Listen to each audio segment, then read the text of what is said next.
A mysterious and powerful entity appears 30 years ago, surrounded by dark energy, marking the beginning of a cataclysmic event. Monsters began emerging from a portal gate, destroying cities and attacking humans.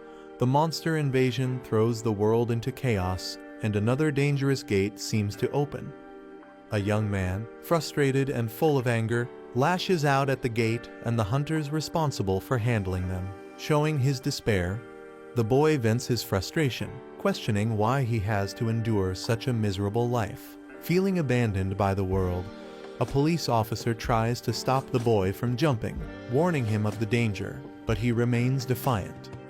The boy shouts back at the officer, claiming it's his choice to end his life, showing his deep despair.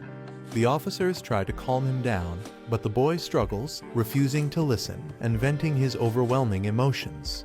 The boy screams that no one understands the immense suffering he has endured, highlighting his feelings of isolation. 3 hours earlier, the protagonist is fired from the Bitchin Guild, shocked by the sudden decision. The protagonist pleads, explaining his dedication to the guild and disbelief at being let go. The guild leader dismisses his contributions, stating he hasn't achieved anything significant for the guild. The guild leader reveals he only hired the protagonist for his diligence, but is now disappointed due to his lack of growth as a hunter. The guild leader harshly comments on the protagonist's injury, saying he can't work with someone who's now useless. The protagonist is speechless, struggling to defend himself against the accusations. The guild leader tells him to quit and offers to calculate his severance pay immediately. Desperate, the protagonist vows to find a way to heal his leg and prove he can still work. As the protagonist turns to leave, he encounters someone with intimidating tattoos. A blonde man mocks the protagonist, telling him to leave as per the boss's orders.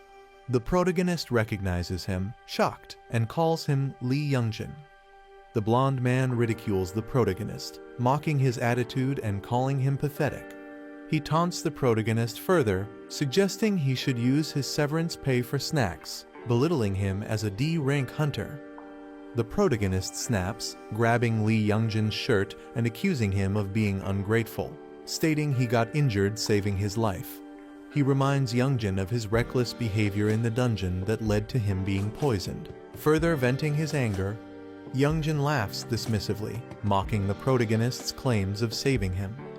He tells the protagonist to stay in his lane, calling him a pack mule and accusing him of not knowing his place.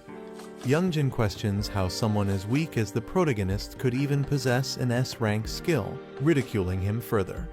Youngjin mocks the protagonist's skill, explosive growth, jokingly suggesting it only helps with height. He continues to insult, sarcastically pointing out that the protagonist's growth plates are closed, provoking more anger. Furious, the protagonist attempts to punch Youngjin, calling him a punk. Their fists collide, with Youngjin blocking the attack using a shield-like energy barrier.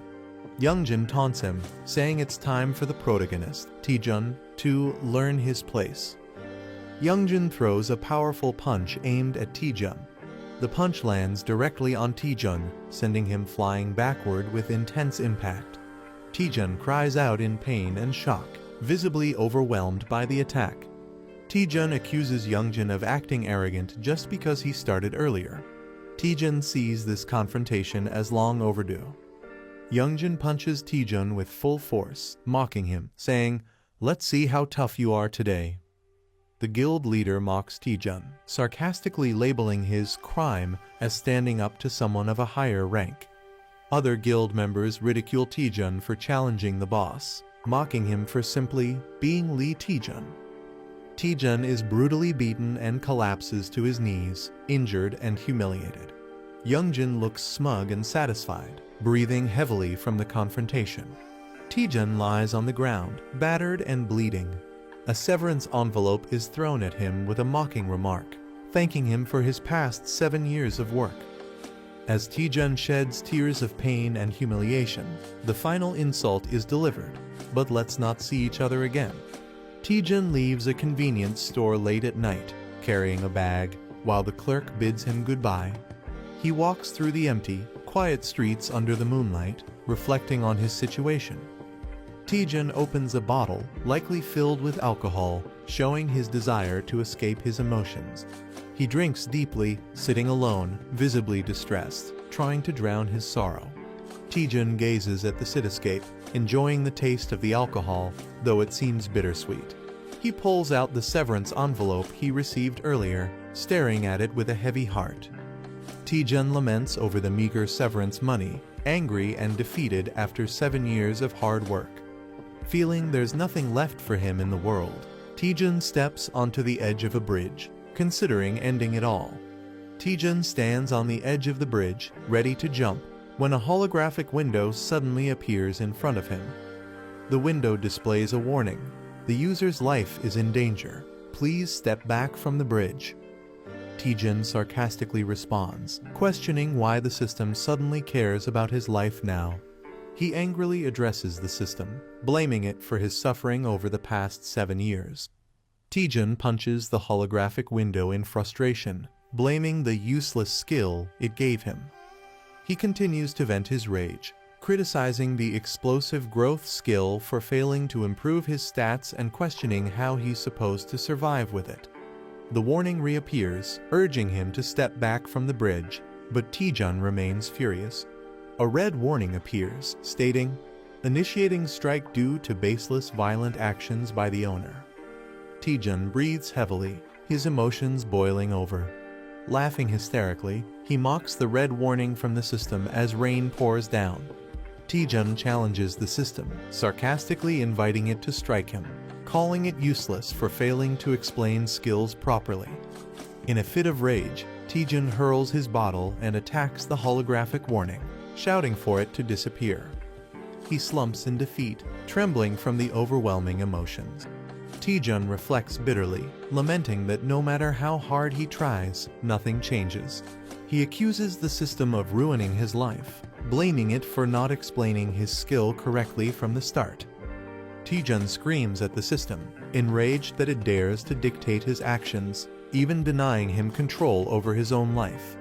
The police are trying to calm Taejun, urging him to come down and talk. Taejun yells at the officers, venting his frustration and expressing his suffering, standing on the edge of a railing.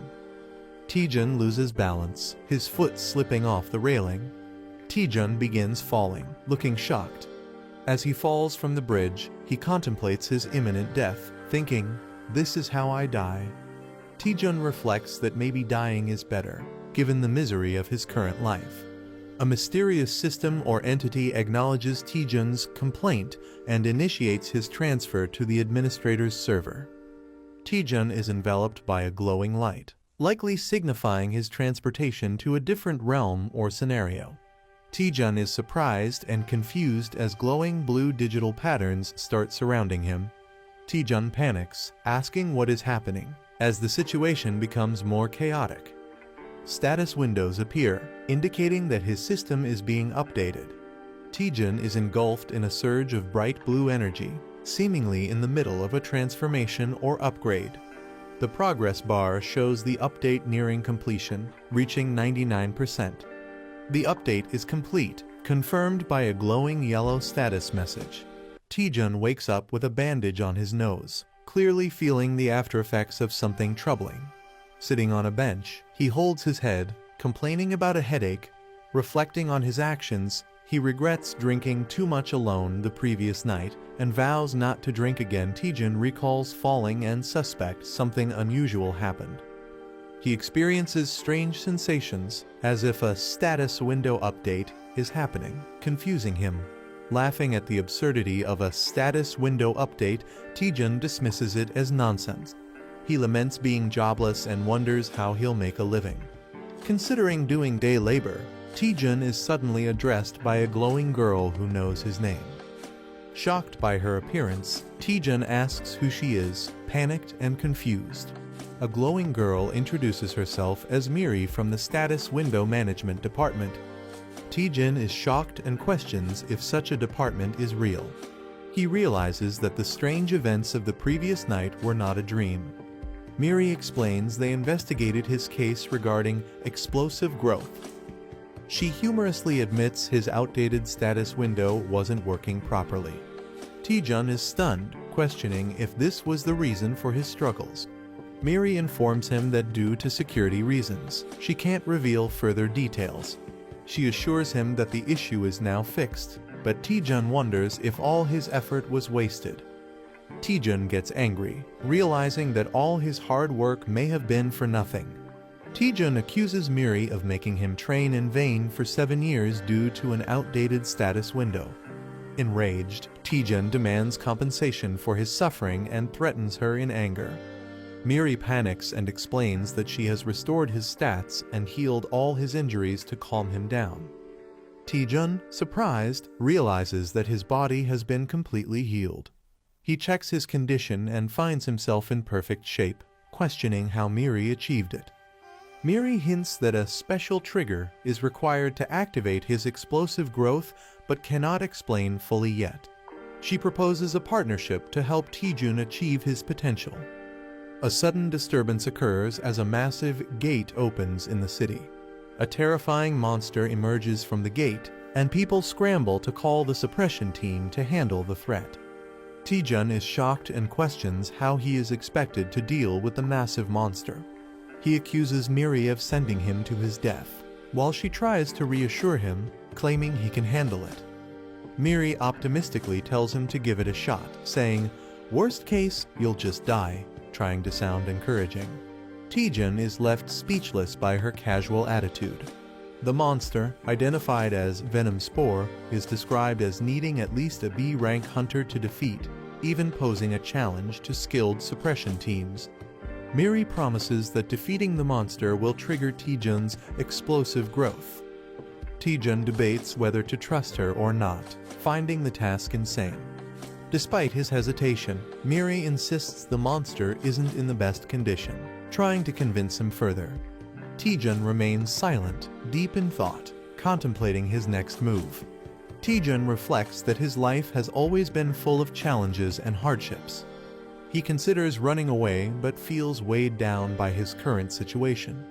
Determined, Taejun questions why he is hesitating and resolves to act. Accepting the chaos in his life, he prepares himself for what's to come, reasoning that it can't get any worse. With newfound determination, Taejun confidently declares, "Fine, let's do this." As the suppression team leaps into action, Taejun decides to join them despite his fear. He charges toward the monster, aware of the danger but ready to face it.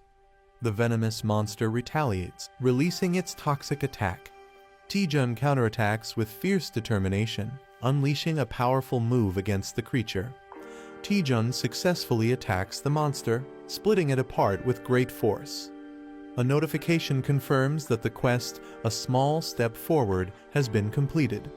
Taejun activates the skill, Undaunted Experience CC, after his victory. The skill, Explosive Growth, is also activated, enhancing his abilities significantly. He questions the simplicity of defeating a junior spore in one hit and wonders about the strange system notifications appearing. His stats are visibly enhanced, showing a dramatic improvement. A status window displays his updated information, revealing his new skills and significantly improved attributes. Miri excitedly asks Taejun how it feels to use Explosive Growth for the first time. Taejun, with a sinister smile, realizes how overpowered the skill is and revels in his newfound strength. Taejun, glowing with power, is warned by a companion not to celebrate yet as his explosive growth is just starting. Taejun's companion motivates him, urging him to keep fighting and eliminate all the monsters. Taejun charges forward, preparing to attack monstrous plant-like creatures. Taejun fiercely throws a powerful punch with determination. Taejun's punch explodes through the monster, splattering it in a burst of energy. Taejun realizes the massive stat boost he gains from defeating each monster, calling it a jackpot skill. Taejun's Explosive Growth skill activates multiple times as he fights, significantly enhancing his stats. Taejun leaps into action against monstrous creatures, evading their attacks while green energy splatters around. Taejun confidently thinks that at this growth rate, He'll surpass B rank and even stronger levels soon. Taejun envisions himself becoming stronger than an A rank hunter as he faces towering enemies. The scene shifts to a peaceful city setting, possibly hinting at where the battle is happening. The suppression team arrives on the scene to control the situation, noticing the aftermath of the battle. A group of hunters regrets missing the action, expressing their frustration. One of the hunters notices Taejun and mocks him, calling him a loser. Taejun holds a glowing pink crystal, surprising others who wonder if he's acting strange or consumed something unusual. The group arrives at the scene, mocking Taejun and questioning if he even knows where he is. The blonde hunter taunts Taejun again, calling him pathetic and predicting his failure. Taejun realizes the group led by Youngjin is also here for the hunt, further complicating matters. Taejun appears cautious and confused, sensing something ominous around him. Taejun's expression shifts to a sly grin, possibly plotting his next move or preparing for a confrontation. Taejun thanks a member of the suppression team, reflecting on his current injured state. The suppression team member acknowledges Taejun's efforts, praising him for preventing a dangerous situation. Taejun laughs it off, modestly saying he was just doing his duty as a hunter. The blonde hunter and another person are shocked, realizing Taejun's true capabilities. A soldier praises Taejun for his incredible performance, saying they couldn't imagine handling the venom spores alone. The blonde hunter, surprised, questions if Taejun really did it all by himself. The soldier confirms Taejun handled everything alone and asks if there's an issue. The blonde hunter and his group are stunned and find it hard to believe Taejun's achievement.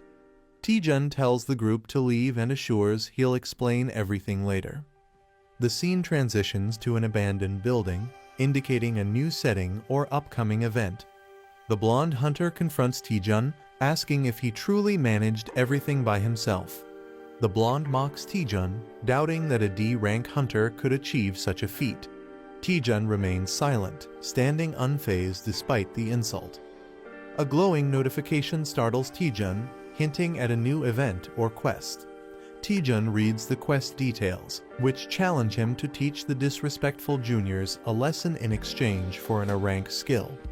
Taejun realizes the reward is an A-rank skill, a significant opportunity for him.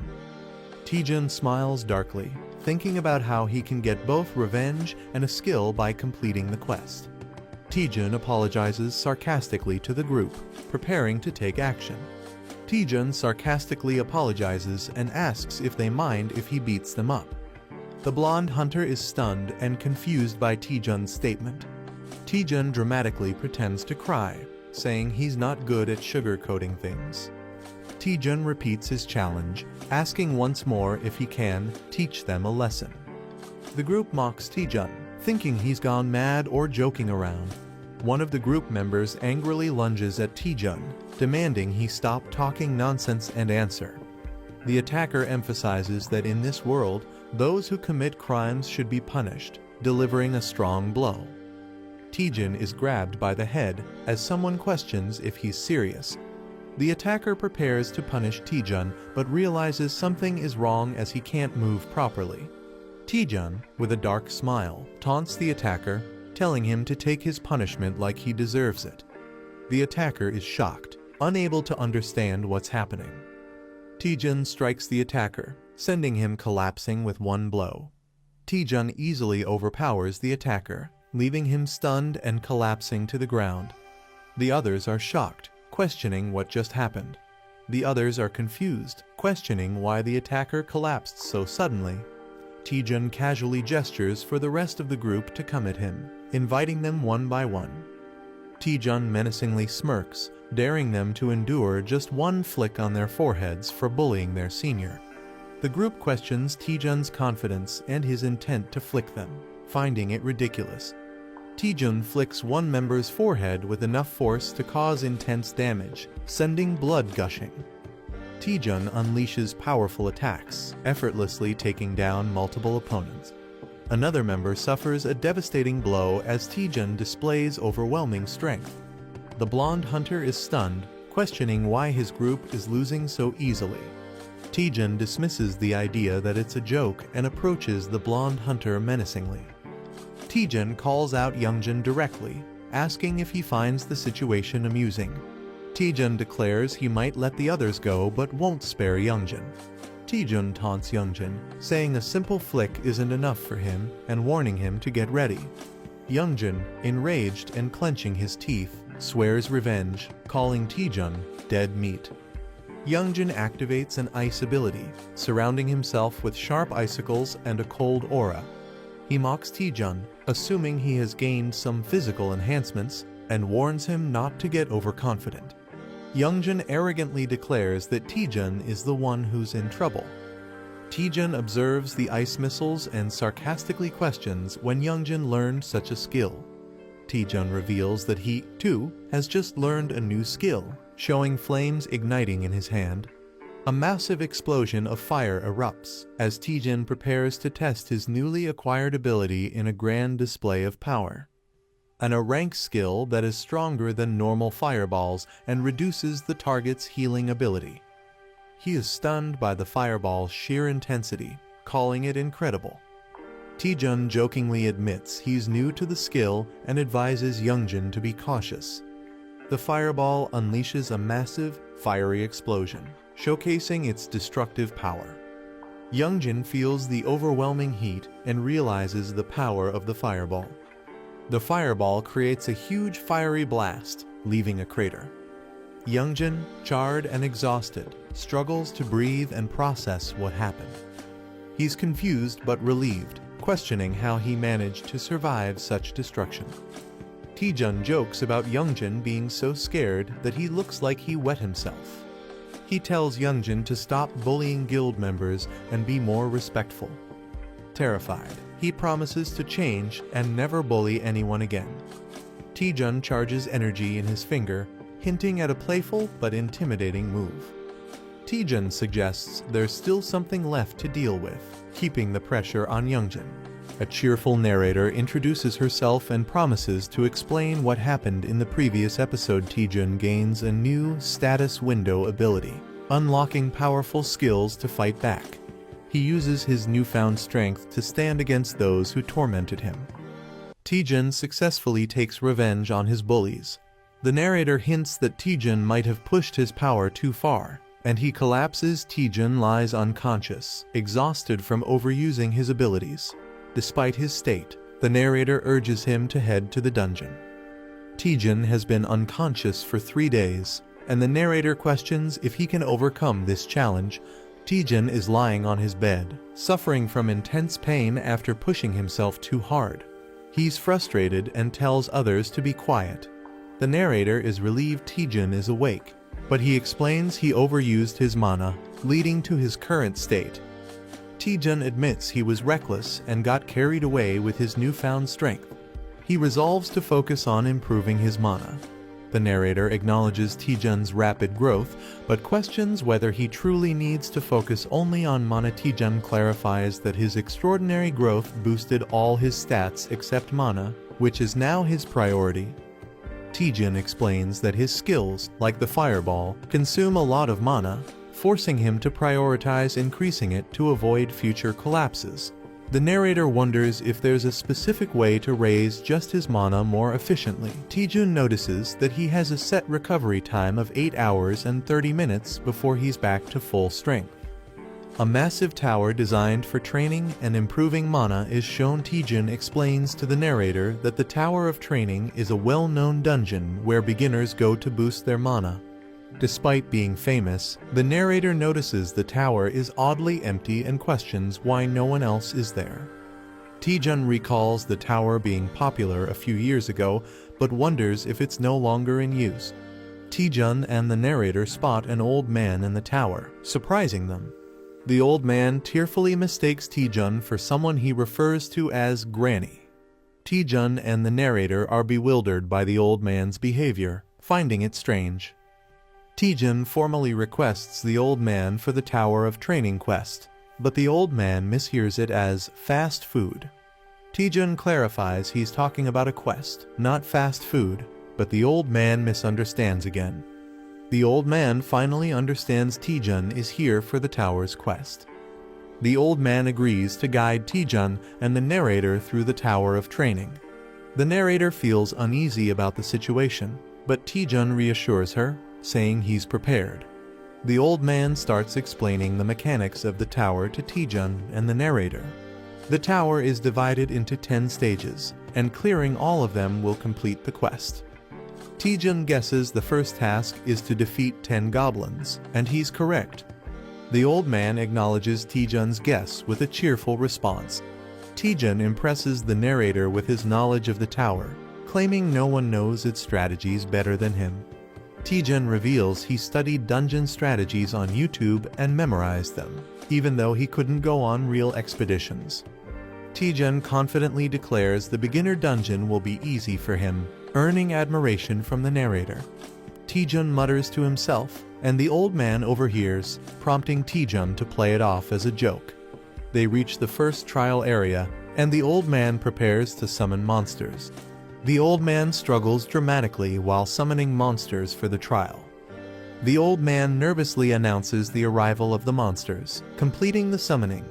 Taejun and the narrator are fired up to face the challenge, confident that defeating 10 goblins will be easy. Movement in the bushes indicates something approaching, creating tension. Instead of goblins, large ogres and a few goblins emerge with a loud roar. Taejun, the narrator, and the old man face a massive crowd of ogres and goblins, far beyond what was expected. Taejun and the narrator are shocked at the situation, jokingly calling it bulking season. Taejun questions why the goblins appear to be oversized ogres, asking the old man for an explanation. The old man, lost in thought, mentions kimchi stew, completely ignoring the situation. Realizing the old man might be senile, Taejun is visibly annoyed and doubtful of the old man's capabilities. The ogres begin their attack with another fierce roar, escalating the tension. Taejun and the narrator panic as the monsters rush toward them, increasing tension. Taejun uses a powerful fire attack to hold back the ogres, showcasing his abilities. Taejun boldly challenges all the goblins and ogres, declaring he'll defeat them all. The fire attack devastates the monsters, burning them to ashes. Taejun surveys the burning battlefield, satisfied with his attack's impact. Taejun celebrates his success, but the narrator warns him there are still more monsters left. A massive ogre towers over Taejun, wielding a giant weapon, taking the battle to a new level.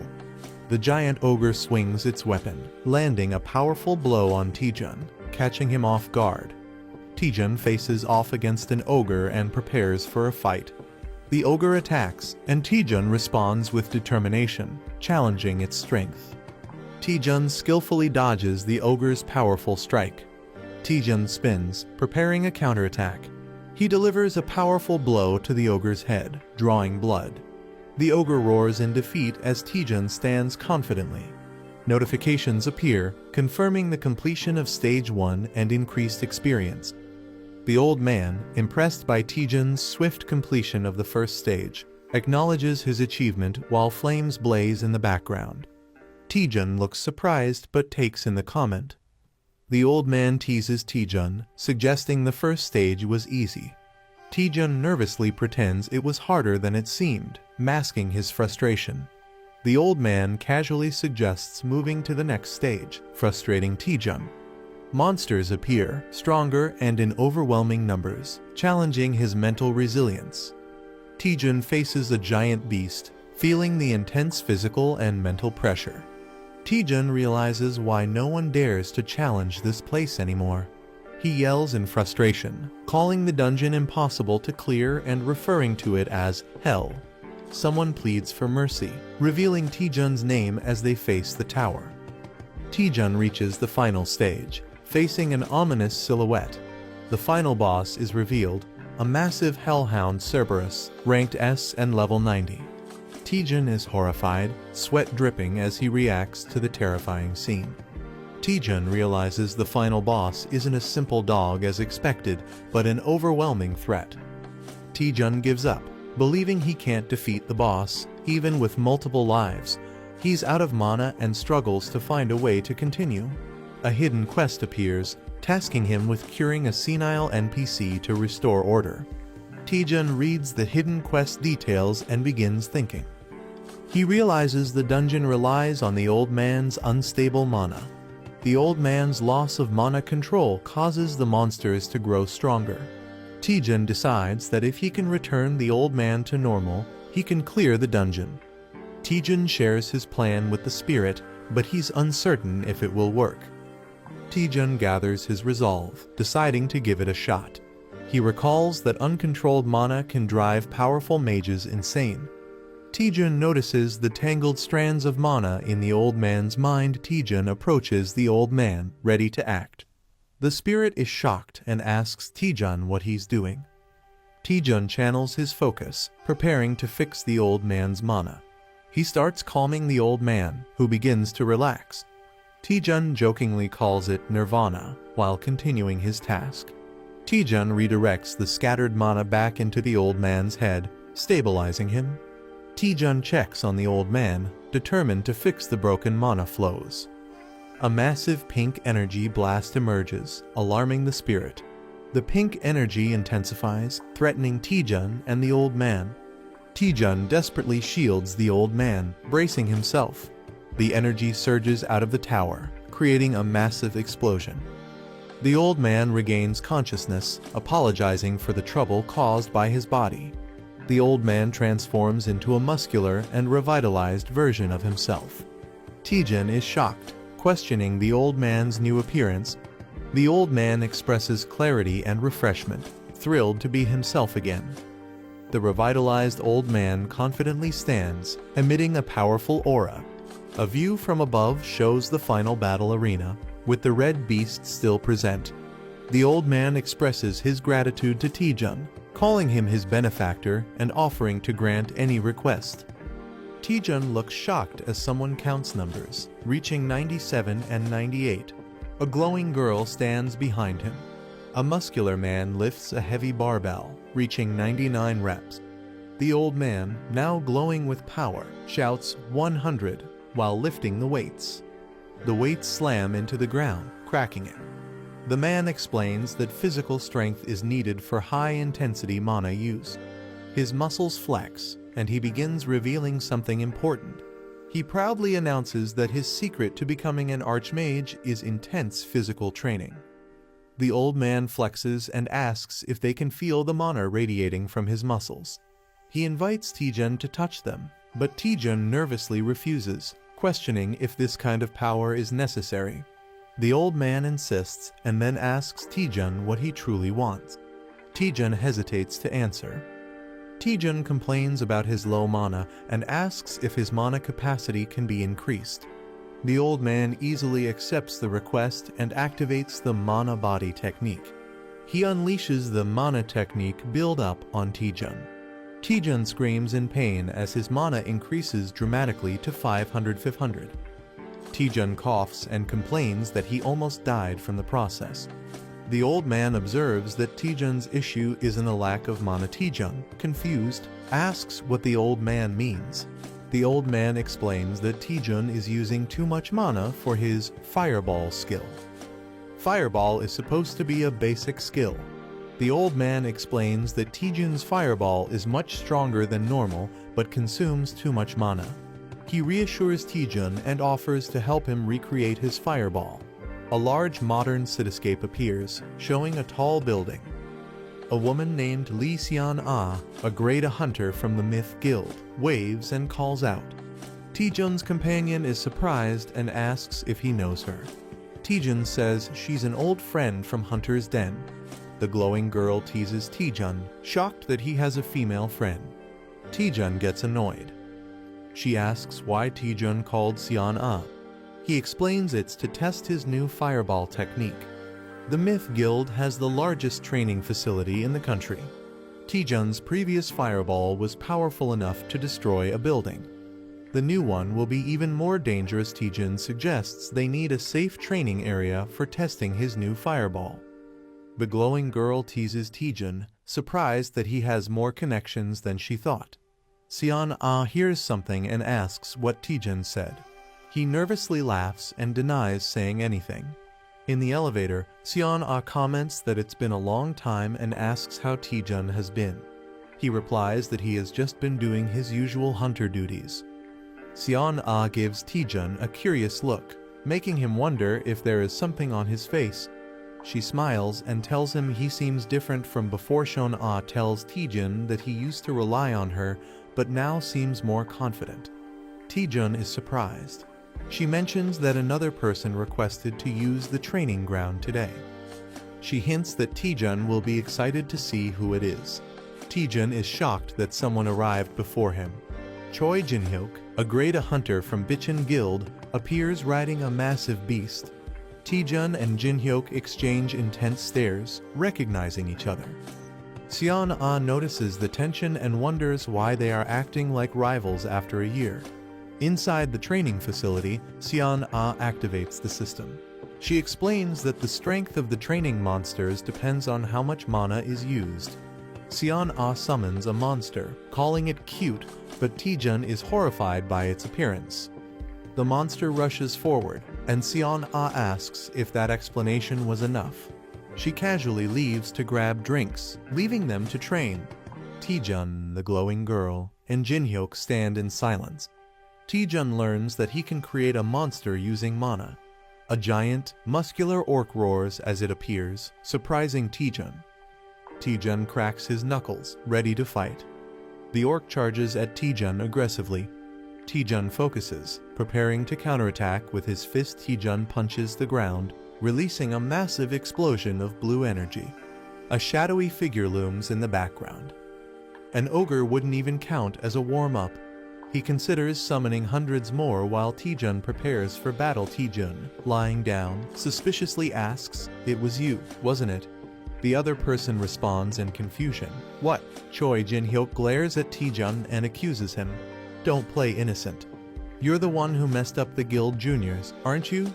A battle scene flashes in the background. Taejun stands silently, looking slightly concerned or confused.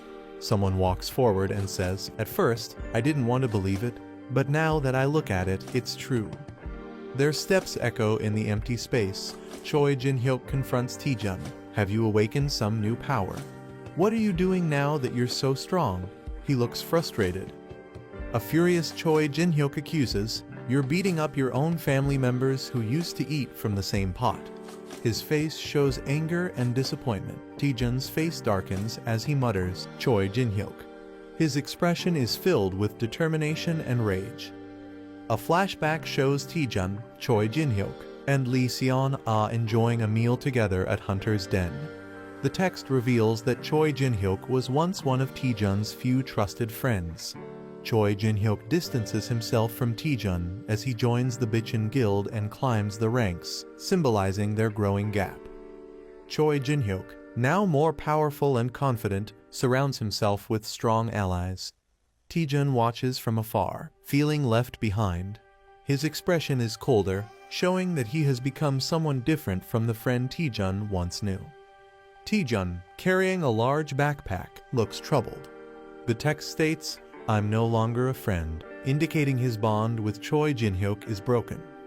A deformed man arrogantly admits, "Yeah, I did it. So what are you gonna do about it?" His expression is mocking and unbothered. Choi Jin-hyuk is shocked as the same man dismisses the situation, saying, "So I roughed those punks up a bit, big deal." The deformed man continues to justify his actions. "They were the ones who messed with me first, weren't they?" His face is unsettling and intense.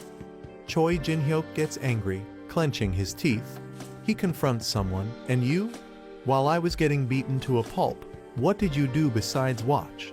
He believes the person should have fought alongside him.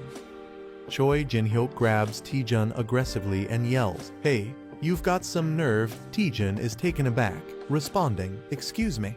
Taejun stays calm despite being choked, saying, "You're strangling me. It's hard to breathe. I feel my life is at risk, so this is self-defense." His expression is indifferent. Lee Seon-ah enters the scene cheerfully, saying, "Sorry to keep you waiting. This sister has something for you." She holds a bag, possibly with supplies or weapons. Lee Seon-ah looks shocked. possibly reacting to the fight between Taejun and Choi Jin-hyuk. Seon-ah yells, "You two, what are you doing?" as Taejun and Choi Jin-hyuk clash fiercely. Choi Jin-hyuk swings his spear, sending a powerful red energy attack at Taejun, who dodges just in time. Taejun nervously calls for a timeout as he tries to escape. Choi Jin-hyuk responds, "There's no timeout." Taejun gets hit hard and is sent flying backward, crashing to the ground in pain. Choi Jin-hyuk acknowledges Taejun's growth, saying, "You've really become stronger, Taejun," while gripping his spear. Choi Jin-hyuk powers up with electricity and says, "I'll face you seriously." His aura crackles with intense energy. Taejun smirks and playfully says, "Should have done that from the start, tilde haha." He downplays his injuries, calling it just a scratch. Choi Jin-hyuk gets frustrated and thinks, when did this punk get so good at taunting? As his electrified power surges, Choi Jin-hyuk activates the Bitchin Spear technique, first form. His spear crackles with powerful yellow lightning. He fully unleashes Thunder Spear, surrounded by electric energy, showing his strongest attack. Lee Seon-ah is shocked and yells, "You're crazy, Choi Jin-hyuk," pulling out the Thunder Spear here. Taejun smirks and casually says, all right, tilde, I knew you'd use that technique, tilde." He seems unfazed by the attack. Taejun steps forward confidently, saying, "Then I'll go all out too." He prepares to counter Jin-hyuk's attack. Lee Seon-ah and the spirit next to her look surprised, reacting to something unexpected. Wait, is that? Taejun begins charging a powerful energy blast, glowing blue. He unleashes a massive fireball attack, engulfing the battlefield in bright blue flames. A system message appears, revealing the attack's name, Archmage's Fireball S. It reduces the enemy's healing ability on impact. Choi Jin-hyuk is stunned, thinking, that's just like an energy blast, as Taejun's attack threatens to overwhelm him. A character gathers immense energy, forming a glowing orb in his hands. He unleashes a massive blue fireball attack, sending it towards his opponent. The skill used is Archmage's Fireball S, which reduces healing upon impact. An enemy, wielding a sword, looks in shock, realizing the immense magical power of the attack. He panics, thinking he can't block such a powerful attack. The fireball explodes, creating a massive shockwave and engulfing the area. A mysterious mechanism activates, possibly a defensive tool. The explosion spreads, shaking the battlefield. Taejun, Lee Seon-ah, and Fighter all look in shock and fear *** at the overwhelming destruction. A mysterious figure appears, radiating powerful energy, and Taejun asks, "Who are you?" She is revealed to be Cha Soo-hyun, an S-rank hunter and the vice president of Myth Guild. She scolds Taejun, saying his reckless attack could have caused a serious accident. Taejun, feeling guilty, nervously explains that he miscalculated the power since it was his first time using the skill. The fighter sees the situation and thinks Taejun is in serious trouble. Cha Soo-hyun, in a dramatic moment, intimidates Taejun, making him sweat. However, instead of punishing him, she suddenly offers Taejun a chance to join Myth Guild. The blonde-haired fighter is shocked and furious, unable to believe it. It's revealed that Cha Soo-hyun is one of the strongest hunters in the country, making her offer a huge deal. Cha Soo-hyun officially offers Taejun a scout proposal, recognizing his talent. She admits she has never seen a fireball that powerful before and praises Taejun for pushing basic skills beyond their limits. She repeats her offer with an eager smile, showing genuine interest in recruiting him. Taejun is shocked but intrigued, realizing how rare it is to receive such an offer from the Myth Guild. Lee Seon-ah is overjoyed, feeling that Taejun's skills are finally being recognized. It's revealed that Myth Guild is one of the top 4 major guilds in Korea, alongside Hongik, Longhwa, and Chinjeon. Taejun considers the offer, thinking that joining Myth Guild would be a huge advantage for him.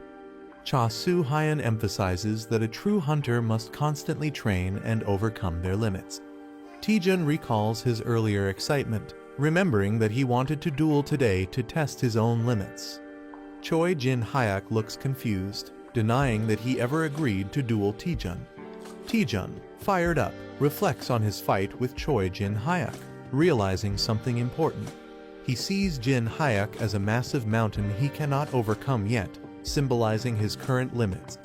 Determined, Taejun refuses the guild offer, stating that he still has mountains to climb before joining. Jin-hyuk is shocked and frustrated, wondering what Taejun is even talking about.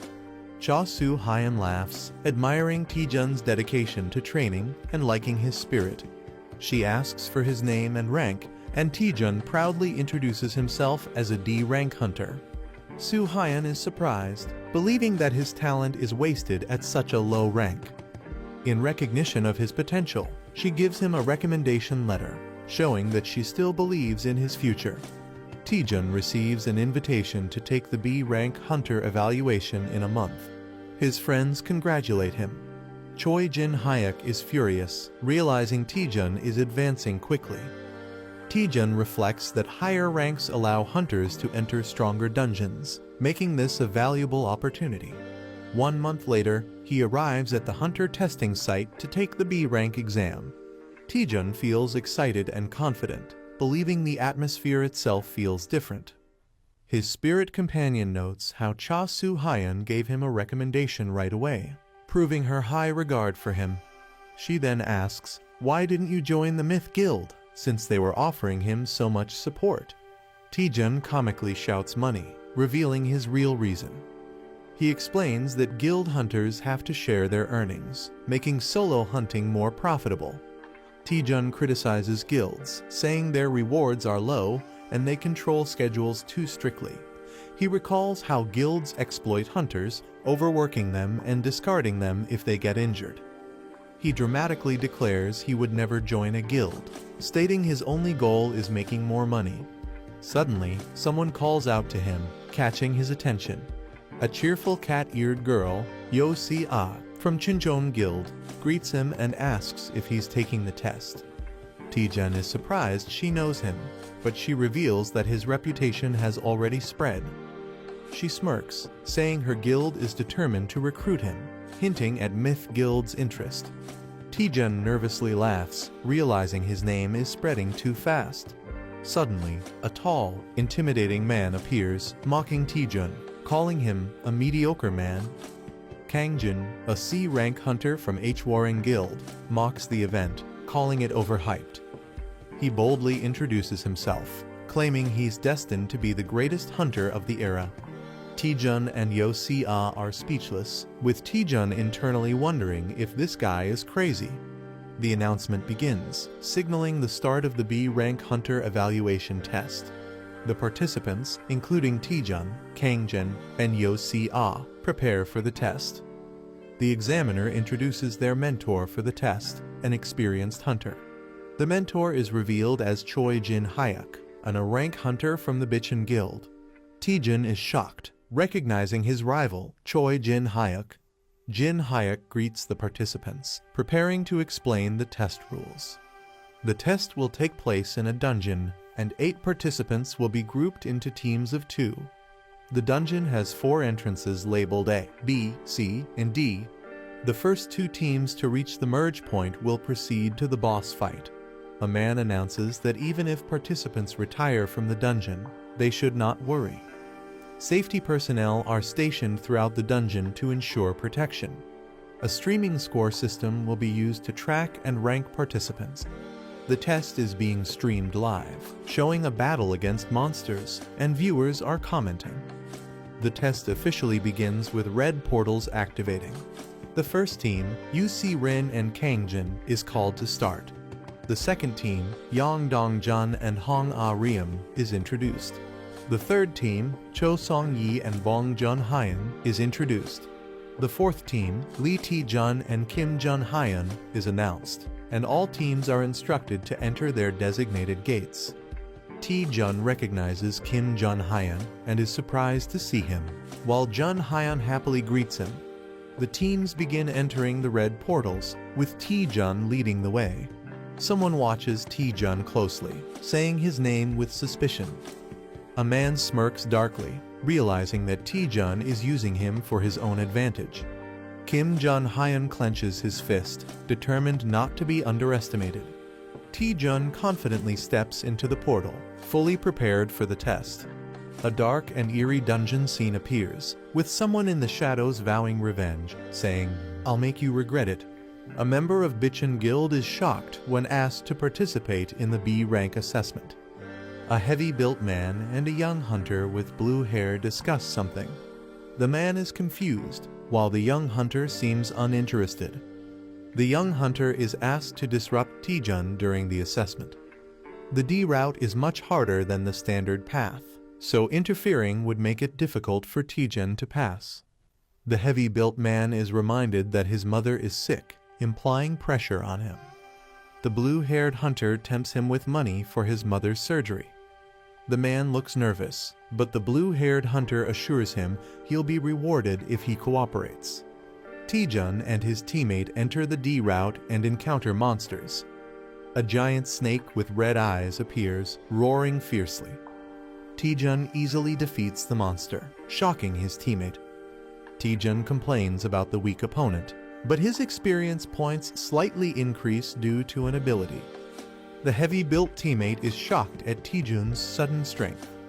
He reflects, realizing that Taejun became much stronger in a short time. Taejun and his teammate were both in a weak position within the Bitchin Guild, but Taejun never gave up.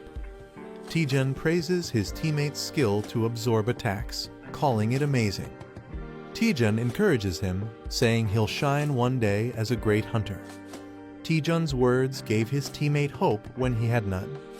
The teammate now struggles with guilt, realizing he's being forced to sabotage Taejun, despite how much Taejun supported him. The heavy-built man feels conflicted, but believes he has no choice because he needs money for his mother's surgery.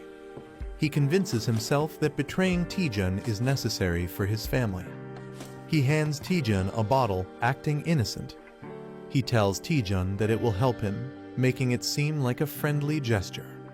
Taejun accepts it, unaware, and the man explains it's a buff potion used in expeditions. Taejun happily drinks it, thanking him.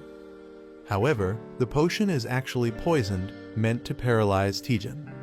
The man thinks this will quickly exhaust Taejun, making him fail. Taejun suddenly feels the effects, realizing something is wrong. Taejun starts feeling the effects of the potion, thinking something is awakening inside him. He suddenly realizes there's no bathroom, making him panic. His teammate confirms there's no bathroom, forcing Taejun to clear the dungeon quickly. The teammate is confused, wondering why the poison isn't working. Taejun's poison resistance ability activates, making him immune. Taejun investigates the dungeon's layout, noticing something is off. They reach a dead end, forcing them to turn back. Taejun complains about going in circles, while his teammate sees an opportunity. The teammate considers pushing Taejun into the pit to sabotage his assessment. The heavy-built man nervously calls out to Taejun. Suddenly, he lunges forward, apologizing as he tries to push Taejun off the cliff. However, he loses balance and falls instead, screaming. Taejun is shocked, watching him plummet. Both of them are confused as they realize what just happened. The man keeps falling, panicking. He crashes into the cliffside, hitting the rocks hard. Taejun shouts at him, thinking he's trying to die on purpose. Hanging upside down, the man breaks down, calling himself garbage and saying he deserves to die. A shocked Taejun reacts angrily to being called trash. A man confesses he tried to sabotage the assessment for his own benefit. The man, feeling guilty, wants to die, but Taejun refuses to let go. Taejun panics, realizing the situation has become serious. Taejun considers moving closer, thinking no one is watching his live stream. Taejun is surprised to see 10 viewers on his live stream. Taejun scrambles, not wanting viewers to see him in a humiliating state. Taejun loses his grip and starts falling from the cliff. Taejun and another person fall into the darkness while a blue spirit watches Taejun and his companion crash to the ground, confused about their location. They turn around to see red eyes glowing in the darkness. A swarm of terrifying white snakes with red eyes emerges. Taejun and his companion freeze in fear, realizing the danger. A girl watching the livestream worries about Team B's situation. Exhausted fighters struggle to battle the deadly snakes while viewers mock them. The girl doubts whether Team B can survive the ordeal. A terrified man panics and runs away, abandoning his team. With a teammate fleeing, the remaining member screams for help as Team B is eliminated. Team C is in chaos as one member attacks another in frustration. UC Rin cheerfully introduces herself while facing the deadly snakes. She confidently declares her intent to defeat the 1,000-year white snake. UC Rin prepares for battle, but the snakes suddenly disappear. A man aggressively attacks on his own, while UC Rin questions his actions. The man sees this assessment as a chance to impress the higher-ups. Determined, he unleashes a powerful attack, unwilling to miss his opportunity. UC Rin realizes he wants all the attention for himself. Refusing to be outdone, she activates her ice powers, ready to fight. UC Rin unleashes a powerful ice attack, Frost Wind. A fierce battle erupts as Team A dominates the battlefield. Team A reaches the boss room first, proving their elite skills. A mysterious figure claps, acknowledging their achievement. Choi Jin-hyuk offers to lead them to the boss room. UC Rin realizes that Lee Taejun hasn't arrived yet.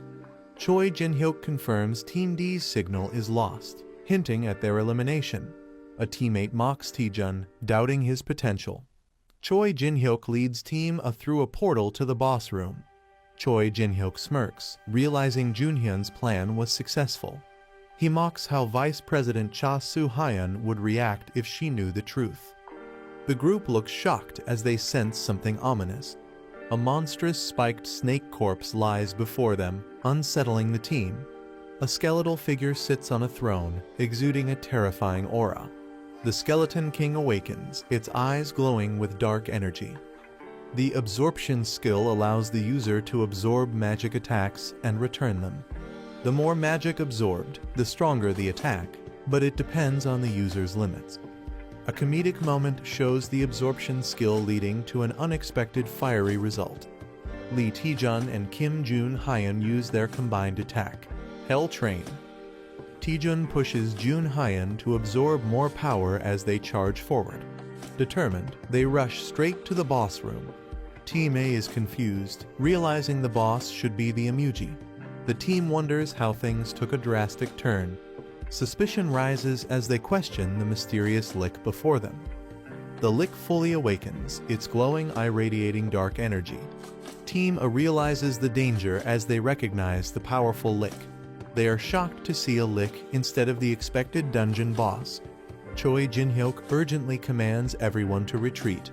The lick and the monstrous Emugi stand side by side, ready to attack. The lick launches an attack as the Emugi roars fiercely.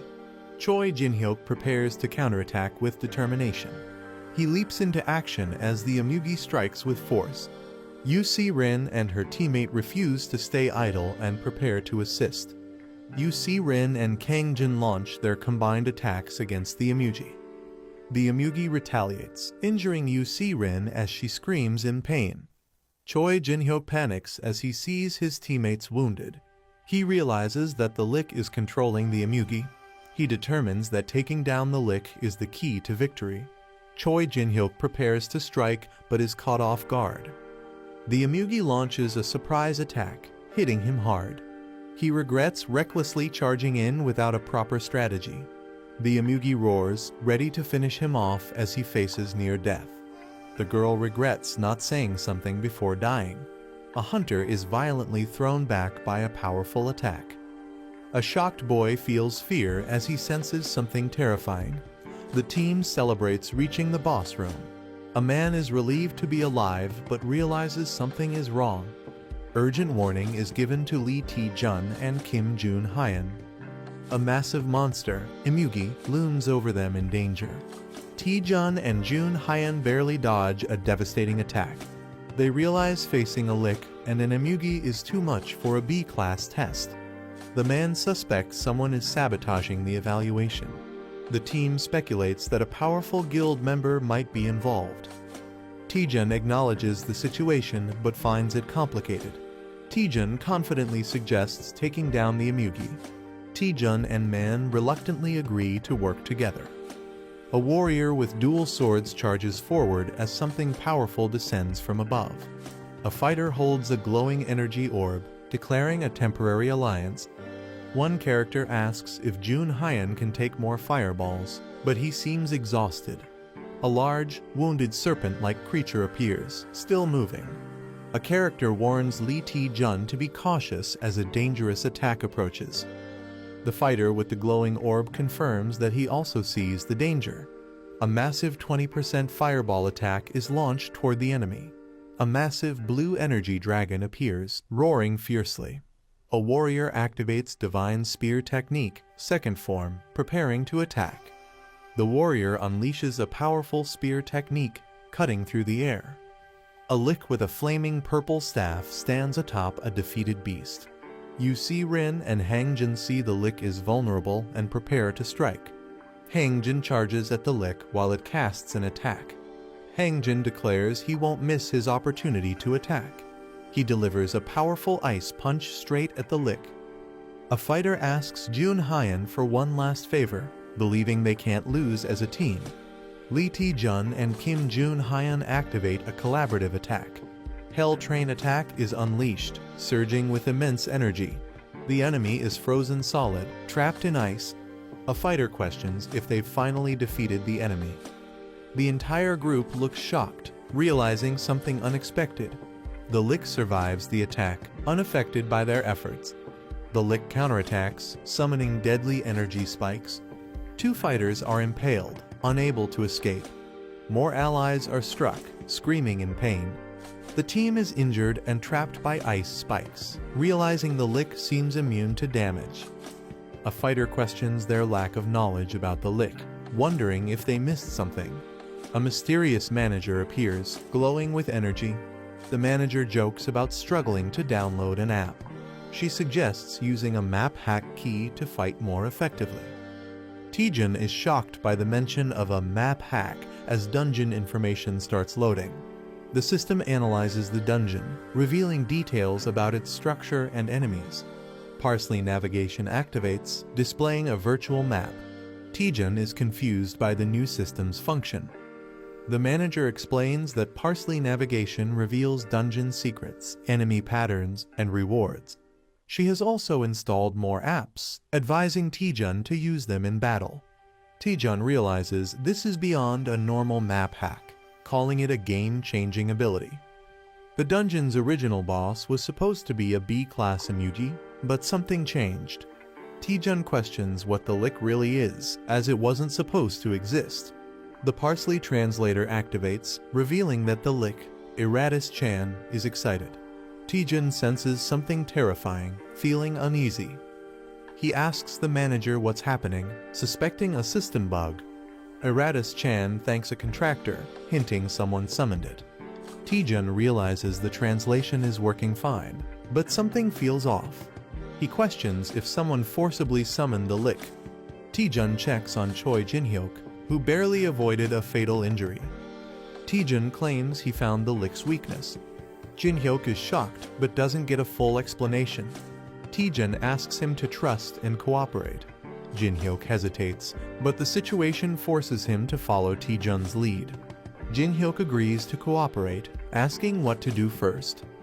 Taejun smirks, deciding to provoke the enemy first. The group taunts the lick, calling it out. Taejun makes a crazy face, mocking the lick. The lick gets enraged, preparing to attack. It unleashes a powerful dark spell, vowing to kill them. The group prepares for a counterattack, seeing this as their moment. A massive energy strike is unleashed, aiming at the enemy. The team survives the lick's deadly attack.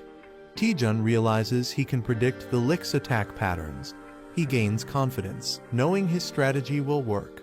Jun Hyun mocks the lick, laughing at its missed attacks. Taejun also taunts it, calling its attack a joke.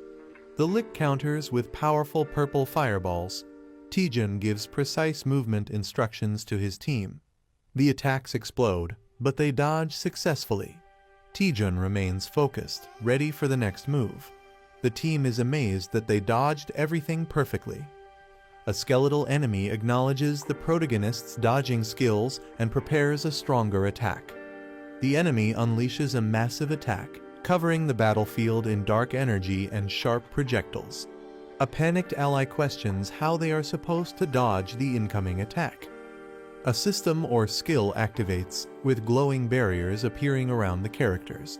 The protagonist realizes that the attack is unavoidable, covering the entire dungeon. The enemy's powerful skill, Death's Requiem, is fully unleashed. The enemy mocks the group, calling them foolish. The protagonist counters, saying if they keep dodging, the enemy will just use an undodgeable spell. They prepare to strike back. Someone realizes the enemy is on skill cooldown, a crucial moment for counterattack. The enemy is shocked, realizing they won't survive the counterattack. Chaos unfolds as the powerful attack shakes the battlefield, with everyone struggling to understand what's happening. The wide area attack grows stronger towards the edges, but its power weakens closer to the center. Taejun realizes the attack's weak point using his parsley navigation ability. Using this knowledge, he moves toward the center, reducing the damage taken. Yu-Si Rin steps in, using her ice magic to counterattack. She casts Frost Wind, freezing the skeletal enemy. The enemy acknowledges their effort but remains unfazed. The group realizes their attacks are ineffective, but they decide to focus on restricting the enemy's movement. The battle continues, and one of the characters asks for backup *** to cover the rear. The skeletal enemy is confused, calling out for someone named Hwawa. The enemy realizes something is wrong, looking shocked. It is revealed that the lick was summoned through a contract, using the contractor's sacrifices as hosts. Until the host body is destroyed, the lick remains immortal. Taejun finds the real body of the lick, hidden behind a magical barrier. The team understands they must destroy the objects sealing the lick to stop its summoning. The lick is enraged, accusing them of deception. The lick charges furiously at Taejun, vowing revenge. The lick attacks with its massive scythe, showing its full power. Taejun looks shocked as the battle intensifies. Choi Jinhyuk charges at the lick, taunting it to stay and fight. Jinhyuk, enraged, blocks the lick's movement, refusing to let it escape. He strikes fiercely, stopping the lick's attack. The lick screams in pain, showing its vulnerability. The team restrains the lick, urging Taejun to finish it off. Taejun thanks Jinhyuk, preparing for the final blow. The lick panics, trying to stop Taejun from reaching its core. Taejun delivers a powerful punch, aiming to destroy the lick's true body. The punch lands with massive force, shaking the entire battlefield. The lick is weakened, gasping in exhaustion. The sealed chest, which is the lick's true core, remains intact. Taejun finally finds the chest, preparing to destroy it. Bloodstained, dual-wielding spears, fighting skull with purple flames. Mystery, potential weakness mentioned by Taejun. Injured, shocked, searching for something inside. Speaking unknown language, reacting, resisting attack. Skull reacting aggressively, chaotic energy, others affected. Surprise discovery, secret exposed. Observing, mysterious presence, tension rising. Holding a treasure chest, taunting with excitement. Reacting to Taejun's unexpected ability to understand ancient language. Holding a treasure chest, smug expression, spirit companion behind. Explaining contract-bound status, reacting nervously. Dismissing concerns, confident in contract control. Doubting Taejun's abilities, disbelief. Questioning his ordinary status, asserting dominance. Sacred relic, magical significance, hidden knowledge. Doubting Taejun, realization setting in. Overwhelming presence, contract breaking possibility. Reluctant agreement, forced cooperation, offering wishes, tempting, complaining about stomach, uneasy, ordering skeletons to be released, questioning control, skeletons attacking, blue-haired man and green-helmeted man fighting back. Anomaly detected, unknown disturbance. Martial artist Hangjin and cat-eared girl UC Rin destroying skeletons. Accepting negotiations, communication success. Asking for Taejun's wish. Demanding everything. Confused by Taejun's sudden demand. Pressuring for items, accessories. Holding mysterious power, crucial item. Realizing Taejun's target, resisting. Pretending to break treasure chest, manipulating. Handing over staff, distressed. Holding staff, demanding contract release. Pretending ignorance about contract release. Realization hitting, caught off guard. Mocking, pretending ignorance. Intense red energy, furious reaction. Furious, overwhelming force, striking Taejun. Raising treasure chest, intimidating. Intense counterattack, explosion. Last struggle, refusing to fade. Declaring Eratus Chan's rebirth, sinister confidence. Mocking Skull's dramatic exit. Examining broken weapon, questioning its significance. Investigating summoning method, questioning target. Thrilled about new item, materialistic attitude. Observing Taejun's greed. Newly discovered item, unexpected find. Speculating value, linking it to the skull. Concerned, checking on him. Assuring he's fine, activating interface. Doubting Taejun's victory against the lick. Declaring victory, dismissing concerns. Hangjin acknowledges Lee Taejun's skills and calls him an impressive hunter, while UC Rin cheers him on. A shocked reaction as Lee Taejun stands bloodied, and someone calls out his name in concern. A remorseful Choi Jin Hyuk says, "I'm sorry," looking down at Lee Taejun. The helmeted Choi Jin Hyuk admits to poisoning and throwing Lee Taejun into the pit, revealing they ordered Jun Hyan to do it. The guilty Choi Jin Hyuk admits they resented Lee Taejun for working hard despite lacking talent. The Choi Jin Hyuk sincerely apologizes to Lee Taejun. He smiles and mockingly tells them to do it properly next time, acting like he wasn't even affected. Taejun calls out the deception, questioning what's really going on. The Choi Jin Hyuk suggests moving forward, inviting Lee Taejun for a meal as a celebration for becoming a B-class hunter. Kim Jun Hyan admits to poisoning and throwing Lee Taejun into the pit, revealing that he ordered Jun Hyan to do it. Taejun awkwardly asks a secretive question. Taejun whispers, "Do you like Lee Seon Ah?" catching the other person off guard. Taejun's question about Lee Seon Ah causes a hilarious shocked reaction. The accused character frantically denies it, while another teases them.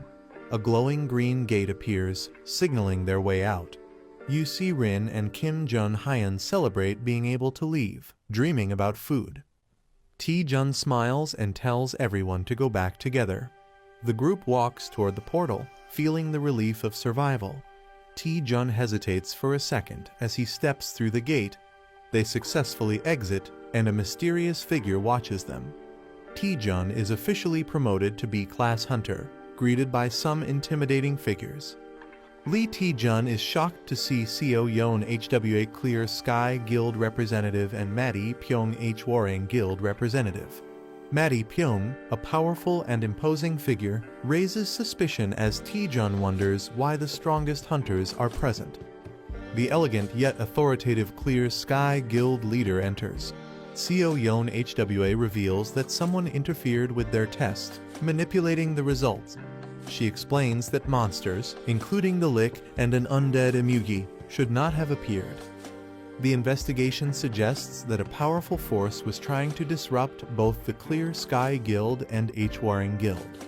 Revealing the culprit, Seo Yeon HWA finally points to the responsible party. She looks directly at Lee Taejun and says, "It's you."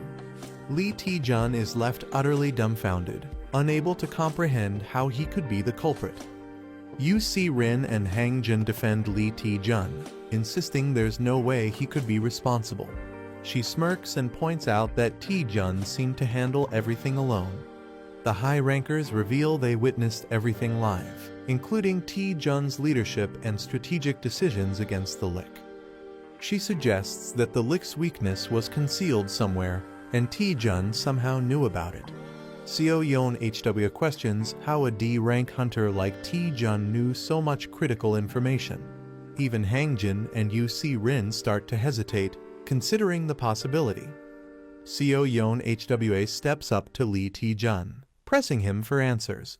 She outright claims that Taejun knew about the Lick in advance. He freaks out, denying it completely, but his shocked reaction only makes him look more suspicious. Taejun looks nervous as someone questions his hesitation, likely in a high-pressure situation. A warrior unleashes intense energy, warning Taejun that he will cut him down if he doesn't answer quickly. Taejun panics, realizing that the threat is serious and his life is in danger. Taejun, sweating and desperate, tries to think of a way to explain or defuse the situation. Taejun recalls something important related to a Lick, a sacrifice, and a contractor, possibly a key mystery. Someone interrupts, asking everyone to listen, possibly to prevent a fight or explain something. A new character excitedly reveals that his dream has always been to become a necromancer. The warrior and the blue-haired girl are surprised by the sudden statement. The character explains that he has studied undead creatures since childhood, knowing their abilities and weaknesses. Taejun proudly reveals that he figured out the Lick's hidden weakness. A woman doubts Taejun's claim and questions its validity. The others, including the red-haired warrior, react in surprise to what Taejun shows them. Taejun presents a severed finger found in a sarcophagus, proving someone made a contract with the Lick. Taejun explains that the Lick wasn't a natural dungeon boss. Someone summoned it to interfere with the test. Taejun argues that the Lick obeys its contractor, meaning he and the other attacked hunters aren't responsible. The woman acknowledges Taejun's logic and accepts that the real culprit must be someone else. The warrior demands to know who the culprit is, suspecting the Dark Magic Guild.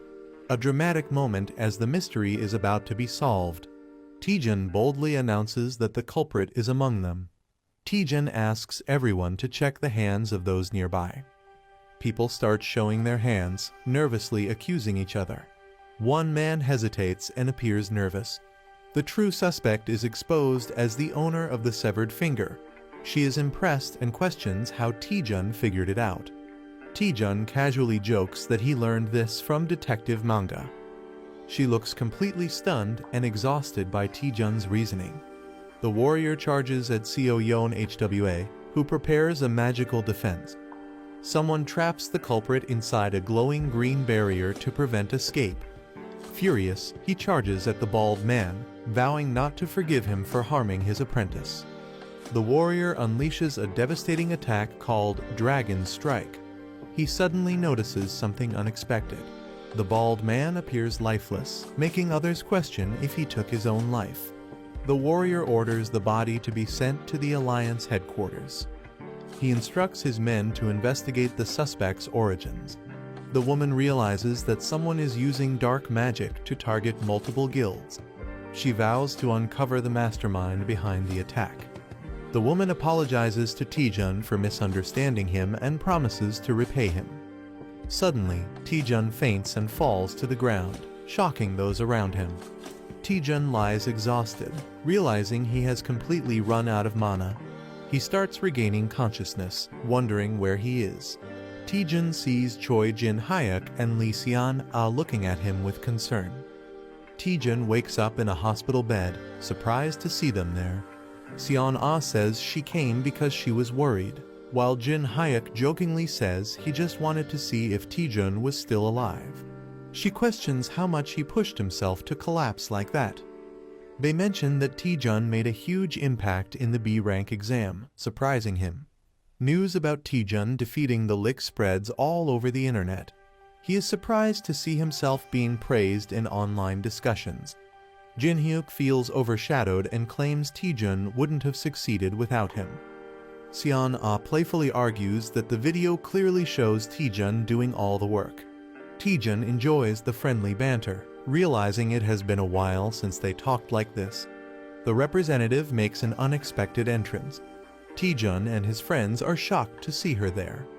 Seo Yeon HWA reveals that she owns the hospital. She explains that Taejun was taken to their guild's hospital and that she owes him a debt. The cat-eared girl happily reminds Taejun that he saved her. She dramatically expresses how much she cherishes Yu Si-rin, making Taejun question the word precious. Seo Yeon HWA prepares to fulfill any request Taejun has. She leans in, confidently stating that she will grant Taejun anything he desires. Seo Yeon HWA, the Vice Guild Master, offers to grant Hunter Taejun anything he desires. Taejun seems unsure about what to ask for, while his friends react in surprise. Seo Yeon HWA assures Taejun that he doesn't need to decide immediately since there's plenty of time. She walks away, telling Taejun she will be waiting in her office on the top floor until he recovers. With a warm smile, Seo Yeon HWA invites Taejun to visit her once he makes a decision. Lee Seon-ah excitedly hugs Taejun, amazed at how much he has grown. She reminisces about how he used to get lost in dungeons and praises his progress, while Taejun looks embarrassed. Choi Jin-hyuk watches the scene and jealously calls Taejun a lucky guy. Lee Seon-ah asks again if Taejun has decided on his request, but he still hasn't thought of anything. Taejun considers asking for a magic-related item since Seo Yeon HWA is a top-tier wizard hunter. Taejun considers asking for a magic-related item. He realizes that recovery is more important right now and decides to think about it later. Lee Seon-ah cheerfully gives him a drink to help him recover faster. She and Jin-hyuk decide to leave, making plans to head out. A mystical spirit comments that Taejun has a lot to think about. The spirit excitedly imagines a beautiful woman granting a wish, while Taejun is unimpressed. Taejun debates what to ask for, considering money as an option. He quickly dismisses the idea, realizing he should ask for something priceless instead.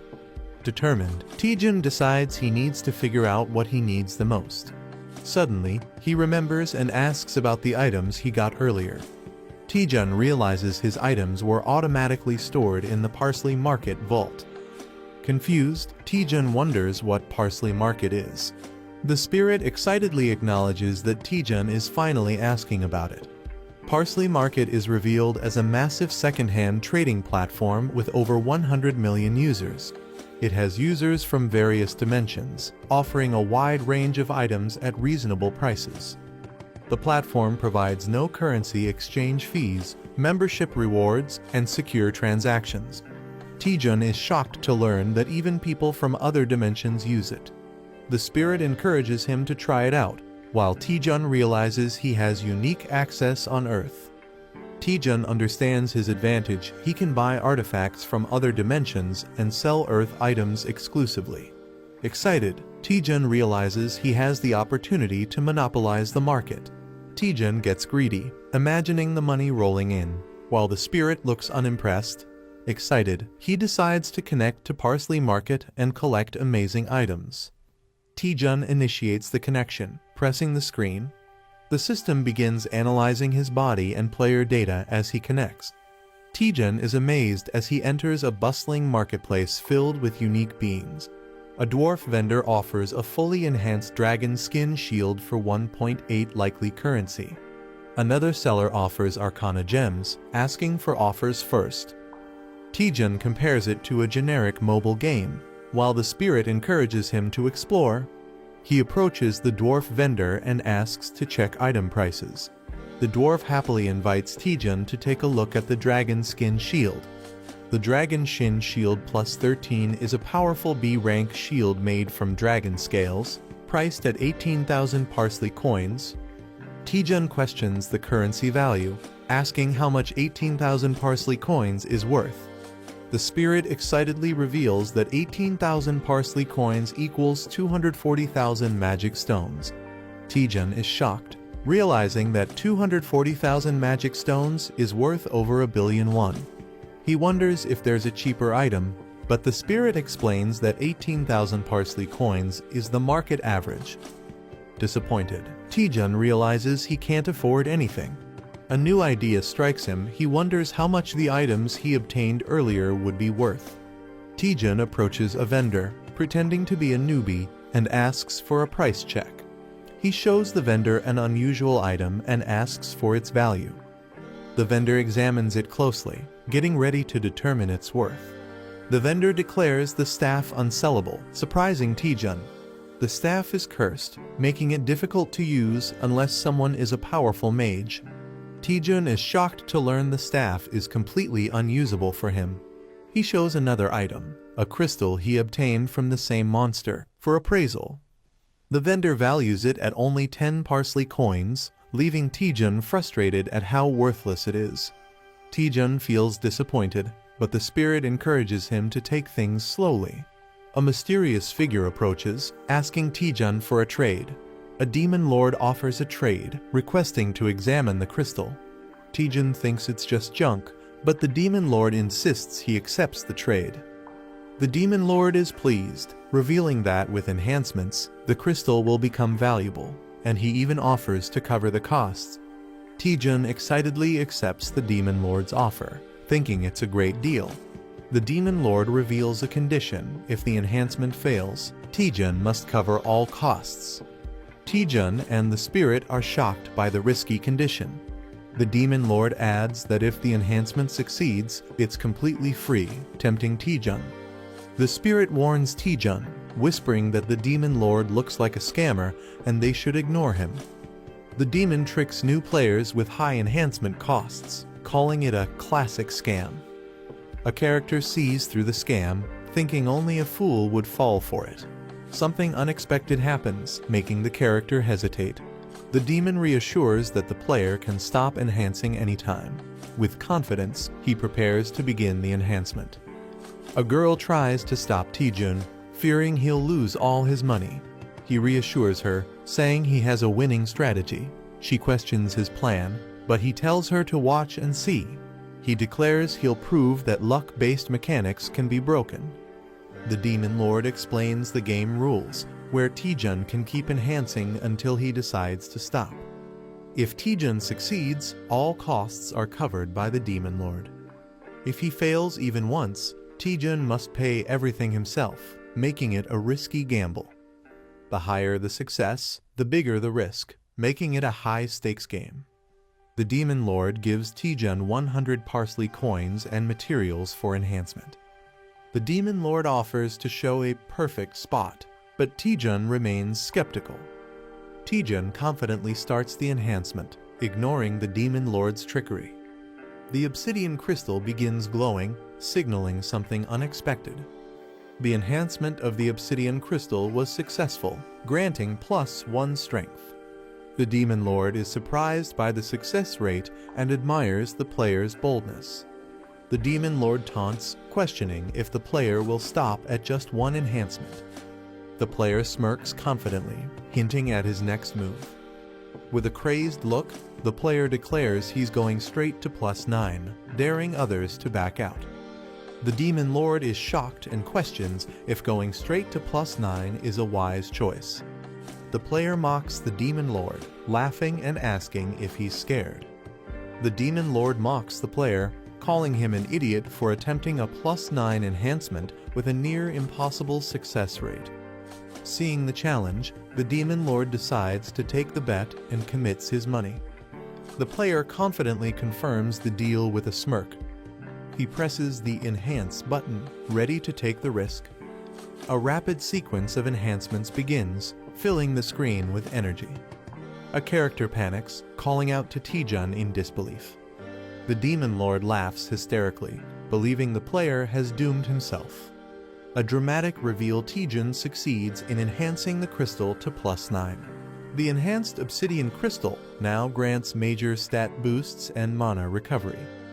The demon lord is left in shock, unable to comprehend the impossible success. The demon lord is in complete shock, unable to believe the player succeeded in enhancing to +9 without a single failure. Others suspect the player might be a game admin due to his unbelievable success. The demon lord, unwilling to let him go, plots to get him to enhance again. He tries to tempt the player by mentioning that he's only one enhancement away from max level.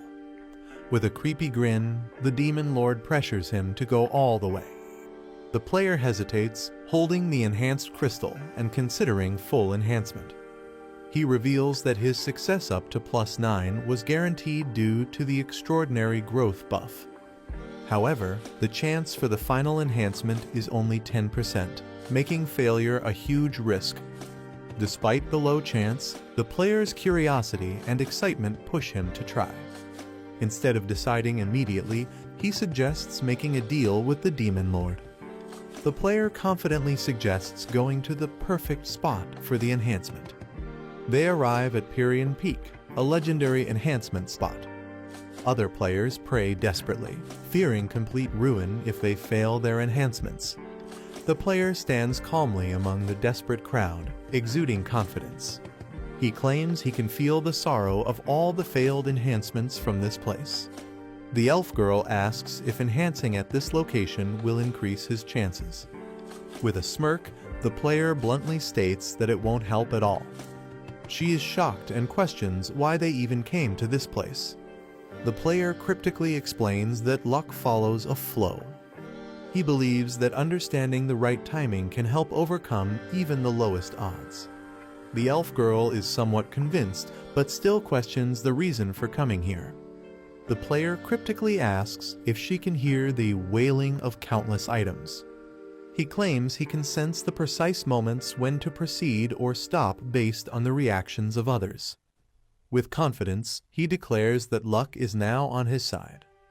He prepares for his final enhancement attempt, pouring all his energy into it. The enhancement process begins with a powerful surge of energy. The Demon Lord is stunned, unable to believe he's actually attempting full enhancement. He doubts the success rate, believing it's statistically impossible to succeed from 0 to +10 without failure. Everyone watches in suspense as the outcome is about to be revealed. The crystal glows intensely, marking the decisive moment. A man is screaming intensely, sweat dripping from his face. The same man shouts "See you" with excitement, while a demon and a cat-like character watch. A notification announces that the obsidian crystal of Passing Porter has been enhanced to +10, glowing with twilight energy.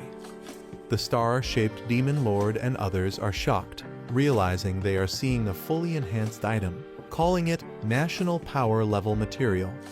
The Demon Lord angrily accuses someone of being a con artist, suspecting they used an illegal program to achieve the impossible. The man sarcastically questions who the real scammer is. He mocks the Demon Lord, accusing him of trying to extort a newbie while pretending to help. The Demon Lord, furious, threatens to report him to get him banned from the game. Instead, the man blocks the Demon Lord and happily logs out. The Demon Lord screams in frustration, demanding his resources back as the market logs out and synchronizes with Earth. Taejun, lying in bed, laughs about getting a maxed-out item for free, while his companion sighs in relief. The elf girl worries about what would have happened if he had failed and how he would repay all the coins. Taejun casually responds, saying he would have just run away if he lost.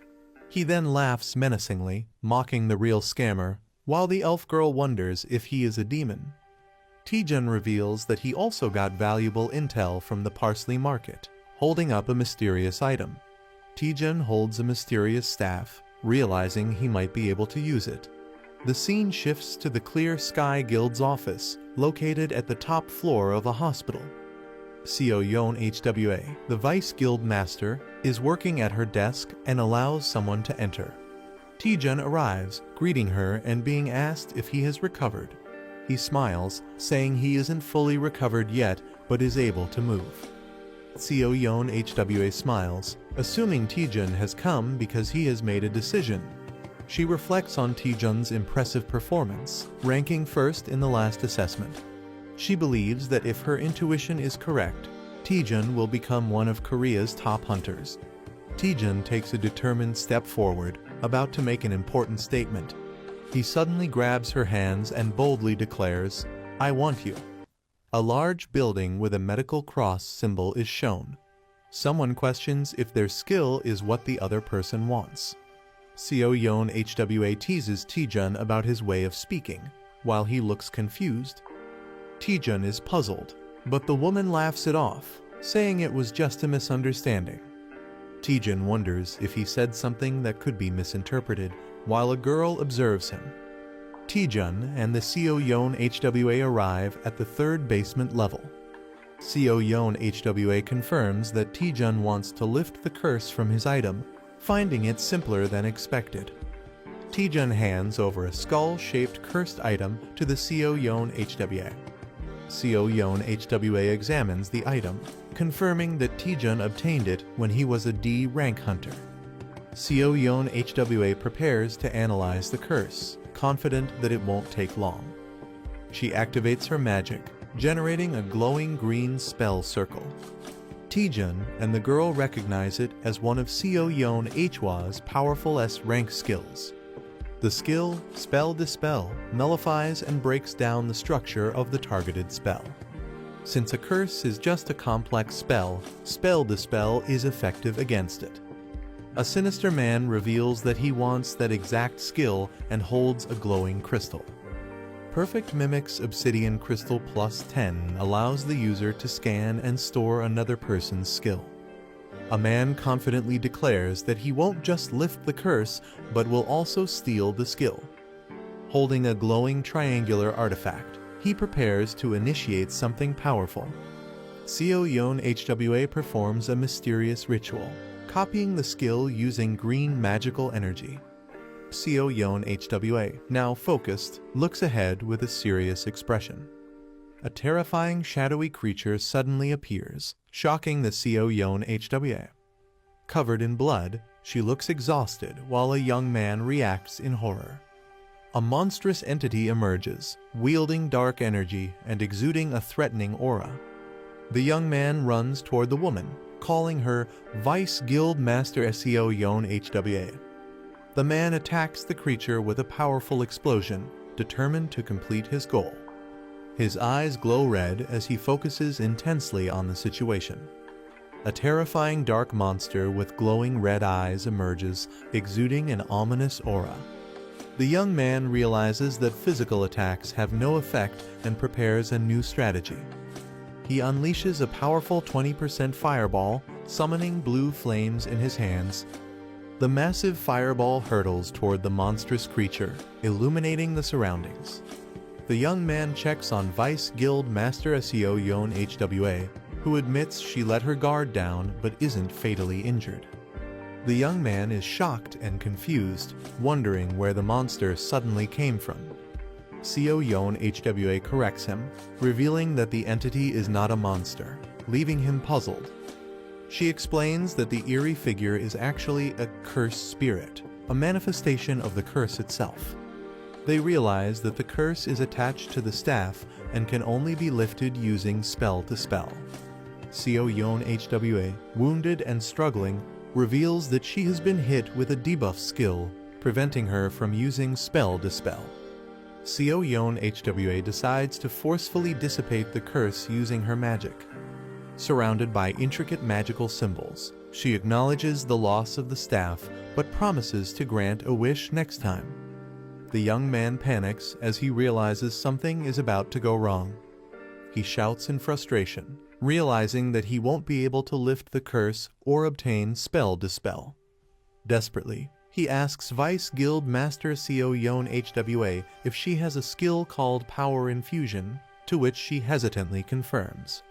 The young man asks Seo Yeon HWA if she can temporarily lend him spell dispel, assuring her that he will handle the situation. Seo Yeon HWA warns that the cursed spirit is too strong to be defeated with borrowed power alone. The terrifying cursed spirit, a high-level entity, looms menacingly as she explains that even for her, dispelling it is a time-consuming process. The young man confidently asks if she would be willing to trust him despite the risks. Seo Yeon HWA hesitates, looking uncertain as she processes his bold request. Seo Yeon HWA sighs in resignation, Realizing the young man is determined to lift the curse, she explains that spell dispel requires high-level calculations and that he must carefully follow her guidance. As the ritual begins, she warns that the buff duration is short, while he confidently prepares to take action. A system notification confirms that he has been temporarily authorized to use spell dispellus. With a determined smirk, he confidently declares that if Seo Yeon HWA can't do it, he will handle it himself. With everything set up, the young man prepares to use his newfound ability while Seo Yeon HWA watches. As the battle intensifies, the cursed spirit lunges forward to attack. The young man unleashes spell dispel, surrounding himself with powerful green energy. His perfect mimic's obsidian crystal successfully scans and saves the spell dispel's skill, leaving one slot remaining. The cursed spirit screams in agony as its body begins to break apart from the impact of the spell. The Spell Dispel Enhanced Growth version combines Spell Dispel with a calculation system, allowing automatic skill execution. Seo Yeon HWA instructs Hunter Taejun to analyze the calculation formulas behind the skill structure. Taejun, now confident and glowing with energy, assures her that he already understands what to do. Seo Yeon HWA is shocked, doubting that this complex process can be performed by instinct alone. Taejun, now fully prepared and brimming with power, boldly declares, "Don't worry, here we go again." The cursed spirit shrieks in anger as it prepares to attack. Taejun, filled with determination, challenges the cursed spirit, ready to unleash his power.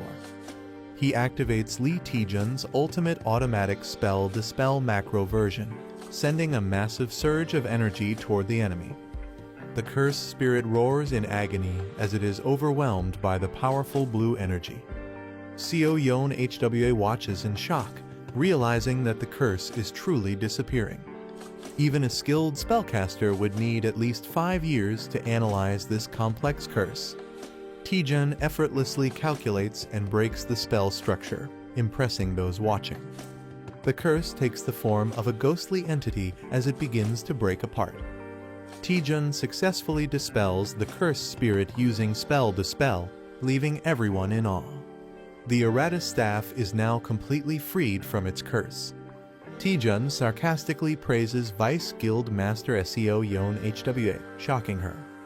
He humbly admits that handling such a skill proves YS rank hunters are on another level.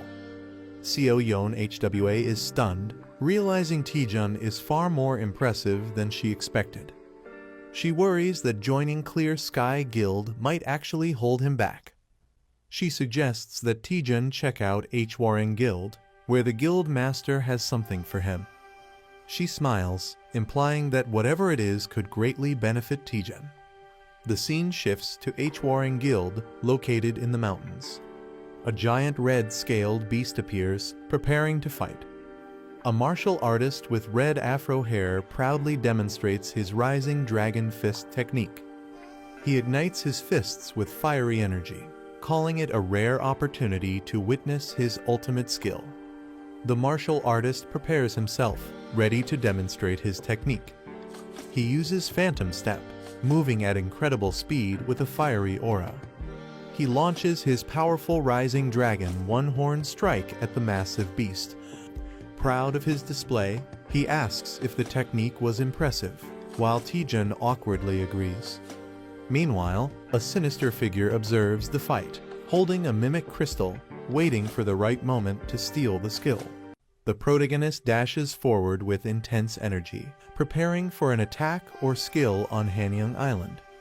Using a copied skill, the protagonist unleashes a powerful rising dragon strike against monstrous beasts. Laughing confidently, the protagonist marvels at the high-quality item they have obtained. The character gleefully expresses gratitude for receiving a high-class martial art for free, unaware of any hidden costs. A game-like notification reveals that the user's strength stat is too low, having the effectiveness of their skill. Shocked, the protagonist realizes that their free skill might not be as beneficial as they thought. Frustrated and furious, the protagonist learns the hard way that nothing comes for free in this world. Regretting their choices, the protagonist laments not having trained their body, while a muscular figure laughs at their weakness. A system message assigns an urgent quest requiring the protagonist to practice multiple moves 2,000 times each to improve their strength. The protagonist calculates the sheer amount of effort required and realizes it will take at least 10 hours to complete. Feeling overwhelmed, the protagonist complains about how difficult everything is, despite hoping for an easy reward. The protagonist falls silent, deep in thought, possibly coming to terms with the reality of their situation. Motivating himself, the protagonist recalls his past struggles and convinces himself that this challenge is nothing in comparison. Determined, he decides to maximize his strength stat, showing a fierce and resolute expression. With newfound energy, he launches into extreme training, ready to push his limits. A cheerful character hums happily while carrying a bag, possibly bringing supplies or food. She warmly offers food to Taejun, reminding him to take care of himself while training. She is shocked or confused by something unexpected. A close-up of a sweating and exhausted Taejun, breathing heavily from intense training. Taejun, now muscular and toned, stands confidently, surprising those around him. The female character observes Taejun's unusual behavior, suspecting something has changed about him. The narration reveals that Taejun, once ordinary, is excelling in the B-rank hunter exam and gaining attention from guild leaders. Taejun's rapid and unnatural growth is compared to a butterfly emerging from a cocoon, highlighting his transformation.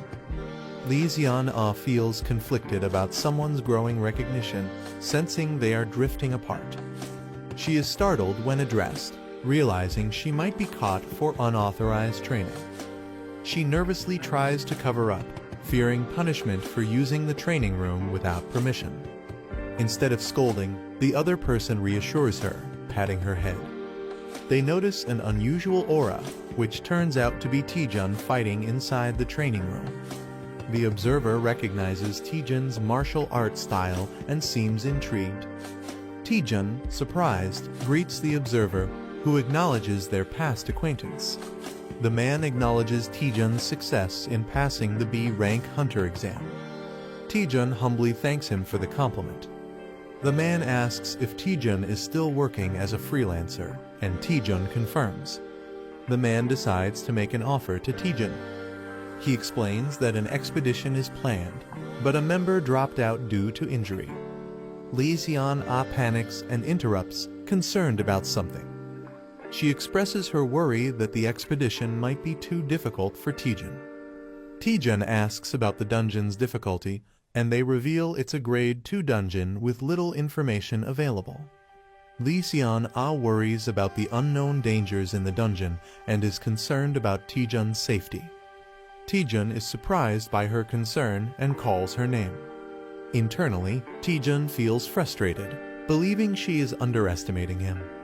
The man reassures them that Taejun should be able to handle the dungeon and reminds them that joining is optional.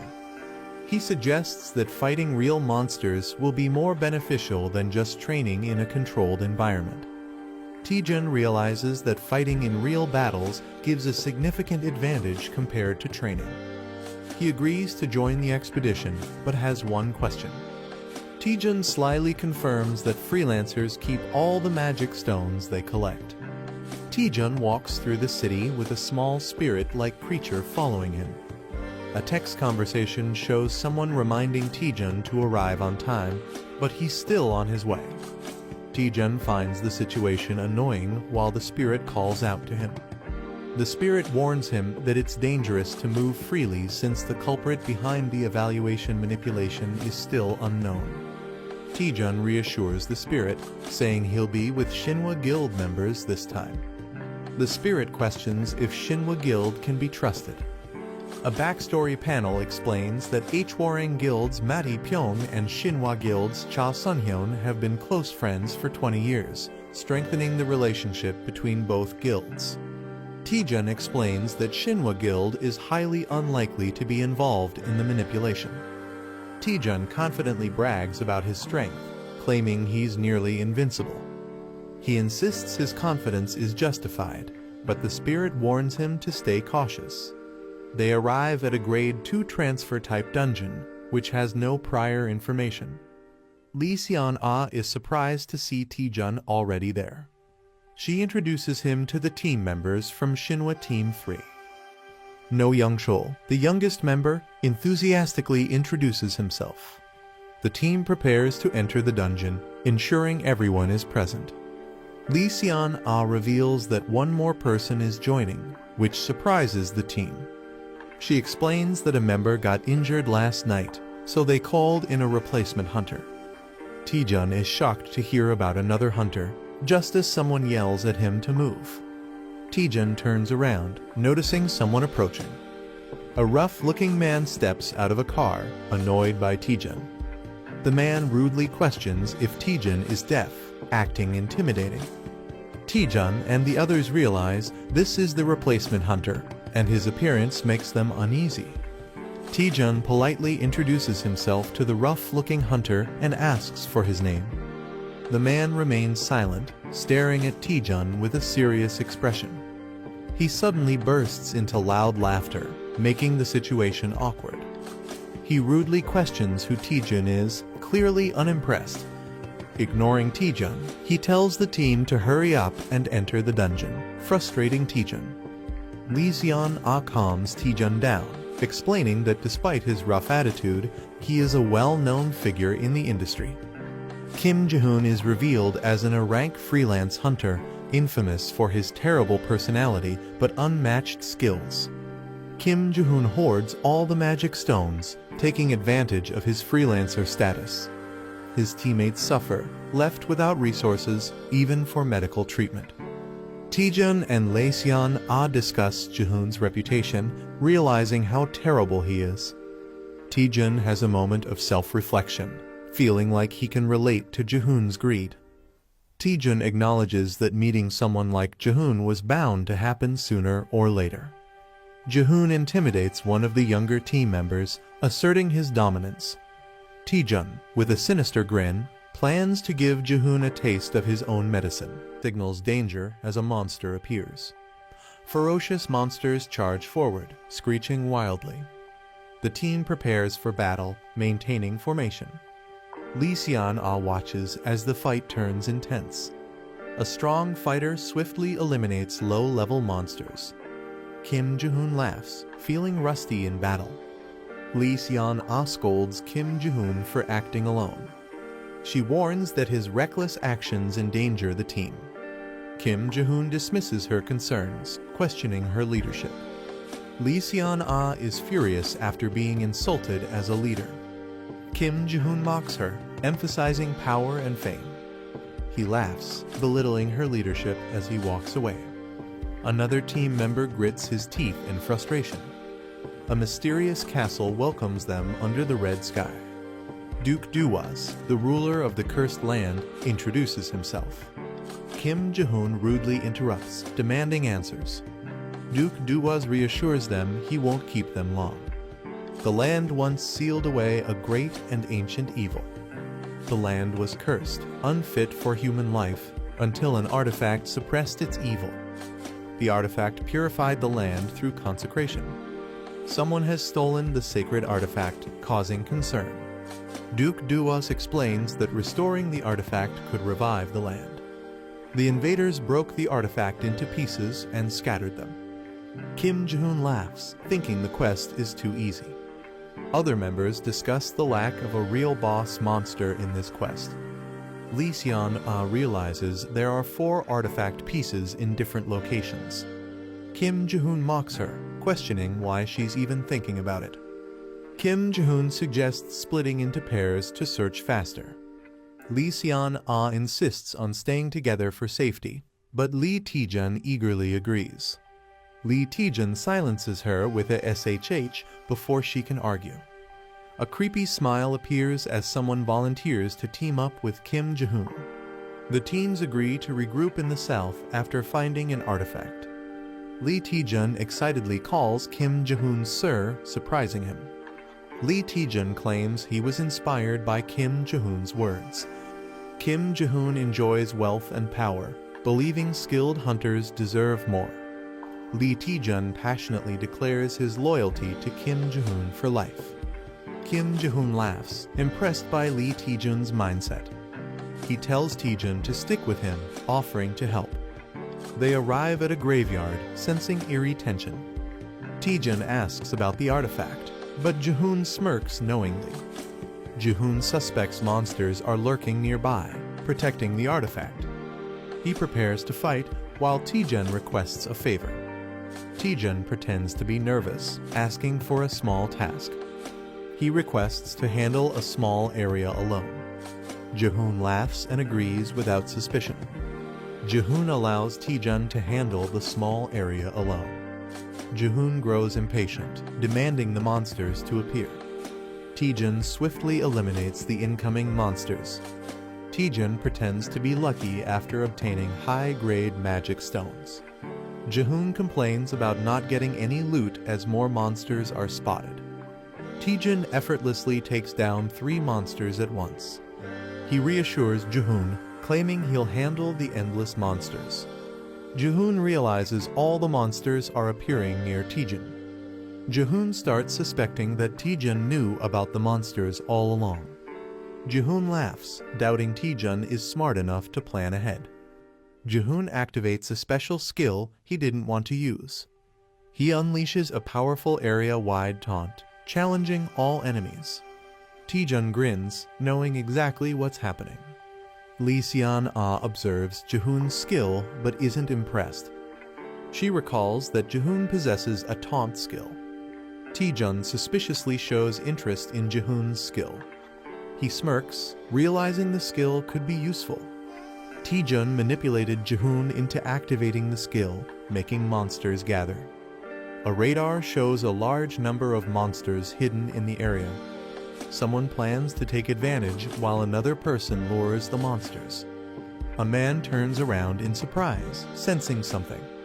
A huge wave of terrifying monsters rushes toward him. He panics upon realizing the overwhelming number of enemies. He desperately calls for help as the monsters surround him.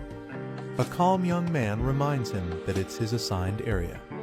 The young man sarcastically hesitates, pretending to be unsure about interfering. The desperate man yells in frustration, demanding immediate help. He smirks and agrees to fight. He activates his power, surrounded by blue energy. Using Phantom Step, he leaps into action. He unleashes Rising Dragon's Strike, causing a massive explosion. The shocked man doubts if he's really just a B rank hunter. He wipes his sweat, relieved that all the monsters are gone. He happily counts the magic stones he gained. He jokingly credits the other man's taunt skill for his victory. He suggests leaving since they've completed their mission. The other man hesitates, wanting to gather more magic stones. A bloody battlefield is filled with the remains of defeated monsters. The team celebrates finding the artifact with Taejun's help. Taejun completes the emergency quest and masters new skills. A teammate is surprised by how many enemies Taejun defeated. They discover a massive pile of glowing magic stones. Taejun acknowledges the large number of magic stones as a problem. Taejun decides to share the magic stones with his teammates. Others hesitate, feeling that Taejun is being too generous. Taejun insists that everyone deserves a reward for their efforts. Taejun smiles as he thanks Jae-hoon for sharing his magic stones. Taejun announces that he will split his and Jae-hoon's stones with the team.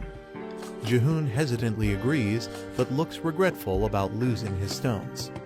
The team praises Jae-hoon, mistaking him for being generous. The team gratefully accepts the shared magic stones. Jae-hoon is confused but nervously goes along with the situation. Lee Seon-ah acknowledges Taejun's clever move. Taejun reveals to his companion that his generosity is just for appearances. A mysterious castle looms under a blood-red moon.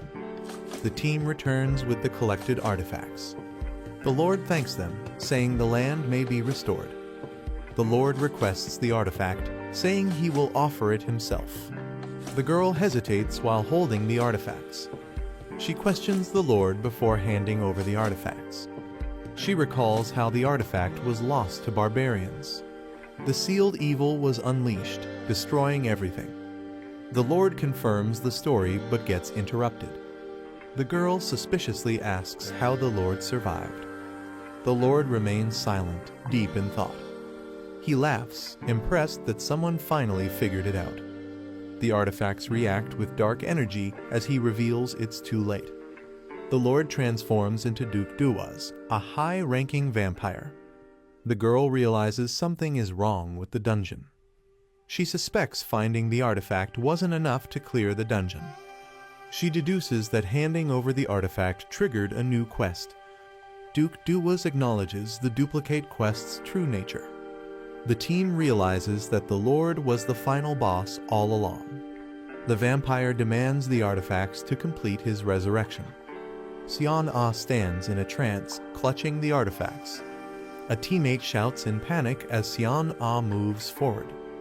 An ambush interrupts the situation with a sudden attack. A mind-controlled ally attacks with a blade. Charm's evil eye is revealed as a powerful mind control ability. The vampire's charm skill has taken control of an ally. Taejun realizes his spell nullification skill protected him. The vampire mocks Taejun, questioning his resistance to the power. Taejun mocks the vampire with a rude gesture. He taunts the vampire, who is visibly irritated. The vampire begins the ritual to restore his full power. He commands his mind-controlled servants to attack. Taejun finds the situation troublesome as his allies turn against him. The vampire laughs, knowing Taejun values his comrades. He predicts Taejun's downfall at the hands of his allies. Taejun prepares a counterattack, activating a skill. With a powerful strike, an enemy is taken down. A fierce attack strikes a monstrous opponent, causing a powerful impact. A shocked vampire-like character reacts in disbelief. A confident fighter approaches a fallen enemy, preparing to say something. A devastating punch lands, sending the opponent flying with blood splattering. A fighter taunts the vampire, boasting about his strength. The protagonist smirks menacingly, enjoying his overwhelming power. The vampire panics, realizing his power hasn't fully returned. Lee Xian-Ah stands in front of the vampire, ordered to protect him. Xian-Ah is launched into the air by a powerful attack.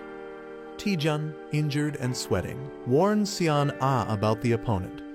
Xian-Ah moves at an incredible speed, making it difficult to stop her. Taejun considers using a powerful attack, but worries it may be too deadly.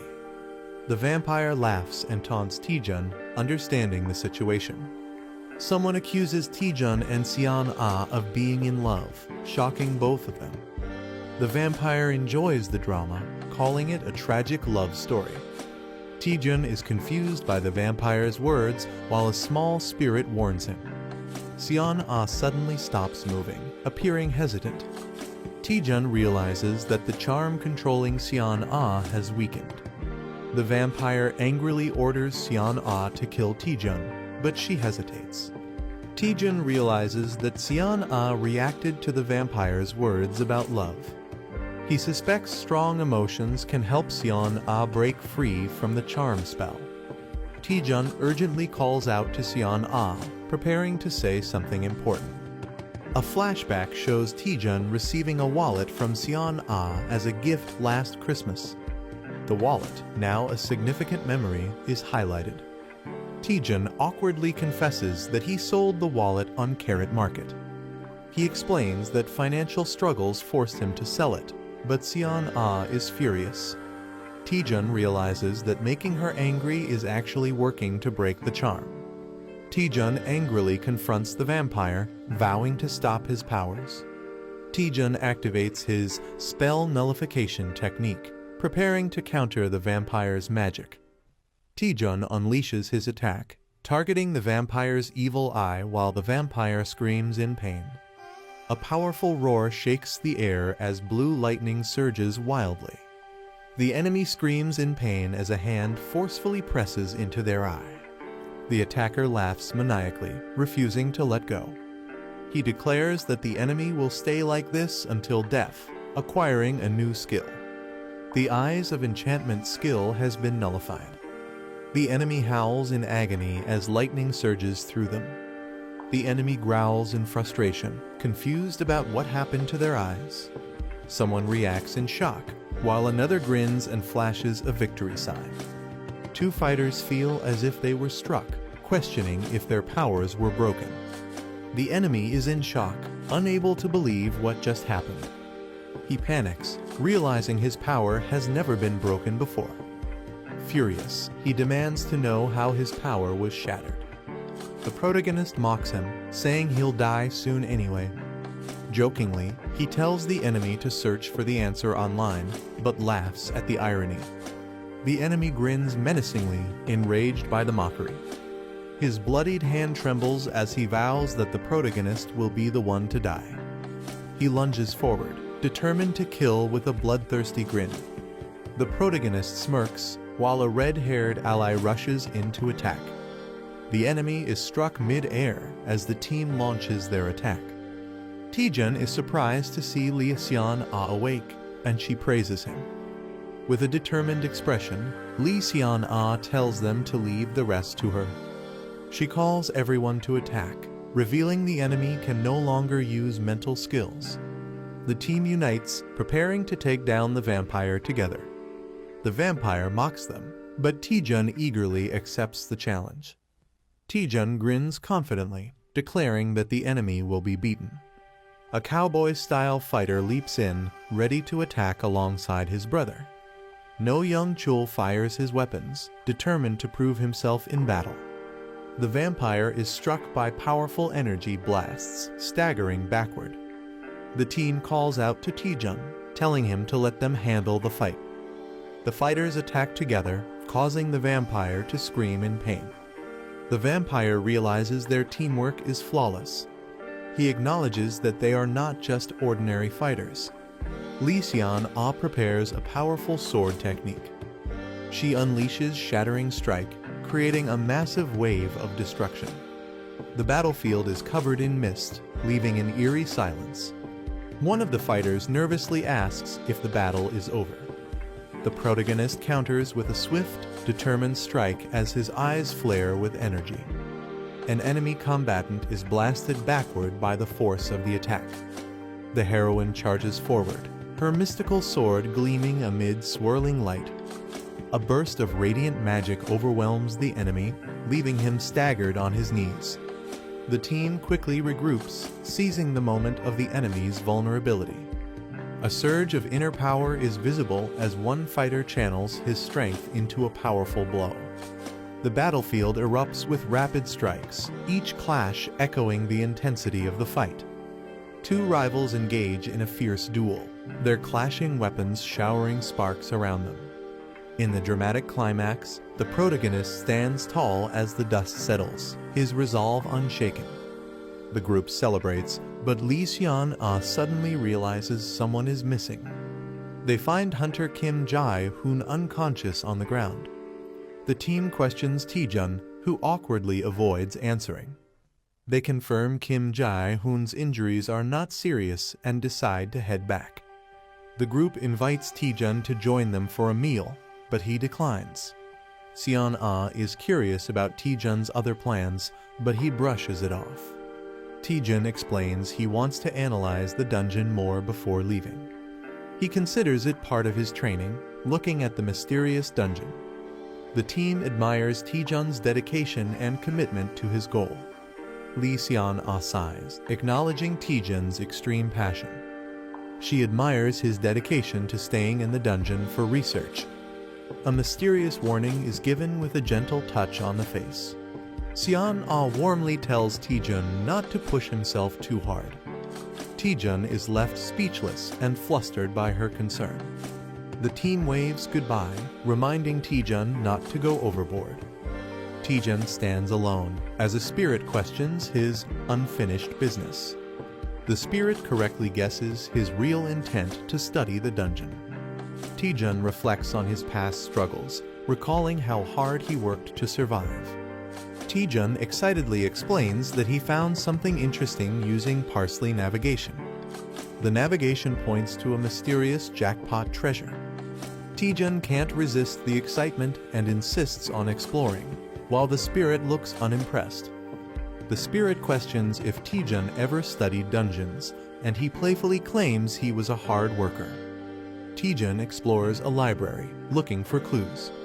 The spirit doubts the treasure's existence, but Taejun insists the navigation led them there.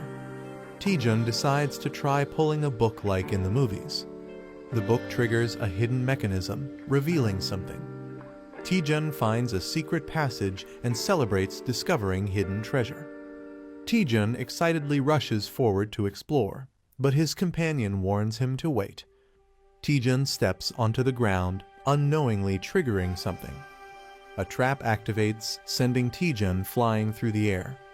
Taejun narrowly avoids deadly spikes and realizes the place is full of hidden traps. The navigation data suggests the traps are intentionally concealed. Taejun acknowledges the difficulty, thinking about how to proceed. Taejun decides to use a special ability to navigate the dungeon safely. Taejun summons a powerful skull-adorned staff with dark energy. The summoner calls upon Eratus using a dark ritual. A man is shocked upon recognizing the name Eratus. Eratus emerges from the summoning circle, demanding to know who summoned him. Eratus greets the summoner with an eerie presence. Eratus, the harbinger of death, introduces himself with his stats displayed. A ghostly creature screeches in fear, questioning the summoner's identity. Eratus is confused and questions how he was summoned. The summoner smugly confirms that he used the staff to summon Eratus. Eratus warns that the staff is filled with countless evil souls that could take over one's body. The summoner grins and proudly declares that he killed it. Eratus is in disbelief, but the summoner casually confirms it. The summoner mocks Eratus, questioning his authority. Eratus is struck by a powerful attack, stunned. The summoner warns Eratus to obey or face destruction. The summoner teases Eratus about his speech being too formal. The summoner gives Eratus his first command. The summoner confidently orders Eratus to charge forward. Eratus hesitates, confused about the direction. The summoner warns Eratus not to disappoint him. Eratus panics and rushes forward at full speed. Eratus turns in shock, realizing something is wrong. Eratus screams as he is shattered and unsummoned. The summoner calmly marks one trap as cleared. Eratus is revived, confused by what just happened. The summoner orders Eratus to charge forward again. Eratus runs straight into a fire trap. Eratus burns to ashes and is unsummoned once more. The spirit questions if the summoner will continue this madness. The summoner grins and confirms without hesitation. Lee Taejun declares he shows no mercy to his enemies. The spirit awkwardly accepts his reasoning. The summoner commands Eratus to body slam. The summoner praises Eratus for being a great detector. Eratus has grown stronger through repeated deaths. The summoner realizes Eratus is surviving traps better. He wonders if this is due to an extraordinary growth ability. Eratus blushes, feeling proud of his progress. The summoner plans to research extraordinary growth after the expedition. Eratus is shocked that his master is leaving after just saying, "Good job." Eratus protests, claiming even immortals have rights, but the summoner doesn't care. Eratus is unsummoned once again. The summoner moves on while the spirit calls him cold-hearted. The spirit believes they have reached the end of the dungeon. The summoner wonders if something feels off. He notices a suspiciously large tombstone. The summoner suspects something is hidden inside the massive structure. He touches the surface, triggering glowing purple symbols. A statue presents a red box containing a bracelet. The spirit recognizes it as a bracelet made from previous relics. The summoner considers appraising it, but worries about the cost. He hopes it turns out to be a powerful, world-class item. The elf girl excitedly explains that items don't need to be appraised one by one. She introduces the Item Analyzer app that makes analyzing items easy. The guy is shocked and frustrated that she didn't mention this earlier. She insists she told him before, but he was too distracted to notice. He tries using the Item Analyzer, and it scans an item automatically. The Relic of Malice is revealed as a unique grade bracelet with special vampire-related skills. He is shocked by its high grade, while the elf urges him to check the skills. The aesthetic of the vampire passive skill allows rapid healing except for severe injuries. Charm of the vampire skill allows controlling weakened targets. He gets excited about automatic healing, while the elf girl compares it to a duke's skill. She questions if the charm skill will ever be useful. He grins sinisterly, confident it will be very useful. He laughs, saying humans are everywhere, while the elf girl looks uneasy. He tells Mary Mai that she doesn't understand how the world works. He warns that humans can be scarier than dungeon monsters. A mysterious figure confirms their target, a newly ranked B-class hunter. A stealthy assassin with the Silent Shadow skill is assigned to handle the target alone. Lee Taejun arrives at the location, unaware that the assassin is watching him. The assassin recalls that Taejun was a D-rank porter not long ago but quickly rose to B rank. The assassin believes Taejun must die for becoming too noticeable. He launches a swift attack while Taejun finds the situation strange. Taejun stands victorious after a sudden counterattack, confused about the navigation error. The assassin is down, and Taejun questions when he appeared. Taejun wonders if the assassin had an invisibility skill, as he wasn't detected before. Taejun confidently tells the assassin to stop hiding and come out. With a sinister smile, Taejun unleashes powerful energy, warning he'll keep attacking until the assassin is dead. He throws a powerful, blue energy kick. The kick lands with explosive force on the opponent. A man watches in shock and fear. He unleashes a flurry of punches, overwhelming his enemy. The enemy begs for mercy, but the fighter hasn't even started. He mocks the defeated enemy, saying kids lack toughness. He casually asks the beaten man to introduce himself. The man, scared and bruised, reveals he's from the Red Hounds. The protagonist thinks the name Red Hounds sounds familiar. He remembers the Red Hounds as a criminal group that assassinates hunters for money. He questions the Red Hound member, who pleads for his life.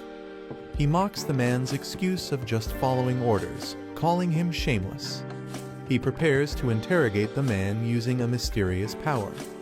He activates Vampire's charm to control the man's will. A loud scream echoes from inside a castle. Two Red Hounds wonder why their teammate hasn't returned. Han Jong-pil thinks it's taking too long to deal with a B-class hunter. He says next time he'll handle it himself, joking about the rookie's slow work. Han Jong-seo says the rookie's just slow due to lack of experience. The older brother mocks, saying the rookie might end up beaten like him.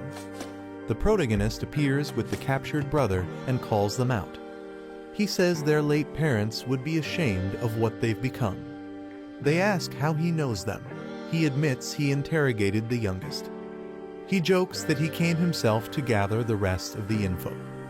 One brother gets angry and blames Han Jong-chul. The leader defends him, saying he's too well trained to break easily. He suspects the enemy used a mental skill, while the hero mocks their trust. He jokingly gives a praise sticker, while the spirit looks confused. The Red Hounds are stunned and wonder if he's actually insane. One regrets not dealing with him personally from the start. He threatens Lee Taejun, saying he won't leave alive. Lee Taejun casually tells him to go ahead and try.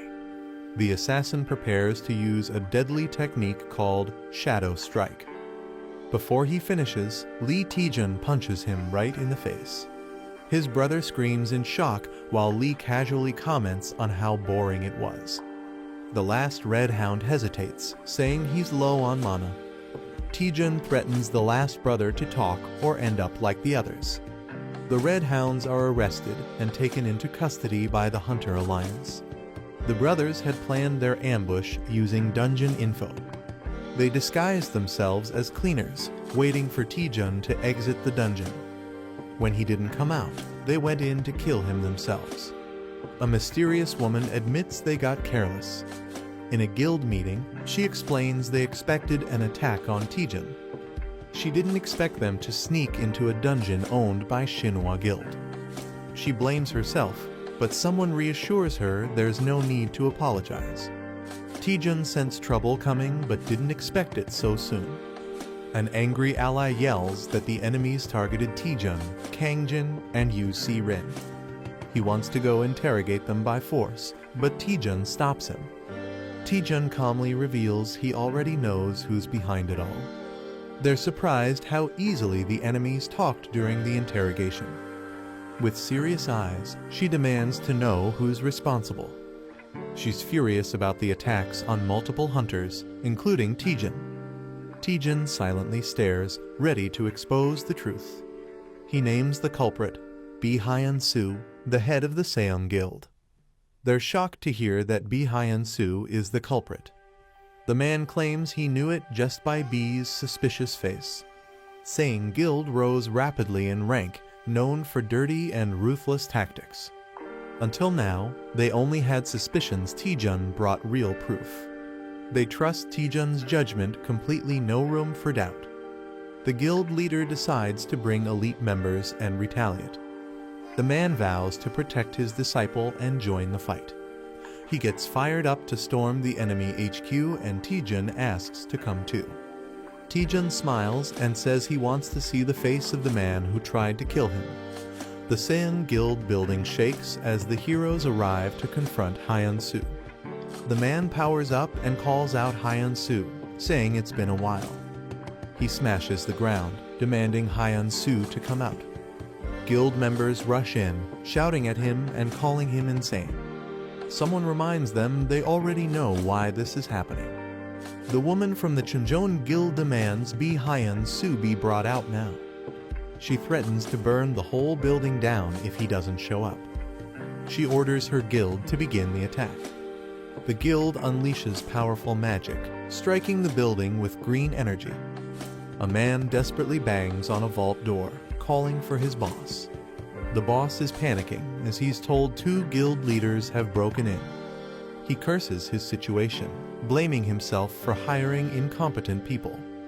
He angrily questions where everything started to go wrong, blaming Lee Taejun.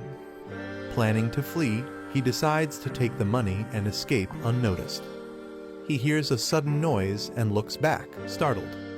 Someone finds his hiding place and taunts him. Shocked, he recognizes the intruder. A creepy man introduces himself as B-class hunter Lee Taejun with a chilling smile. A surprised man asks how Lee Taejun got there, and Taejun casually replies he walked. Taejun enters confidently, saying he's great at finding people. The seated man suspects Taejun wants something for showing up secretly. He offers Taejun a suitcase full of money, asking if that's what he wants. Taejun is stunned by the cash, but his spirit companion warns him to stay focused. Taejun refuses the money, saying he's not after dirty cash. He steps closer, saying there's just one thing he wants to confirm. Taejun accuses him of rigging the promotion exam and suspects another person is involved. The man is shocked, but Taejun insists he already knows most of the truth and wants honesty. The man angrily claims he acted alone in rigging the exam. Taejun laughs, realizing his bluff didn't work. Taejun decides to just beat him up and take him in. The man glares furiously, insulted by Taejun's confidence. He mocks Taejun, summoning dark power to intimidate him. He says he only fears top hunters, not someone like Taejun. Taejun recognizes the dark energy and braces himself.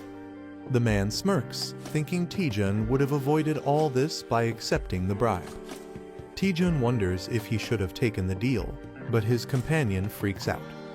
Taejun realizes that if dark matter is real, things might get dangerous. Dark matter absorbs energy, blocks attacks, and drains mana, making it nearly unstoppable.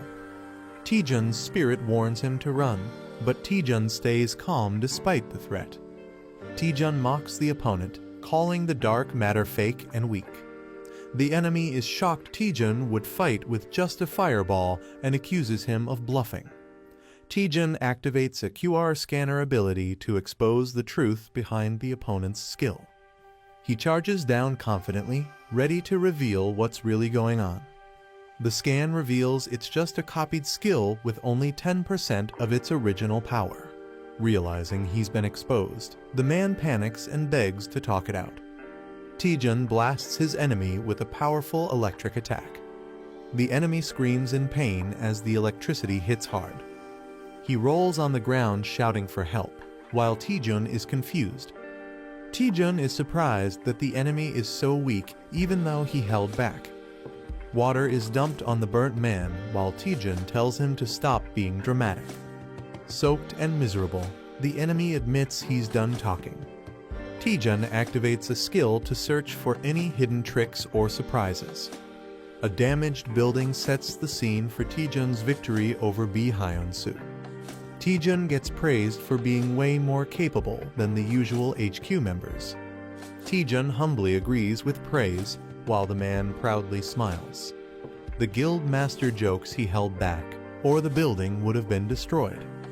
Taejun asks about Guild Master Seo, and the red-haired man says she's gathering evidence.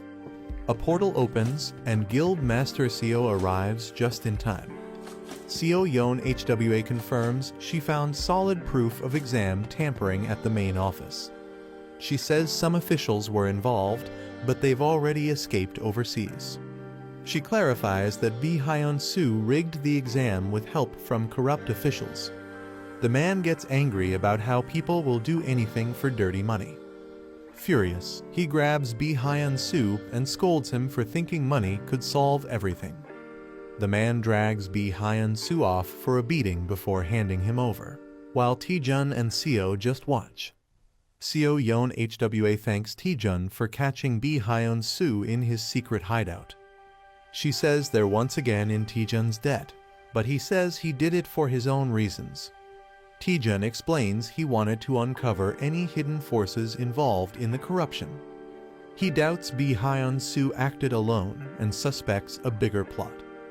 Taejun lists dark magic, liches, and assassins too much for one person to manage alone. He believes Bi Hyun-soo had help, and he wants to bring down every last one of them. Taejun declares anyone who commits evil should face justice plain and simple. Surprised, Seo comments on Taejun's unexpectedly righteous side, and he just smiles. Seo asks Taejun if he found the people helping Bi Hyun-soo behind the scenes. Taejun gives a quiet, knowing smile in response. Somewhere else, someone lies and says there was nothing found. News reports confirm Bi Hyun-soo confessed to the exam rigging after his arrest. A furious man, Go Young-min, is frustrated Bi acted recklessly and hired assassins. He starts to panic, worrying that the consequences might reach him too. He reassures himself that the sealed contract should keep him safe, then someone knocks. Nervously, he tells them to come in, sweating with tension. His vice guild master, Cho Yang-ti, enters and says someone wants to meet him personally. The masked visitor waits in the lobby, and Go Young-min wonders if it's someone from a known guild. The vice guild master says the visitor is masked and unidentifiable. The visitor left a cryptic message, "Flying Fly," which shocks Go Young-min. Panicked, he shouts to let the visitor in immediately, wondering if Bi Hyun-soo betrayed him. As the masked person enters, Go Young-min anxiously questions if their secrets were leaked. The masked man removes his disguise, and Go Young-min is stunned it's Lee Taejun. The vice guild master recognizes Taejun from the B rank assessment. Confused and nervous, the guild members wonder why Taejun is here. Go Young-min puts on a fake smile, wondering if Taejun came to blackmail him. Go Young-min suddenly bursts into maniacal laughter, completely losing it in front of everyone. Hunter Lee Taejun throws enemies like a whirlwind, shocking everyone around. Someone shouts at Yang T in confusion as he suddenly moves. A girl screams, "Stop him," while falling in terror. Taejun charges wildly through the hall while others rush to stop him. Someone screams, begging Taejun to stop and questioning his sanity. Taejun laughs maniacally as he moves with insane speed. The bald man commands Yang T to stop Taejun immediately. A purple attack is launched as Taejun is mid-flip, and someone yells in anger. A powerful energy blast explodes as someone screams Taejun's name in fear. An impressed voice praises Taejun's strength, calling him Hwaryong Guild's true number one. The bald man acknowledges the girl's flawless technique that restrained him instantly. The girl slams someone into the ground, saying it's enough to pass the entry test. The man introduces himself while Taejun flips mid-air and restrains him with help from the girl. Taejun proudly states his name with confidence and a smile. Taejun says he attacked just to test the guild's skill level before joining. He smirks and says it was all just a test to see how they'd react. Someone watches Taejun nervously, thinking he's totally insane. The man is stunned by Taejun's behavior, calling it beyond crazy. He warns Taejun not to act foolish, reminding him of where he is. He mocks Taejun, saying a weakling without necromancy has no place here. Taejun mocks back, laughing at how obsessed they are with necromancy. The Hwaryong Guild was built by Go Jin-ho, a master of uncontrollable blood magic. He changed how people saw necromancy and dark magic, making the guild one of Korea's top 5. But now, after the first guild master retired, it's nearly bankrupt. Taejun says they can't afford to be picky and should see crisis as opportunity. He boldly declares that joining him will revive the Hwaryong Guild. The man hesitates, unsure, while Taejun prepares to reveal more. Taejun hands him a paper, saying, "Take a look at this." The man reads the document in shock, realizing its significance. A dramatic gasp bursts out. Whatever he saw left him horrified. Go Young-min panics and hides the document when asked what it is. He realizes Lee Taejun had known everything from the very start. The paper reveals shady deals and manipulation in the B-rank assessments. Taejun grins smugly, asking if they've changed their mind yet. He leans in creepily, pressuring Young-min to sign the contract. Angrily, someone slams their fist on the table, shouting, "You little." Yang T yells at Young-min for letting a non-necromancer into the guild. Young-min nervously tries to calm Yang T down. He nervously argues Taejun is weird, but his skills are top-notch. Yang T complains that Taejun is only here to drain the guild's resources. He warns that Taejun must learn necromancy no matter what. If not, Taejun will face a brutal lesson during initiation. A peaceful city view sets the scene for a calm moment. Taejun enjoys his coffee, finally feeling relaxed. Guan Rimi teases him, saying he's living the good life. She reminds him that bounty hunters were just after him, urging caution.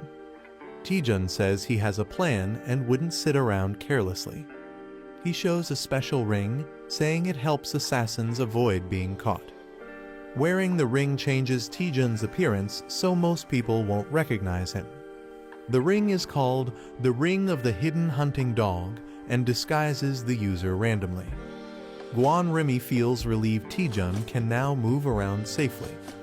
She wonders why Taejun chose Hwaryong Guild over the better-known ones. Taejun says other guilds are fine, but dealing with their demands would be too much trouble. He doesn't want to deal with constant international expeditions. He also dislikes being dragged into political events by top guilds. Since Hwaryong is ranked low, it lets him freely profit from monastones. He even gets to set his own contract terms. Guan Rimi now fully understands his reason. Taejun casually says he might go shopping since it's been a while. Guan Rimi is surprised by his sudden interest in shopping. Taejun says splurging now and then is worth it. Let's go waste some money. They arrive at a huge, impressive building that leaves Taejun in awe. Taejun laughs, saying he never imagined this life before money really is powerful. Guan Rimi questions the place, feeling it's not an ordinary mall. Taejun explains it's the largest marketplace for hunters, packed with all kinds of gear. The mega mall has everything from weapons to armor, updated weekly with rare items. It's called Gwimuljeon, a massive hunter-only shopping complex in Korea. Taejun is about to shop when someone suddenly recognizes him. A girl says she barely noticed him with the item on. She says she's heard of him from her brother. Taejun is confused. She introduces herself as Cha Yerin, leader of the Shinhwa Guild. Taejun greets her and realizes she's the sister of Cha Soo-hyun. He asks why the Shinhwa Guild leader is at a mall, and she's surprised he doesn't know. Cha Yerin reveals she runs the mall and visits to check new items weekly.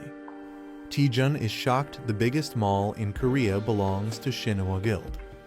He apologizes for not recognizing her, and she says it's fine since she avoids media. A girl asks Taejun if he has some free time, catching him off guard. She tells Taejun she heard about his heroic actions during the dangerous dungeon expedition. She offers him a reward as a token of thanks for saving lives. Taejun politely refuses, saying he didn't do it for a reward and her gratitude is enough. She smiles softly and agrees not to insist further. Still holding a gift, she hesitantly asks if he's really sure about refusing. Taejun looks shocked when she says he could have picked anything he wanted. She shyly reveals the gift was from their exclusive VIP item store.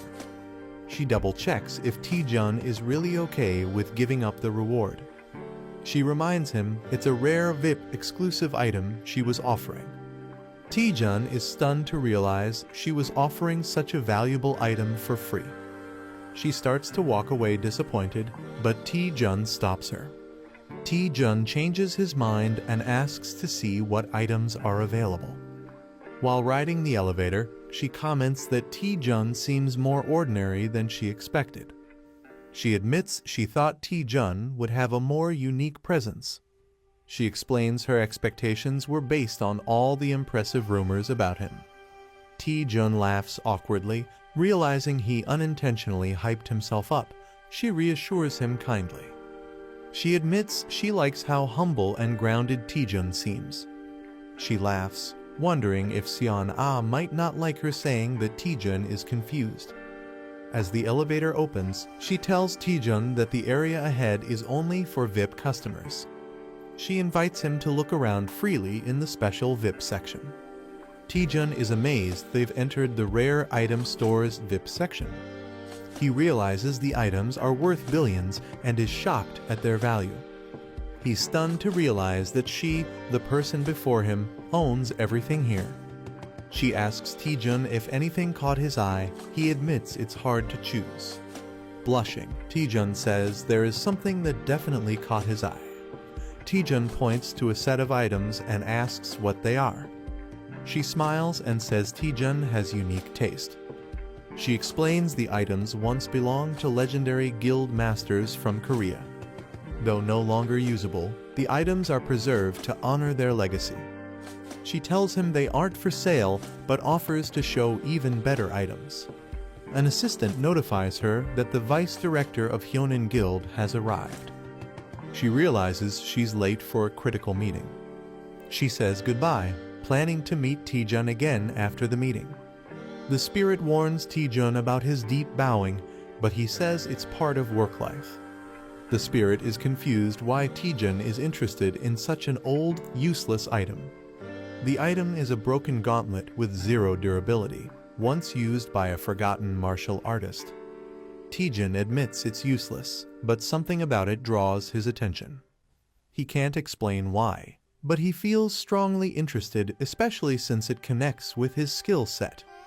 He receives a quest: obtain a synergy item to unlock a new status window function. He recalls that the system never gives him impossible quests, always something he can handle. He realizes there must be a way to restore the broken gauntlet somewhere. Taejun dramatically pleads with the director to help him fix it, desperate for a solution. He even gets on all fours and barks like a dog to show how serious he is, leaving the spirit speechless.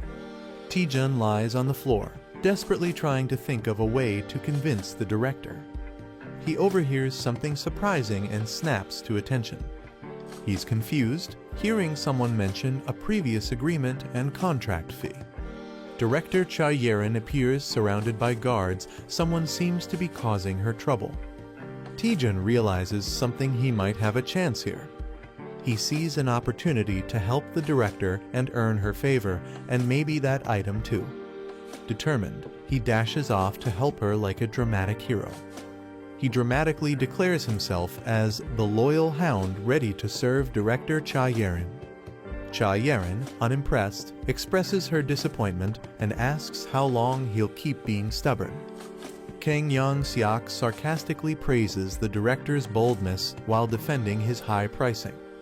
He smugly says it's only fair business to charge what something's worth. Director Cha Yerin is visibly annoyed by his attitude. He's pushing her buttons. Taejun rushes in after hearing the commotion, ready to help. Young-seok dismissively tells Taejun to move aside, not knowing who he is. He claims they're in the middle of an important business meeting. Cha Yerin tries to stop Taejun, but he plays along, pretending to respect the business. Taejun throws a cheeky line, saying he enjoys business, especially business class flights. With a smug grin, Taejun takes a seat and suggests they talk business. Kang Young-seok asks who Taejun is, and Director Cha hesitates to respond. Taejun looks at the weapons and begins to piece together the situation. The Hyonin Guild specializes in item appraisal and dominates the Korean market. Because of that monopoly, the Shinhwa Guild is forced to comply even with unfair treatment.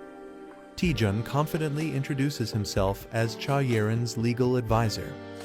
With a big grin, he asks what the issue is, as if it's just casual business. Director Cha is confused by his bold claim, while Kang accepts it without question. Kang explains they're being asked to appraise too many items in too short a time. He says hiring extra staff increases cost, and the added payment wasn't nearly enough. Kang Young-seok demands double the original fee, shocking both Taejun and Cha Yerin. Taejun says he understands the issue, but finds something suspicious about it. He confirms with Kang that the Hyonin Guild is supposed to be an appraisal specialist. Taejun questions why experts would need a whole week. It sounds too slow and inefficient. He mocks them, laughing that a week per item is absurd and saying he'd have found another guild by now. Kang becomes visibly angry and offended by Taejun's words. Kang challenges him, warning that switching guilds could ruin all their items. He explains that a wrong appraisal can permanently destroy an item's value. Taejun listens as Kang insists that taking a chance with another guild is too risky. The director questions if any other guild can handle the job. The woman tells Taejun to back off before things get worse. Taejun apologizes for stepping out of line and disturbing business. Taejun leaves quietly, and the director feels satisfied. The director smugly claims their appraising skills are unmatched. Cha Yerin shows up, surprising the director. Lee Taejun cheerfully introduces himself as the new item appraiser. A man nervously greets Director Cha Yerin for the first time. Lee Taejun proudly introduces himself as the new item appraiser. Taejun excitedly examines the weapons laid out on the table. Taejun confidently assures Director Cha the appraisal will be quick. Taejun eagerly suggests starting, surprising Director Cha. Taejun asks the other appraisers to leave, calling it a trade secret. The older appraiser is shocked and mutters that this is ridiculous. He angrily warns Taejun that lying could lead to legal trouble. He mocks Taejun and tells him to stop pretending and leave.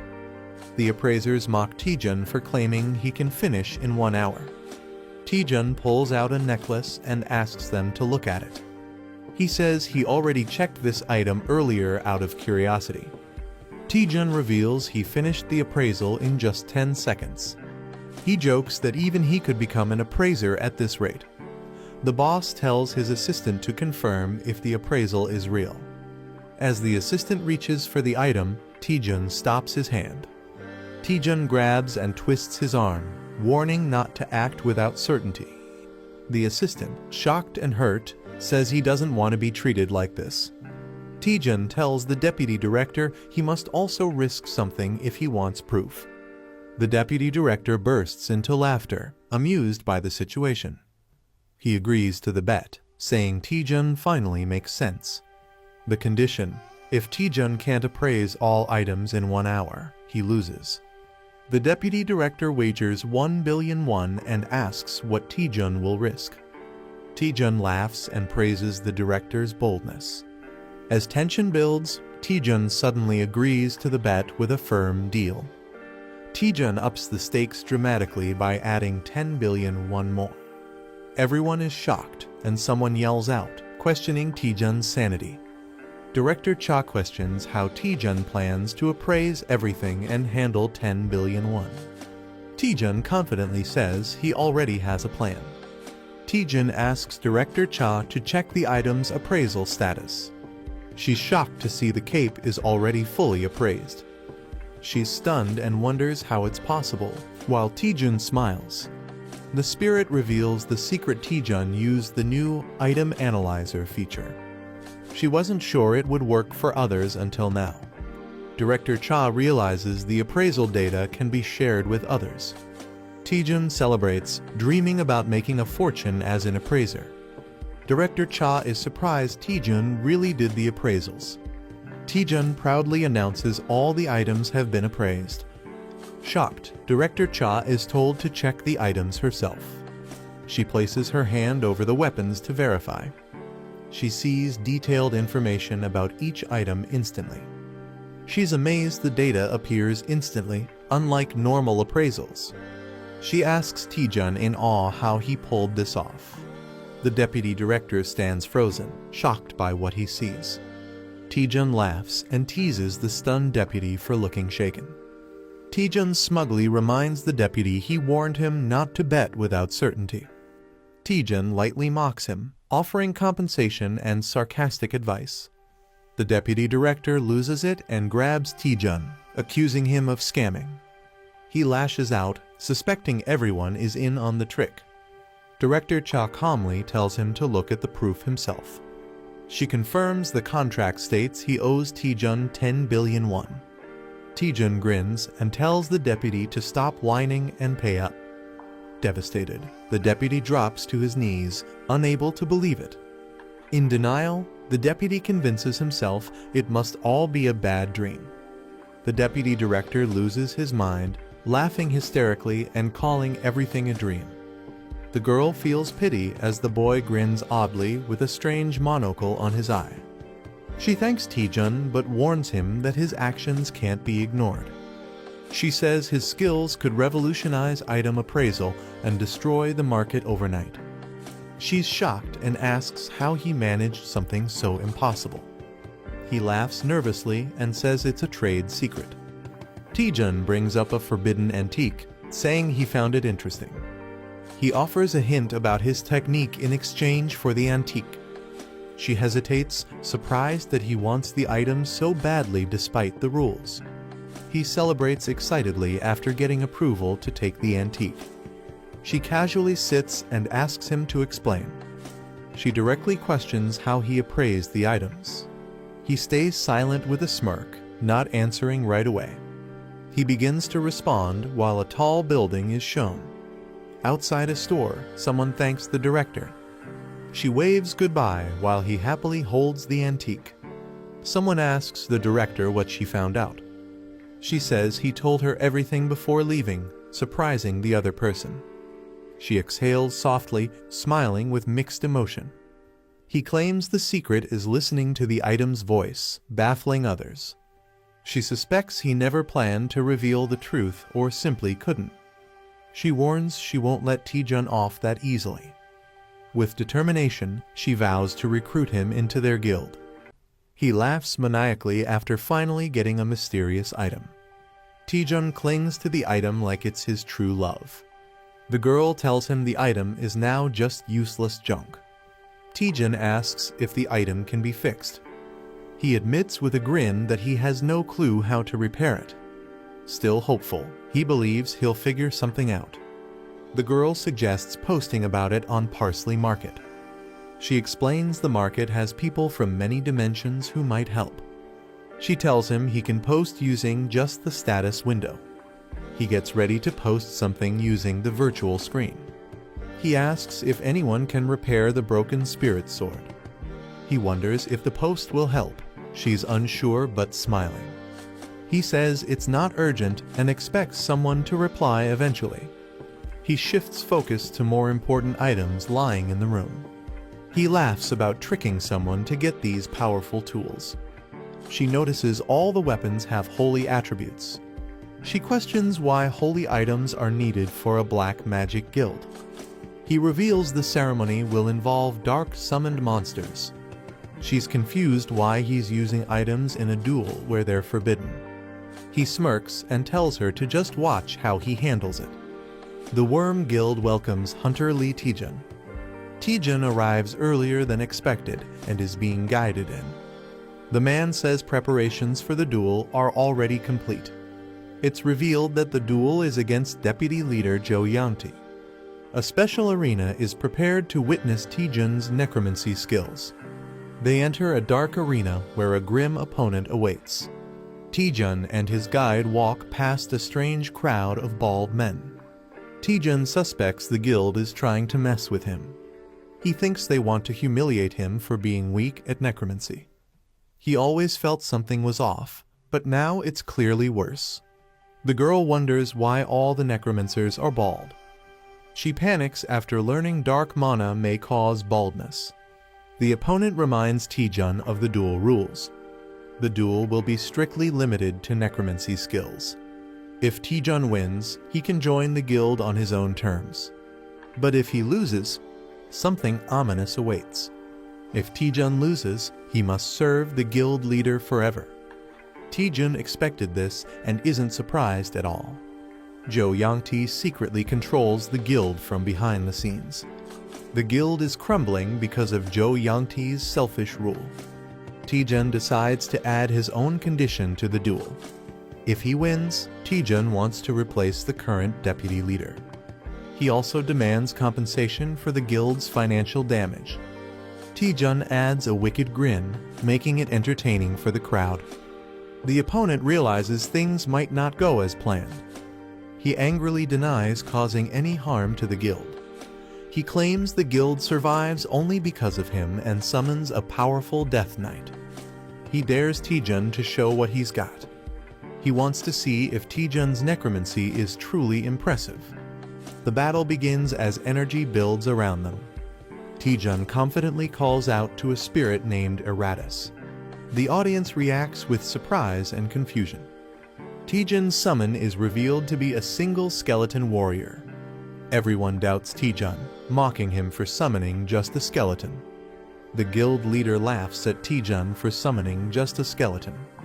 Taejun orders Eratus to attack. The skeleton responds loyally. Eratus delivers a powerful blow during the clash. The opponent is shocked that his Death Knight's armor broke instantly. Taejun grins, taunting that light magic melts darkness. Taejun jokes about the new gear while Eratus humbly compliments it. It's revealed Eratus wields holy power rare for a skeleton. The enemy refuses to believe it's possible. He's stunned by the existence of a wholly attributed skeleton warrior. Mana exists in fire, holy, earth, wind, dark, and water elements. Each attribute has power differences that affect battles. Eratus was once a dark-type skeleton under his master. After training, Eratus evolved to resist holy mana. Taejun commands Eratus to strike as the Death Harbinger. Eratus charges in while an ally yells at him to dodge. Eratus slams down a powerful attack, shaking the floor. A demon prepares to counter with a massive red blade. The demon's slash lands hard, shaking the battlefield. He mocks the idea that darkness can defeat light. Taejun commands Eratus to unleash his secret weapon. Eratus prepares to fight alone, holding divine gear. Eratus starts reciting creation verses, confusing enemies. He grips the holy relic, ready to activate its power. Eratus declares, "Let there be light," summoning holy energy. A skeleton holds a golden relic tightly. A powerful burst of light forms around the skeletons. The light explodes, blinding everything nearby. The enemies panic, shouting in fear at the sudden light. The blinding light is so pure that it purifies even souls. The enemies panic, shocked by the skeleton's divine power. A massive explosion of light overwhelms the area. A man smirks and declares the match is over for Jo Yangti.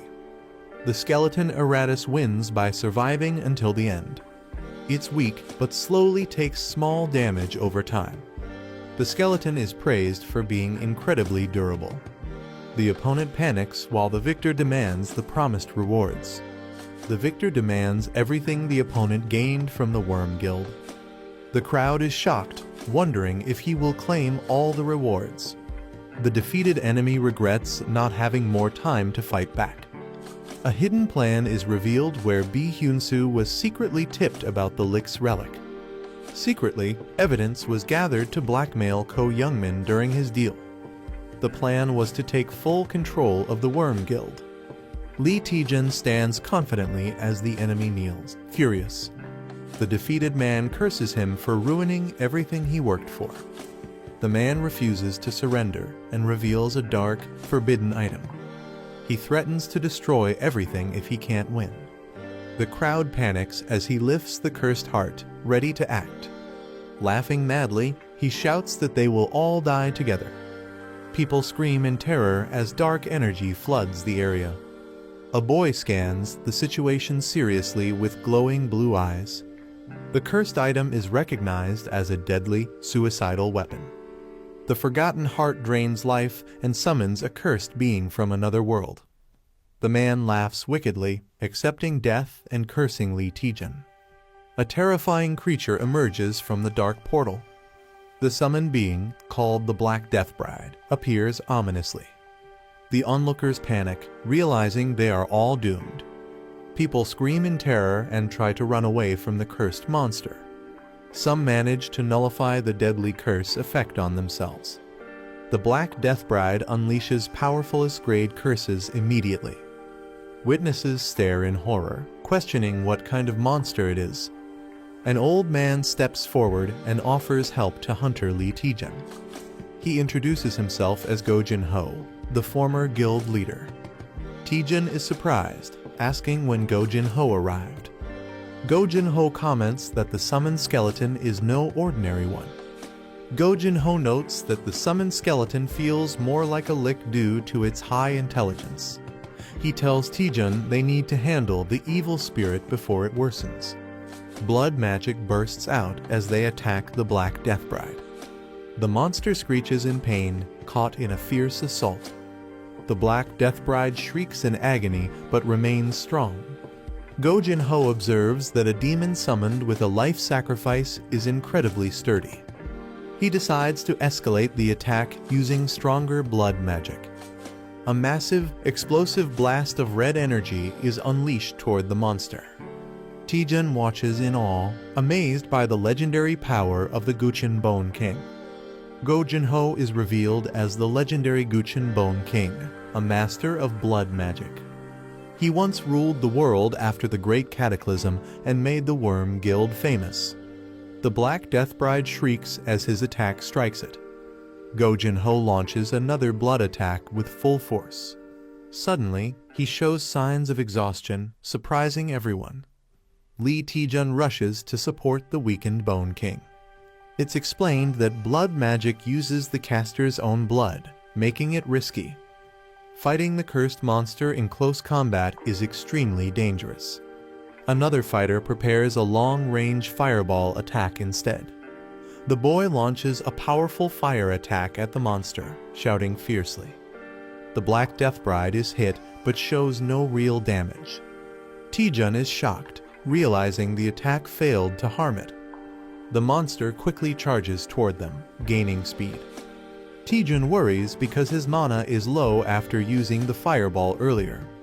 The Black Death Bride gets struck by a powerful light attack.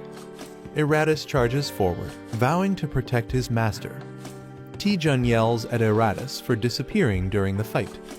Eratus awkwardly admits he was weakened by too much light earlier. Eratus admits he fainted while standing during the earlier fight. He reassures everyone that he will now protect his master with all his strength. Eratus bravely blocks the Black Death Bride's next attack. Taejun and the Spirit Girl notice that Eratus's personality feels strangely different.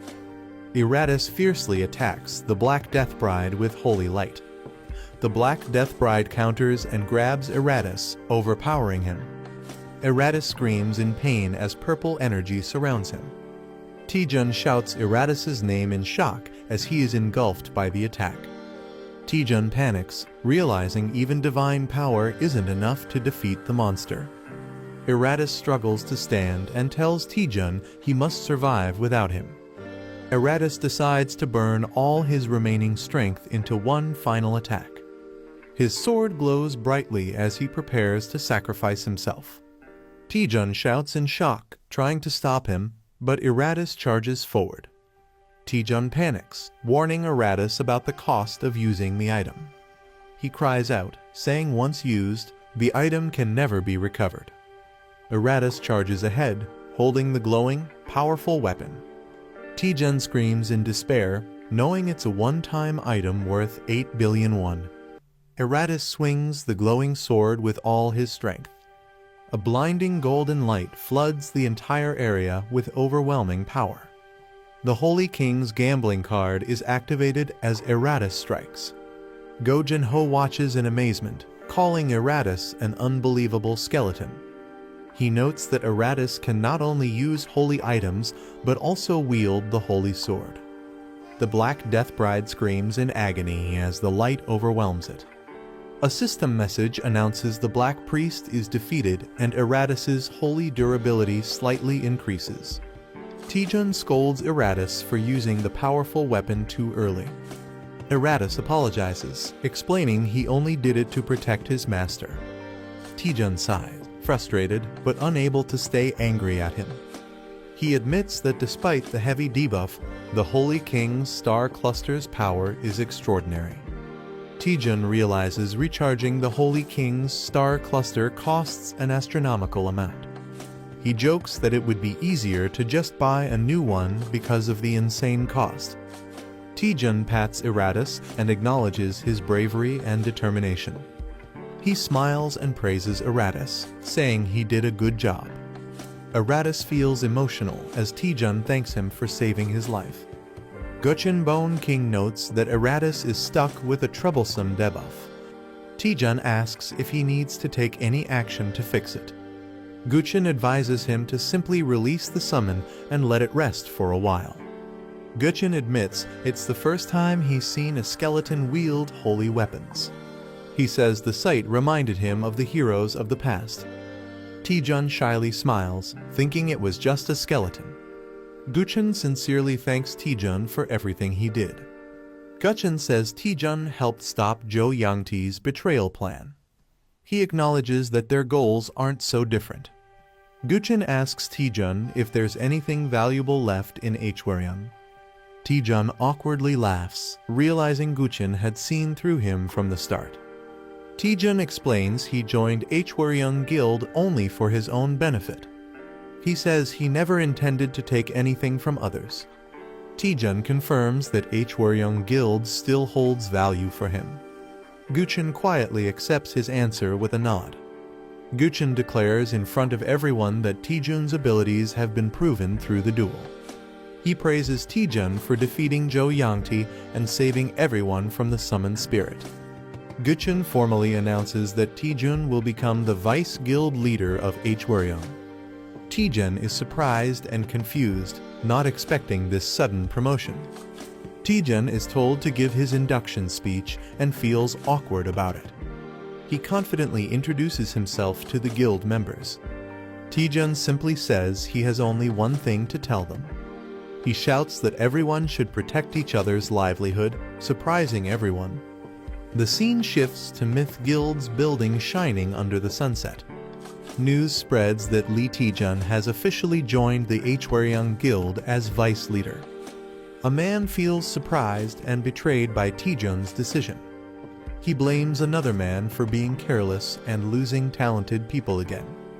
The woman scolds her brother for losing talented people like Lee Taejun. She regrets not bringing Lee Taejun into their guild earlier. She can't understand why someone with his talent would join Hwaryeong Guild. She decides to ask Seon Ah, who is close to Taejun, for help.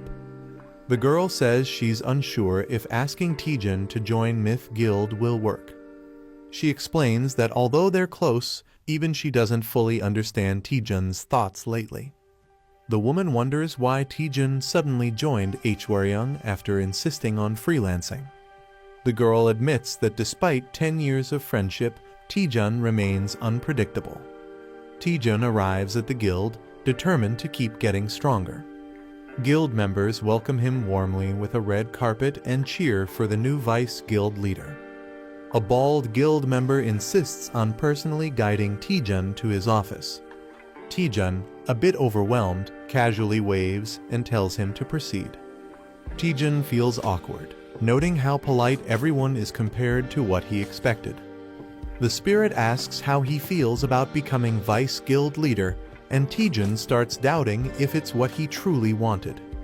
Taejun reflects that success feels lonelier than he imagined. Finally, he lies down exhausted, unsure about his new path. Taejun reflects that he's been chasing his goals non-stop without thinking much. After clearing many difficult quests, he's grown rapidly and caught up with strong hunters. Although he's gotten stronger, he feels a strange uneasiness inside. He questions if it's really okay to grow this powerful so quickly. Taejun starts doubting the manager, realizing he knows too little about her and the system. He recalls that it was strange he had a unique status window that no one else on Earth had. The manager panics after discovering something shocking while investigating the dramatic growth. Taejun urgently asks what's wrong, and she reveals she found critical information. Taejun asks what kind of information the manager found, and she begins reading it to him. She explains that users of dramatic growth quests must follow strict quest rules. If users fail to complete quests in time, their growth effects will be immediately invalidated. Taejun is shocked and panicked after hearing the serious consequences. Taejun panics after learning that the dramatic growth system limits user growth and could erase everything he's gained. The quest window appears, showing that Taejun has only 2 days left to complete the mission. The boy is shocked, realizing everything they worked for might be lost. The elf girl nervously confirms the bad news. He screams in frustration, while she defends herself saying she only found out by stealing the info. Another boy suspects she was sent just to secretly monitor him. The boy is stunned after seeing how insanely overpowered the hidden skill really is. The elf girl hesitates, saying there's information she still can't reveal. He complains about how she always avoids giving straight answers, frustrated by her secrecy. She clenches her fist with determination and assures him that she is always on his side. The boy asks if he can trust her, and she responds with a cheerful yes, calling him a friend. He thinks deeply, concluding that she doesn't seem like a bad person. Remembering her concern during past dangers, he decides to give her the benefit of the doubt. Gaining some trust, they shift focus to check the remaining time on their quest. The elf girl updates the interface, and Taejun is relieved he can finally see the quest details. They discover only 2 days remain to complete the Radical Growth quest, which puts Taejun under pressure. She reminds him to check the item post he made earlier at the Parsley Market for a solution. Curious, Taejun opens the post, wondering how many comments it received. Taejun checks the comments and is disappointed to find only one, and it's useless spam. He panics, feeling like all his effort was wasted. Suddenly, a new comment appears mentioning an ultra-legendary item. A mysterious user responds, recognizing Taejun from a past encounter involving a strange staff and enhanced crystal ball. Taejun gets frustrated waiting for the slow reply while the elf girl watches over his shoulder. The message explains that the item contains complex mana circuits that require precise repair. Taejun is shocked to learn he'll need at least a 7th circle mage to fix it. The mysterious commenter jokingly suggests finding such a mage, and Taejun quickly thanks them for the tip. The mysterious user logs off, leaving Taejun frustrated and wondering if he knows any 7th circle mages. They consider asking Seo Yonawa, but she's only a 5th circle mage at best. Taejun explains that 7th circle mages are extremely rare and top tier even on a global level. As panic sets in, Taejun reveals that he might know one person who fits the requirement. Taejun admits the person he's thinking of isn't the most reliable, but he's their last hope. He knocks on a door, calling out with a polite, "Excuse me." A tired-looking staff member peeks out and says he's brought documents for the deputy guild leader. The staff member reluctantly enters, asking the leader to treat the task as part of his responsibilities. The staff member finds a note saying, "Today's a vacation day," on the guild leader's door. Surprised, he realizes the leader is absent on his very first day. Taejun and the elf girl arrive at the Tower of Training in search of the 7th circle mage. The elf comments on how the place hasn't changed, still empty and unwelcoming as ever. She questions why a dungeon is in the middle of the city instead of behind a gate. Taejun explains that the tower is actually a massive gate, and in rare cases, the surroundings adapt to the dungeon. Despite its odd location, he clarifies that the dungeon itself is just like any other. Taejun notes that the dungeon used to be a regular building, though he wasn't around back then. As they walk through the arena, he wonders aloud if the old man they're searching for has gone missing again. Suddenly, a loud explosion erupts as a muscular figure crashes down, yelling, "Trainee." Taejun and the elf are caught off guard, shielding themselves from the debris in shock. A muscular old man suddenly appears, shouting about protein and startling Taejun. Recognizing him, the old man greets Taejun warmly and praises his improved physique. Taejun explains that he's been training thanks to the old man's previous help. He then politely asks the old man to repair an item with broken mana circuits. The old man gladly agrees to fix the item as a favor to his lifesaver, surprising Taejun. Before starting, he says he wants to ask Taejun an important question. Standing tall, he asks Taejun what strength means to him. Taejun is caught off guard as the old man explains that true strength is about upholding one's convictions. The old man explains that some pursue strength by building their bodies, while others dedicate themselves to training their skills. These people devote their lives to chasing great ambitions with conviction. Pointing directly at Taejun, he demands to know what Taejun wants to become strong for. Taejun sheepishly admits he never thought about it, prompting the old man to call him a foolish youth. The old man shouts that strength without purpose is poison and leaps toward Taejun. He launches into a surprise move called practical compressed muscle training. Taejun barely dodges the explosive punch, shocked by the sudden attack. As the dust settles, he stands up, stunned, realizing he just barely avoided death. Taejun yells at the old man, calling him crazy, but the old man calmly says Taejun's body moves fast while his heart is uncertain. He compares Taejun to a lost, aimless beast with no direction. Taejun tries to fight back, but the old man easily counters and offers to give him a valuable lesson. With a confident pose, the old man assures Taejun that he'll take it easy on him despite his overwhelming strength. Taejun, clearly annoyed, glares at the old man and accuses him of provoking him on purpose. He launches into an attack, jokingly warning not to report him for hitting an elder. Using a powerful skill, he charges with intense force toward the old man. The old man blocks the move effortlessly, impressed by the weight and force behind Taejun's strike. Taejun, filled with determination, declares the fight isn't over yet. He unleashes his powerful technique, the Rising Dragon Divine Fist. His glowing fist charges forward, bursting with intense blue energy. The old man braces himself as the attack comes crashing down from above.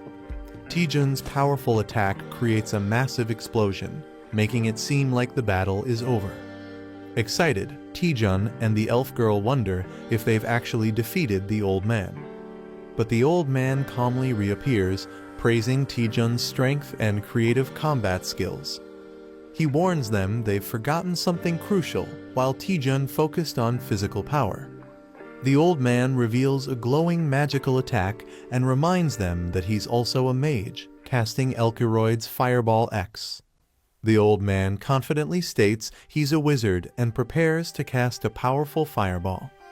Taejun is shocked, wondering if the spell is the same as his own fireball technique. The old man explains that the fireball's power varies infinitely based on the caster's mana.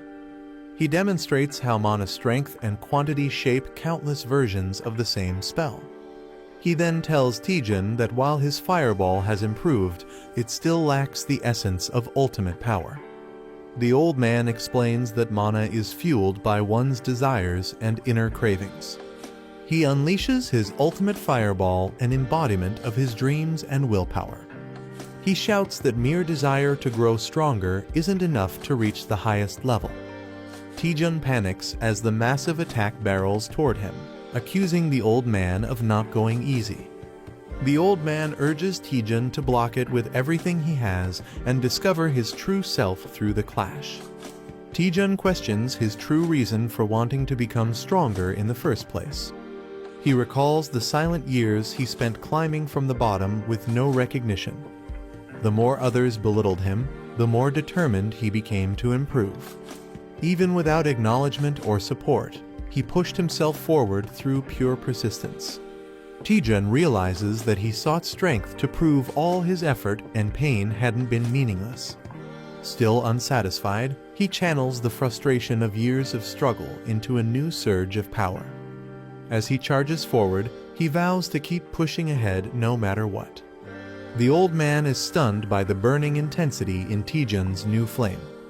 Though it's still weak, he can feel the raw, genuine desire, the spark of Taejun's true purpose behind the attack. As their clash ends, the old man wonders if Taejun has finally discovered his true answer. Taejun stands firm, glowing with newfound power and purpose after unleashing his full strength. The old man acknowledges Taejun's progress, saying he's finally found the right path. Although Taejun isn't yet ready to fully wield that power, the old man sees great potential in him if he continues training. Taejun collapses from exhaustion, relieved he survived the intense ordeal. The old man examines the mana circuit and confirms it's as complicated as he expected.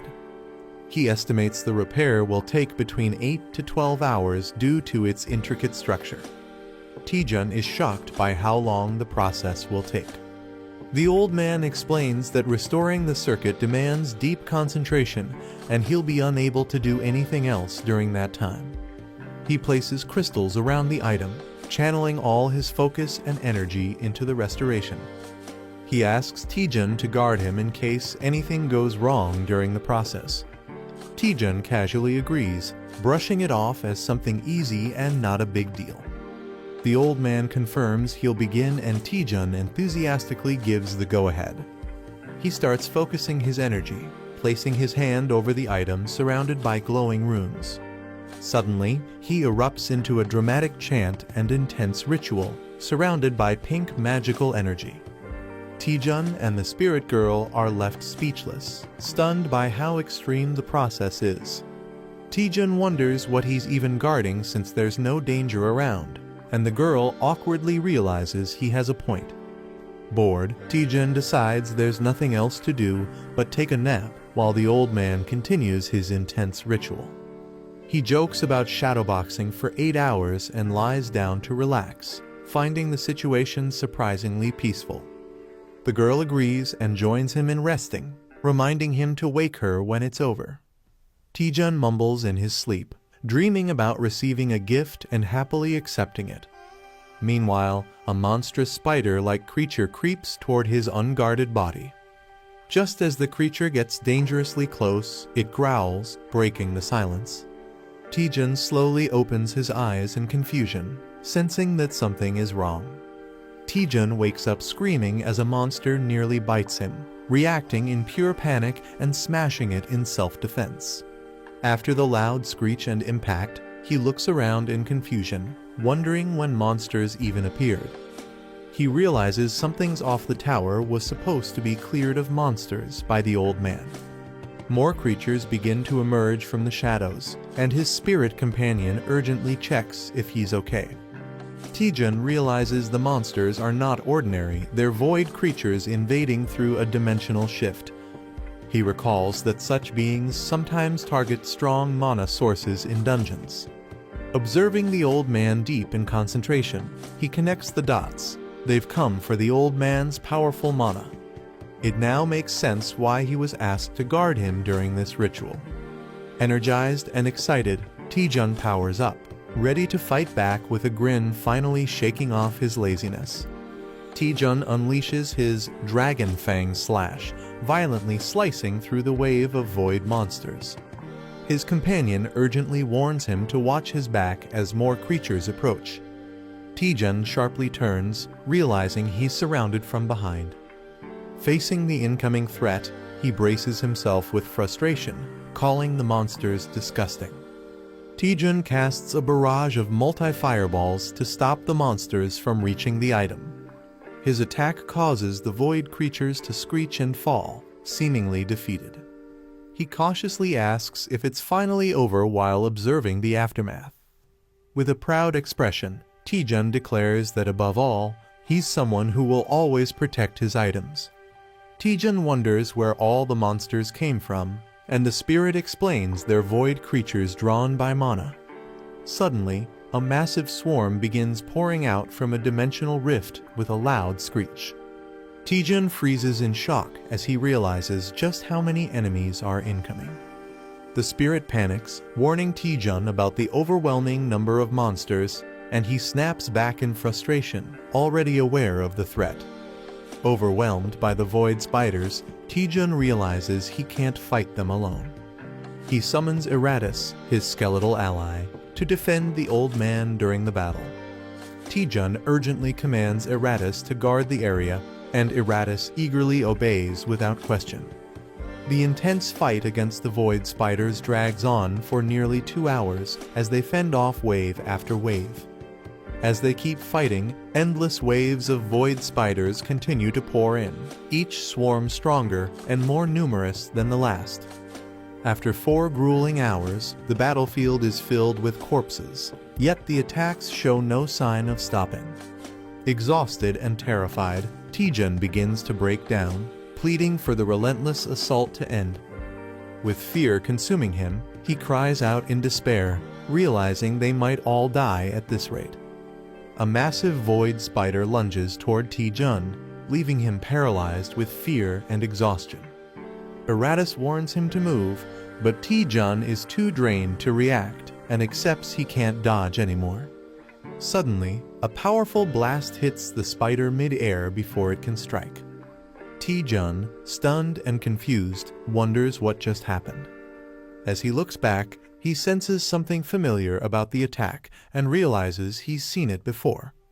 A confident man steps forward, sarcastically asking who's causing chaos in the dungeon, and recognizes Taejun. Taejun is shocked to see Choi Jin-hyuk and Lee Seon-ah appear together. Jin-hyuk greets Taejun casually, smirking and asking how he's been after a long time apart. Lee Seon-ah hands a potion to an injured man while Choi Jin-hyuk casually responds, explaining how they got there. Jin-hyuk, looking frustrated, asks if they even know what's happening outside the gate. A visual flashback reveals a berserk dungeon unleashing monsters, forcing civilians to flee in panic. Still annoyed, Jin-hyuk vents about their bad luck, lamenting how a national emergency ruined their rare vacation. Taejun drinks a potion while recovering and realizes the situation after hearing the explanation. It's revealed that each dungeon has a limit to the number of monsters it can contain before becoming unstable. When that limit is exceeded, mana destabilizes, leading to a dungeon break, releasing monsters into the outside world. Lee Seon-ah, shocked by the scene, questions Taejun about what happened and asks about the mysterious old man. Taejun stands silently as he watches a glowing magic formation in the distance, sensing something ominous. Taejun hesitates, unsure how to explain the mysterious old man's presence to Seon-ah. He reveals the old man is actually an NPC who guards the dungeon and is currently recovering from an injury. Taejun believes the monsters are attacking because they're drawn to the guardian's weakened mana during his healing. He suggests they all join forces to eliminate the spiders and restore the dungeon's stability. Lee Seon-ah confidently tells Choi Jin-hyuk they already plan to take down the spiders. Taejun joins in, and everyone splits up to begin the fight, with Choi telling them not to get in his way. Choi unleashes a powerful electric move, Light Blade Art, 5th form, slicing through enemies. With a Tempest Slash, he effortlessly tears through the monsters with blinding speed and force. Confident in his strength, Choi mocks the threat level, but is suddenly warned to watch out as danger strikes from above. Choi Jin-hyuk is caught off guard by a sudden enemy strike. Lee Seon-ah slashes through enemies and warns him not to lower his guard. She explains that even weak monsters can be dangerous when they attack in overwhelming numbers. Embarrassed, Jin-hyuk denies being careless, but Seon-ah bluntly tells him he already let his guard down. Choi Jin-hyuk agrees with Lee Seon-ah's warning and urges everyone to stay alert. A talking skeleton warrior suddenly appears, declaring the need to work together and not get complacent. Both Jin-hyuk and Seon-ah look confused and try to ask who or what this skeleton is. As they question him, the old man NPC is seen being swarmed by a wave of incoming monsters. Taejun unleashes a powerful strike that sends a wave of monsters flying. He notes that monsters targeting mana isn't unusual, but seeing such an overwhelming number of them surprises even him. Suddenly, Jin-hyuk senses a tremor and looks around, alarmed by the shaking ground. A sudden motion catches everyone's attention as a dark force stirs. Someone shouts to alert the group that something is emerging from the shadows. A powerful boss monster appears, towering with glowing red eyes and a fearsome presence. Taejun realizes the endless wave of enemies must be linked to this boss summoning them. The group realizes that the Queen Spider, an S-rank monster, is the source of the endless void spiders. Taejun figures out the spiders weren't being summoned endlessly, they were being spawned by her. He confirms the Queen was the first to appear and has been behind all the chaos from the start. Acknowledging the threat, he warns that the Queen won't go down easily and definitely revealed herself for a reason. Taejun warns that the Queen Spider might be baiting them into a trap. Choi Jin-hyuk argues they can't just stand by while it's exposed in the open. As the swarm intensifies, Choi fights back, saying they'll be overrun if they don't act. Taejun admits Choi isn't wrong, silently acknowledging the urgent threat around them. Taejun assesses the battlefield, realizing they can't attack blindly but also can't stay idle. He confidently commands Iratus to charge into battle as the best strategy. Eratus panics, questioning if his master is sending him to die, while Taejun casually shrugs. Taejun grins mischievously, reminding Eratus that he's immortal, so it's no big deal. Taejun laughs darkly, assuring Eratus he'll just revive him if he dies. He orders Eratus to stop hesitating since he's just a summoned being meant to charge ahead. Even Choi Jin-hyuk and Seon-ah join in, shouting at Eratus to go check if it's a trap, leaving him shocked. Eventually, everyone yells "charge," leaving Eratus speechless as he's pushed to lead the advance. Eratus realizes his true role and accepts his fate with a heavy heart. Feeling used, he laments that he was just a disposable tool from the beginning. Crying out to the heavens, Eratus bravely charges at the Queen Spider with all his might. He prays for strength as he clashes directly with the terrifying queen in a bold frontal attack. Eratus looks confused when nothing seems to happen after his dramatic attack.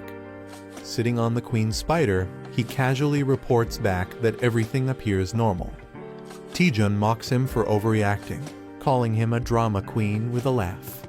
Suddenly, something shifts, and Taejun shouts in alarm as Eratus notices a strange movement in the queen's body.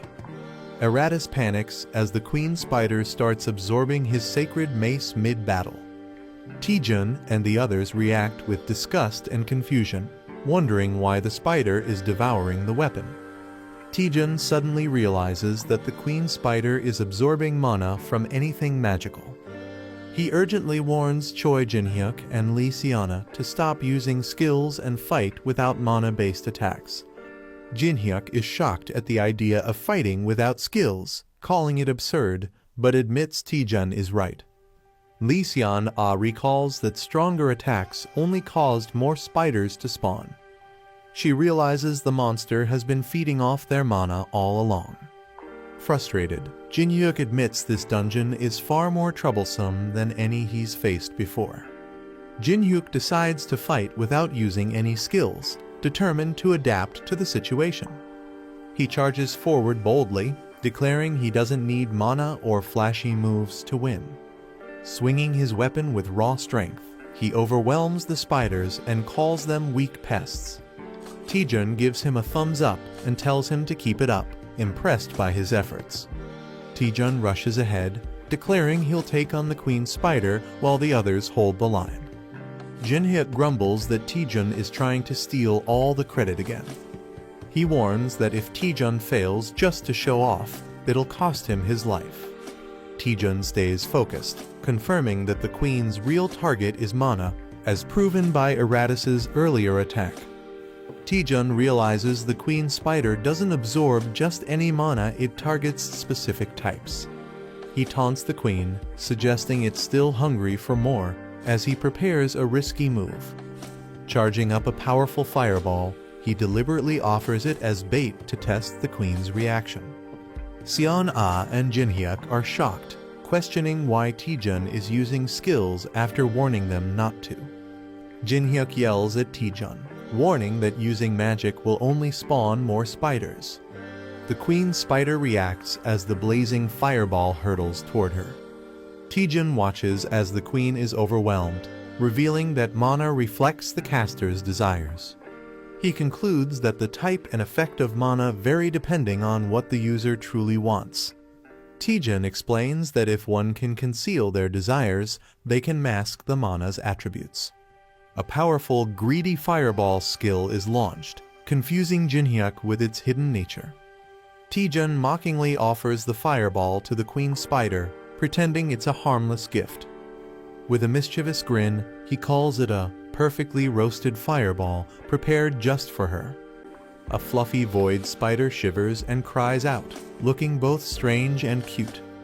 The boy sits down, clearly disgusted by the creature's appearance. Despite the spider's odd looks, he realizes it's a valuable discovery. The system reveals that the spider produces high-priced silk called void silk thread. Overjoyed, the boy exclaims that it's like finding a spider that lays golden eggs. The boy realizes the spider requires a constant mana supply to keep producing silk. Someone knocks and asks to enter, calling out for Hunter Taejun. Taejun responds with a creepy smile, unsettling the small spirit beside him. A woman, exhausted by reporters, enters and demands to know what madness he's been involved in. The woman panics about a dungeon break, saying it's beyond her ability to handle. Taejun reassures her with a fake smile, saying the guildmaster is taking care of it. He wraps his arm around her, pretending everything is fine, while she questions if it's really okay. She worries the lie will be exposed soon, while Taejun mocks her for not understanding how the world works. Taejun says people care more about the outcome than the method. He highlights the guildmaster's prediction and his own role in stopping the disaster. He believes this incident will be remembered for a decade, and it will help restore the damaged reputation of the Hwaryeon Guild. Taejun emphasizes that all of this will ultimately benefit the Hwaryeon Guild. He flashes a greedy smile while the woman imagines piles of money and rewards. Though hesitant, she admits his logic is strangely convincing. She then grows suspicious and asks why he brought her to this unused, isolated area. Taejun tells Guildmaster Ko that he plans to set up a workshop and needs her help. He reveals a small creature, the offspring of the Void Swarm Lord, and places it in her hand. He explains that with a mana supply, the creature can endlessly produce valuable silk. He shocks her by revealing the silk sells for 1,000,000 won per gram, leaving her stunned. Ko is overwhelmed by the profit potential and asks how much it all adds up to. Taejun slyly asks her to take care of the spider, calling it their cute little poppy. The scene shifts to a dimly lit room now covered in spiderwebs. Ko nervously offers a tray full of mana crystals to support the spider's production. Ko gently offers the mana crystals, telling the spider to eat well. Suddenly, the spider growls menacingly, revealing its monstrous size. It roars and lunges at Ko, startling her and making her panic. Out of breath and terrified, Ko realizes the spider has grown far more than expected. Ko panics, realizing the spider might devour the whole building if it keeps growing. Someone on the phone checks in, asking how the workshop is progressing. Taejun proudly replies that they've already produced a full kilogram of silk and tells them to proceed. Relaxed and smiling, Taejun allows the caller to ask a question. Ko nervously asks if the spider creature is really safe to be around. Taejun casually assures her it doesn't bite, while the creature looms ominously. He then says he'll be away on a business trip and leaves the spider in her care. Shocked, Ko demands to know where he's going. Taejun replies with a smile, saying he's visiting Dihwado, where the former guildmaster lives. Ko is shocked to hear Taejun plans to visit Dihwado, a highly restricted danger zone. She explains it's a Class 1 area that requires special permission from the Union. Normally, only those with clearance from her uncle or an authorized escort can enter, but she can't reach him. Taejun casually acknowledges the issue, pretending to take it lightly while lounging in his chair. Ko assures Taejun that she has connections and will find a way to handle the situation. She asks if he has urgent business with his uncle and why he's suddenly going to Dihwado. Taejun casually replies that as the new vice guildmaster, he wants to formally introduce himself. He smirks, adding that he heard his uncle has prepared a special gift for him. A system notification appears, assigning a quest to learn a blood magic skill within 4 days and 13 hours. The character realizes the urgency and decides they must act immediately. The scene shifts to the Chunjeon Guild building under a clear sky. Inside the guild, a woman grants permission to enter after someone asks to come in.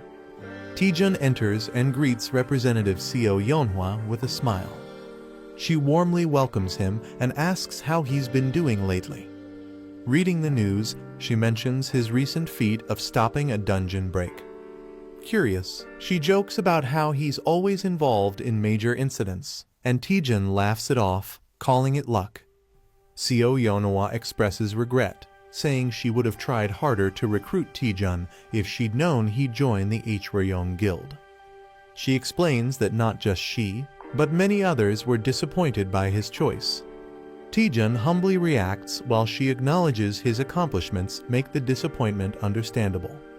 She then jokes about other guild leaders getting drunk and singing in frustration over losing him.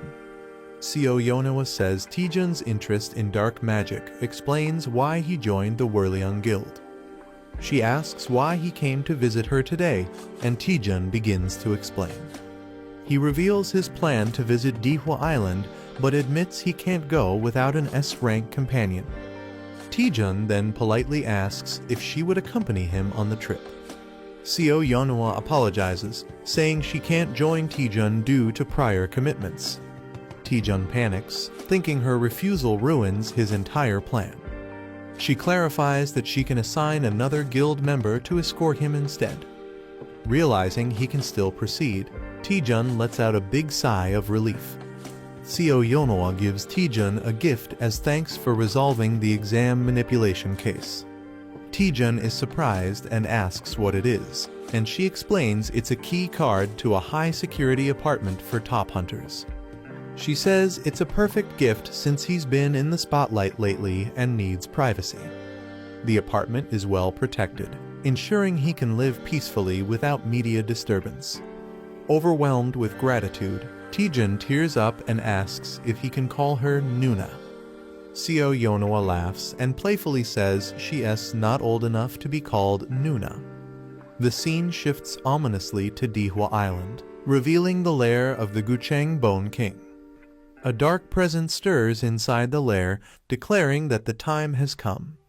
The Bone King ominously states he can no longer suppress his thirst, hinting at an impending threat. A dark, monstrous figure demands blood, threatening terrible consequences if it's denied. The shadow warns it will devour the man's entire body as blood tendrils start to engulf him. The protagonist arrives near Dihwa Island with only 3 days and 14 hours left on the quest.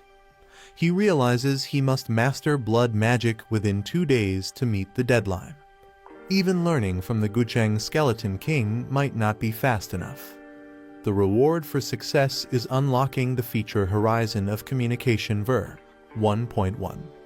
The protagonist asks Administrator Mia if a single skill can interfere with the system's status window. He brings up past incidents like the Spell Dispel and QR scanner being added through Shocking Growth. He questions if it's acceptable for a skill from one employee to tamper with the system. Mia admits she reported it to higher-ups, but they didn't take any special action. Her only instruction is to monitor the situation unless something unusual happens. The protagonist confirms that his skill isn't currently seen as a threat to the company. During a quest, he obtained an item that unlocked the Monman Wiki feature in his status window. This feature provides detailed information about monsters' traits and weaknesses. Shocking Growth not only boosted his stats, but also enhanced the overall functionality of his status window. The protagonist admits he doesn't fully understand his new skill, but plans to take advantage of it. UC Rin excitedly greets Taejun, saying he looks cooler than before. Taejun recognizes her as the representative from the Chinjon Guild. UC Rin happily volunteers to help him, saying no one else would. She smiles slyly, saying she can't miss such a rare opportunity, snapping a photo of him. UC Rin excitedly takes selfies with Taejun, praising him for stopping a dungeon break. Taejun is confused and embarrassed, especially as she calls him Appa despite not being close. She asks to post the photos online and suggests they follow each other on social media. Suddenly, a man dashes in, loudly greeting Taejun with exaggerated respect. Taejun is stunned, wondering who this dramatic guy is. UC Rin is surprised to see Hunter Kangjin suddenly kneeling before them. He dramatically declares that he owes his life to Taejun and has sworn to follow him as his Hain. Taejun is overwhelmed and confused by Kangjin's devotion. Just then, the boat captain yells at the group to hurry up because time is running out.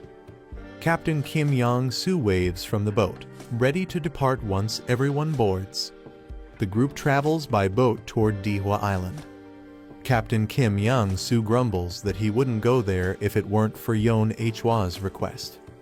He asks if the hunters are unaware of the monsters near the island. They mention that many monsters exist, especially a large number of sirens. The captain warns them that it's currently the sirens' breeding season, making the journey even more dangerous. Monsters guarding their eggs become extremely aggressive during breeding season. Even a slight intrusion into their territory can trigger a massive swarm. Captain Kim suggests taking a detour to avoid provoking them. Taejun, however, places a hand on his shoulder and says there's no need for that. With a creepy smile, he insists they head straight through instead. The captain is shocked by Taejun's order to sail straight into dangerous waters. Taejun confidently assures him that even a swarm of sirens won't damage the ship. He urges the captain to trust him and take the fastest route. Despite being convinced, the captain firmly refuses the risky plan.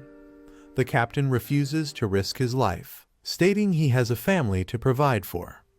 Taejun offers to pay him double whatever Representative Seo Yeonhwa is paying. Shocked, the captain accuses him of trying to bribe him. Taejun ups the offer to triple the pay with a wild grin. The captain is left speechless and visibly shaken by the tempting offer. The captain yells, "Full speed ahead," as the ship charges forward at maximum speed. Taejun laughs excitedly, enjoying the smooth and fast ride. Rin questions whether he's being too reckless with such confidence. She warns that marine monsters could ambush them unpredictably. Taejun acknowledges the risk but tells her not to worry, assuring her he's got it handled. Taejun uses the radar system and confidently announces he knows the exact positions of the enemies. As the sea creatures approach, he quickly assigns Rin to cover the right side while he handles the left. Hostile monsters leap out from both sides of the boat in a sudden ambush. Rin is shocked that they appeared exactly as Taejun predicted. Empowered with lightning magic, she admits she doesn't know how he did it but prepares to fight. Rin launches a powerful ice arrow, committing to trust Taejun and fight. Taejun instructs her to wait until the monsters get close before attacking. As the creatures leap onto the ship, Taejun prepares a fiery counterattack. He activates a new attribute called Power Strike, added to his Rising Dragon Fist skill. This ability ignores 50% of the monster's physical defense, dealing massive damage. Smirking, Taejun remarks that it'd be a waste to just toss them back into the sea. Taejun grins wildly and decides to collect mana stones from the fallen monsters. As he hums while gathering them, Kangjin watches in awe. Realizing Taejun really uses the Rising Dragon Fist, Kangjin confirms the rumors were true. Taejun notices Kangjin staring and awkwardly wonders how long he's been watching. Kangjin explains that his Rising Dragon Divine Fist is different from Taejun's martial art. He suddenly declares Taejun as his official rival and pokes his forehead dramatically. Taejun is confused and annoyed, wondering why Kangjin decided this on his own. Without warning, Kangjin charges toward a dangerous area to prove his strength. The scene shifts to Dihwa Island, where a mysterious man stands on the shore. He is shocked to hear that Hunter Lee Taejun is arriving on the island today. Angrily, he demands to know why he's being informed so late. The woman on the call nervously explains she couldn't reach their great-uncle earlier. A woman is scolded for not using the crystal sphere to communicate due to Dihwa Island's poor signal. The old man realizes Taejun's arrival is badly timed and worries others will target him. Determined to act fast, he sails toward the island, apologizing to the Gucheng Skeleton King for being late. He jokes that the sea was too full of fish and delayed him. Meanwhile, Taejun confidently greets the Skeleton King, introducing himself as the deputy guild leader of Hwryong.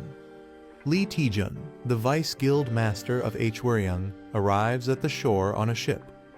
He asks if this many sirens were hunted during their spawning season. A tough man, with others behind him, says it's obvious just by looking at the bodies. The battle against the sirens was intense, almost as if they had a detector to find every one of them.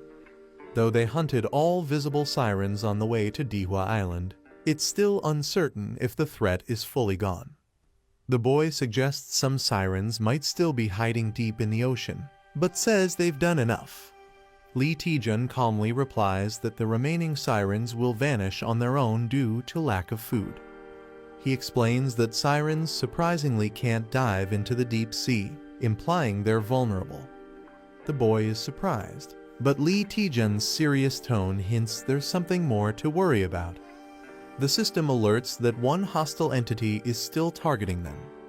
Everyone rushes as a giant siren leaps out of the water with deadly speed. The boy senses the intense presence approaching fast. Another hunter quickly identifies the threat's location northeast. Rin instantly prepares to attack as the boy reacts with urgency. Rin activates her magic, declaring she'll stop the monster immediately. She unleashes Ice Chamber, freezing the siren midair. The siren resists, its scales glowing with red energy through the ice. Straining under the pressure, Rin winces and struggles to hold her stance. The siren breaks free from the ice, violently shattering the spell. Rin is struck back, confused and hurt by the sudden backlash. She realizes the siren is immune to magic, which causes her own mana to go berserk. Shocked, she questions why a B-rank siren would have such a powerful passive ability. Rin warns Taejun that this siren is not an ordinary one. The massive siren leaps from the water, letting out a terrifying screech. Shocked by its size and power, the man panics and questions what kind of creature it is. It's revealed to be Siren King a monster with mana-nullifying scales that reflect magic. The boy recognizes the creature as a Siren King and prepares cautiously. He knows he can't use elemental attacks due to its skill reflection and resistance to freezing. Realizing direct combat won't work, he suggests retreating and forming a new plan.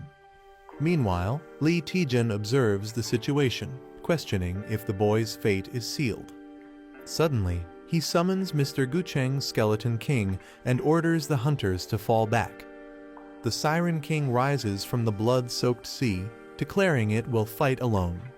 It lets out a loud screech as it charges forward with rage. Lee Taejun prepares a powerful dark spell, scolding the creature for its disobedience. He strikes the Siren King directly, showing no mercy.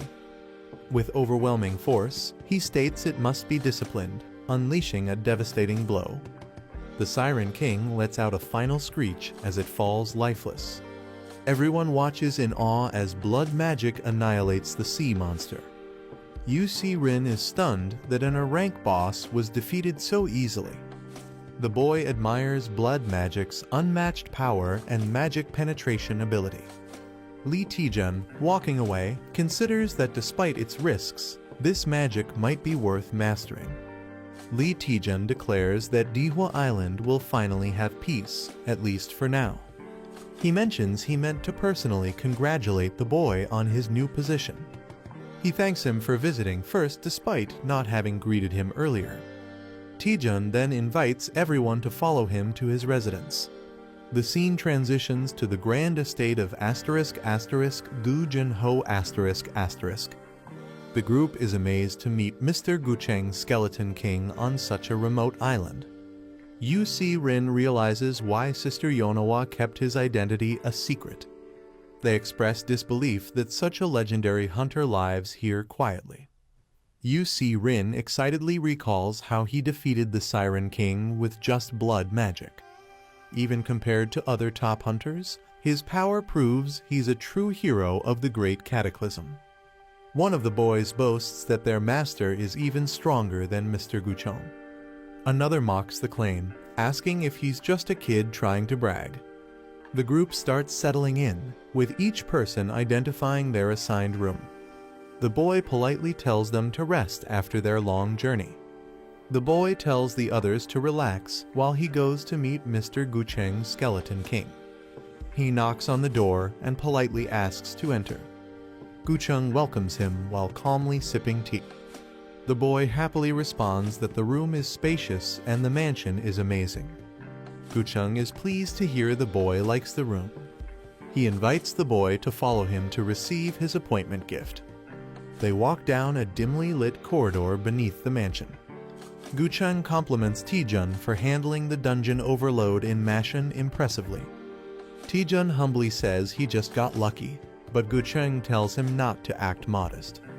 Taejun insists the Hwaryeong Guild master worked harder and still does. Gucheng mocks his own nephew, calling him useless. He reveals the nephew ruined Hwaryeong with mismanagement and unpaid taxes. Now, thanks to Taejun's success, Hwaryeong is seen as heroic, and Gucheng says he deserves the credit.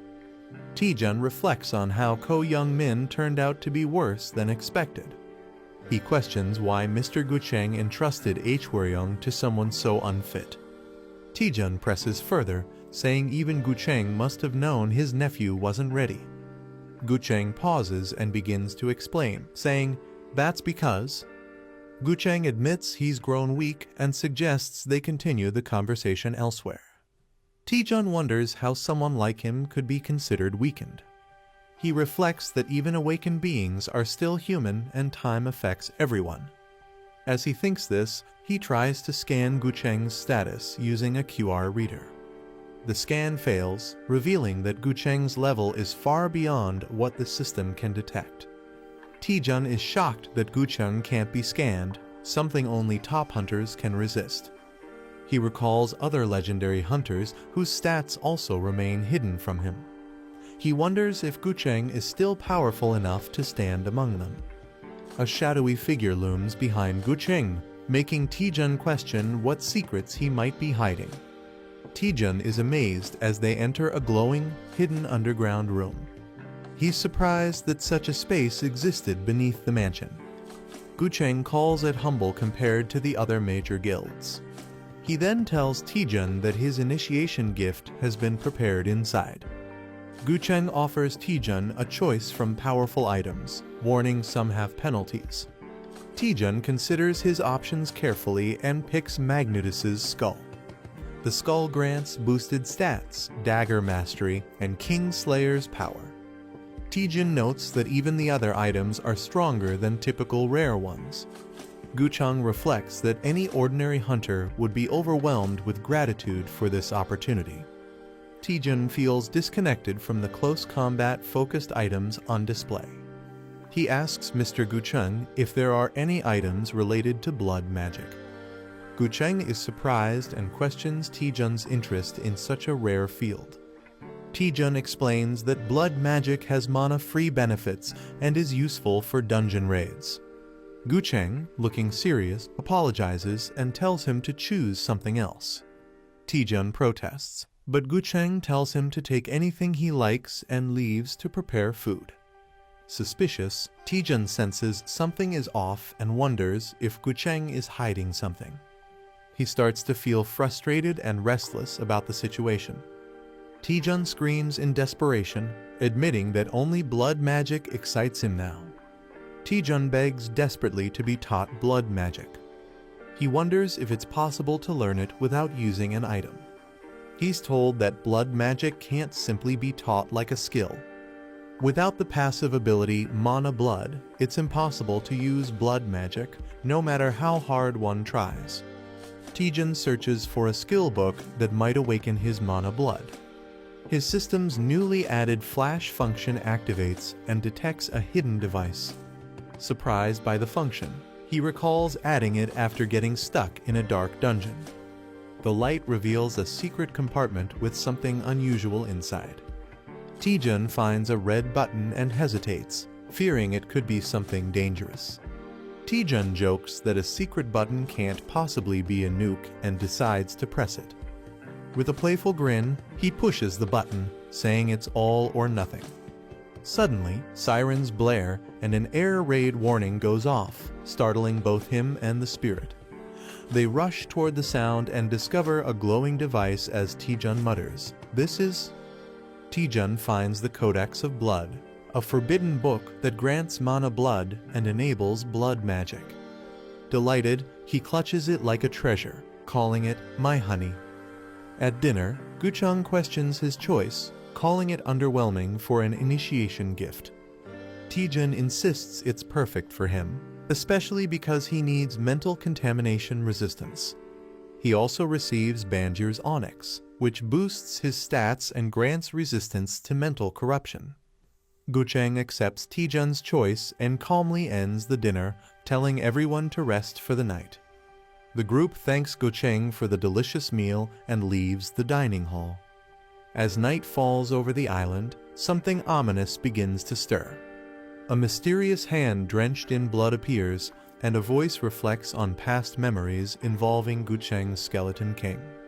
A dark entity confronts Gucheng, claiming Lee Taejun seeks to learn blood magic. It reminds Gucheng of his own past desire for power and accuses Taejun of having the same hunger.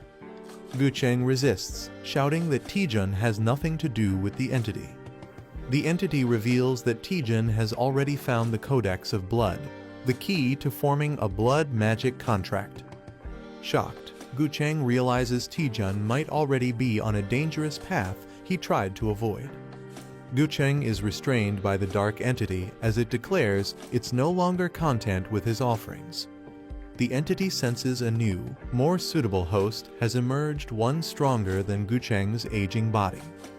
With a sinister tone, it says it will temporarily take control of Gucheng's body. Gucheng, now under possession, walks quietly into a room where a girl sleeps unaware. The entity expresses hunger for a greater feast, hinting at dark intentions as it approaches her. The possessed Gucheng looms over the sleeping girl, driven by the entity's growing hunger. The entity mocks Gucheng for only feeding it weak souls, calling them trash. With a sinister grin, it prepares to consume the girl's soul slowly and completely. Just as the situation turns critical, someone enters the room and calls out to Gucheng. The sudden interruption snaps Gucheng's attention, putting the entity's plan at risk. Taejun walks in, catching Gucheng off guard while he's dangerously close to the unconscious girl. Bowing in guilt, Taejun confesses that he couldn't sleep due to the dishonesty about his initiation gift. He admits he lied about his true desire and wasn't entirely honest with Gucheng. Finally, Taejun reveals the real object he wanted all along, the Forbidden Codex of Blood. Taejun apologizes for taking the codex without permission, explaining he has a powerful reason to learn blood magic. He declares that his motivation is so strong, he's willing to give up everything to achieve it. Gucheng, concerned, warns him that blood magic is far more dangerous than he can imagine. He questions whether Taejun is truly prepared to bear the enormous cost that comes with such forbidden power. With unwavering resolve, Taejun grips the codex and affirms that he's always been ready to face whatever price it demands. Gucheng smirks ominously and agrees to begin the ritual, signaling the start of something dangerous. Taejun is confused and questions what exactly is about to begin. A monstrous voice suddenly speaks to him, asking if he can hear it. Taejun recoils in shock as a massive dark entity introduces itself as a legendary blood sorcerer. The entity declares it once ruled over countless deaths, and now it's the one who will grant Taejun a new and terrifying power.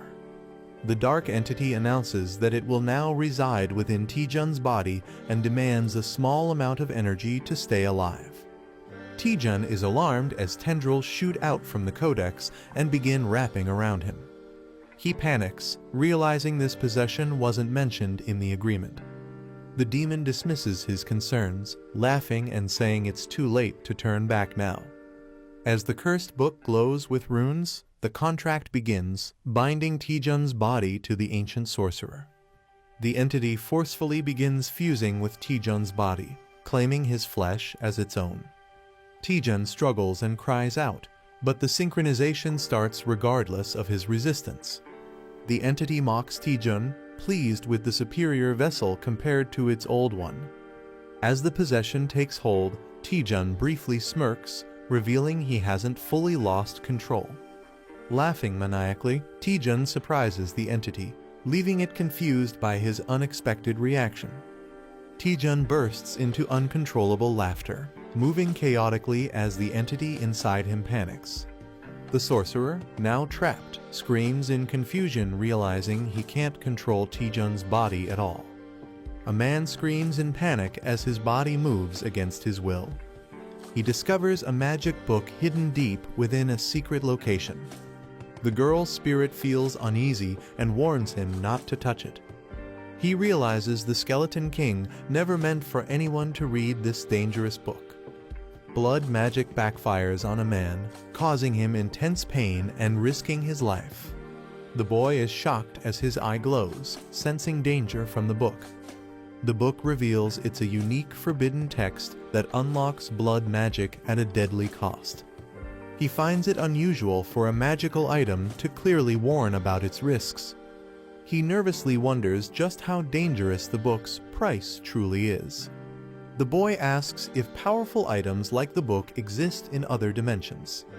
The manager explains that ancient tomes are usually collected by experts. She suggests getting the book appraised at Parsley Market. The boy remembers and agrees to check Parsley Market. They begin connecting to the Parsley Market system for appraisal. The boy posts a question online asking for information about the mysterious item. He learns that sharing more details could lead to better rewards. A user named Knowledgeable Wanderer quickly requests a chat. When asked if he's selling it, the boy replies he wants to check its details first. The boy chats online and learns the book is a soul-bound codex. He's told the book grants skills, but at the cost of the user's life. Shocked, he realizes his life might be the price. He anxiously asks what that actually means. When a contract is signed, the mage's consciousness merges with the user's body. This allows the user to access the mage's magic without limits. The boy realizes the book lets someone overwrite another's mind. But he's told the book is outdated and considered trash. Modern systems would block it instantly due to security risks. The boy smirks and says thanks after learning about Magic System 2.0. He promises to send a generous reward with a creepy grin. Suddenly, he hacks into the system, triggering an alert. The attacker laughs, thinking he's winning, but a virus is detected. Shocked and burning, he realizes too late that something has gone terribly wrong. The intruder is denied access and panics, realizing the system isn't normal. He suspects everything was a setup from the beginning. A fiery force strikes and sends him flying violently. Stunned and confused, he utters Lee Taejun's name, demanding to know who he really is. The firewall blocks the virus, preventing the system from being hacked. The attacker watches in disbelief, thinking the outcome is impossible. He mocks the failed attack, calling it pathetic until the end. The boy grabs the magic book with confidence, ready to claim it. A golden glow appears as he successfully acquires the Tome of Heavenly Blood and gains the passive skill Blood Magic. Lee Taejun unlocks a new feature called Horizon of Communication after completing a quest. He thinks the new function seems useless at first. Someone rushes to him in concern, asking if he's okay. Smiling, he reassures them and checks on the Skeleton King's condition instead. The older man is shocked, insisting he saw a demon's soul enter Lee Taejun's body. He questions why nothing seems to be happening afterward. He's confused how Lee Taejun is unaffected despite making a contract. Surprised, he asks if Taejun defeated Azazel on his own. Smiling, Lee Taejun replies that he simply chose not to listen to the demon. The man is shocked as Lee Taejun explains he broke the contract at the last moment. Taejun says the demon's soul was rejected from his body. He refused to sell his soul, no matter how powerful blood magic is. He declares that true strength comes from within. He jokes that the demon might now be lost in the afterlife, searching for a new host. The older man realizes the dark voice haunting him has vanished. He's amazed that Lee Taejun removed it with such a simple method. He thanks Taejun, recalling how he struggled with the contract for 30 years. During the Great Cataclysm, he had made a dark pact to protect the world. Now, he reflects that Taejun has shown him a better path. Mr. Gutchen reflects that none of the power he wielded was truly his. Lee Taejun acknowledges the heavy burden Gutchen has carried for so long. He reassures him that even without blood magic, he's already strong. Taejun gently urges him to finally let go of that burden. Suddenly, a girl complains about the noise, waking up and interrupting their moment. The girl wakes up and panics upon seeing Lee Taejun and Mr. Gutchen in her room. She yells, demanding to know why they're both there. Taejun awkwardly laughs, trying to explain the misunderstanding. Embarrassed and fuming, the girl hides under her blanket in frustration. Everyone panics as a terrifying sound echoes through the room. A sinister voice calls them foolish mortals, declaring its immortality. It claims that without a vessel, it still cannot be destroyed. The demon vows to be reborn using their flesh and blood. A monstrous, heavenly blood tree begins to emerge, summoned by blood mages. The group is stunned as they realize the massive figure is actually a tree. The system identifies it as the Thousand Blood Tree, a powerful blood sorcery entity. It reveals that summoning it usually requires 100 human sacrifices. Since no humans are present, Lee Taejun deduces the caster sacrificed himself. A sinister beast with glowing red eyes appears, confirming the dark ritual's result. Silver Fang beasts suddenly charge in, roaring as chaos erupts. The girl panics, shocked by the arrival of the strange tree and monsters. Mr. Gutchen declares they can't ignore the growing threat. He orders the girl to wake up hunter Kangjin immediately for support. The enemy, still hungry after consuming countless souls, continues its advance. The monstrous tree begins absorbing all life around it, expanding its reach. Mr. Gutchen calls it greedy and prepares to fight using a massive bone weapon. A panicked hunter demands to know what's going on. Another fears that a gate has opened nearby, worsening the situation. Lee Taejun steps forward, ready to explain everything before it's too late. Lee Taejun explains that the monstrous tree is the remnant of the blood mage who once haunted Mr. Gutchen. He thought the mage had vanished after failing to form a contract, but somehow it returned. The girl is shocked that such a terrifying being could come back in this form. Mr. Gutchen confesses that all his past power came from that demon's blood magic. Another hunter expresses regret, ashamed of being called a hero despite the dark truth behind his strength. Mr. Gutchen is told not to belittle himself, as he's still a hero without blood magic. Magic users prepare to handle the incoming Silver Fangs with confidence. One of them casts a freezing spell to intercept the beasts. Lee Taejun notices something unusual about the enemies. He warns everyone that these Silver Fangs are not ordinary monsters. The Silver Fangs look normal, but are powered up by blood veins and buffs. They have magic absorption and healing, making regular attacks useless. Lee Taejun says they must destroy the tree first, or the battle won't end. He wonders if there's a way to completely eliminate the Thousand Blood Tree. Unfortunately, the tree's regeneration and passive skills make it nearly indestructible. Lee Taejun thinks hard, unable to find any weakness in the monster. Then he confidently says there must be one, and he knows a way. He asks everyone to trust him and buy time by handling the Silver Fangs. Mr. Gutchen agrees and prepares to fight, ready to show his skills again. A powerful green energy strike slams down as the battle begins. A creature emerges from the ground, relieved that the parasite on its body is gone. Surrounded by undead, it declares that it feels great for the first time in ages. The silver fangs roar fiercely, ready to attack. A muscular fighter charges forward with a loud battle cry. Using triple step charge, he smashes into the beast with explosive force. Seren summons ice magic, calling upon the spirits of the frozen earth. She activates the blessing of the Ice Spirit King to empower their undead allies. She signals Mr. Gucheng to launch his coordinated attack.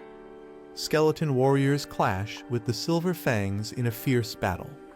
But the monsters activate a regeneration buff set to fully recover in just 13 seconds. Seren admits that if things continue like this, they won't be able to win. Guchen reassures her, acknowledging the challenge of the enemy's magic absorption ability. They both start wondering why Li Ti-jun hasn't made any progress yet.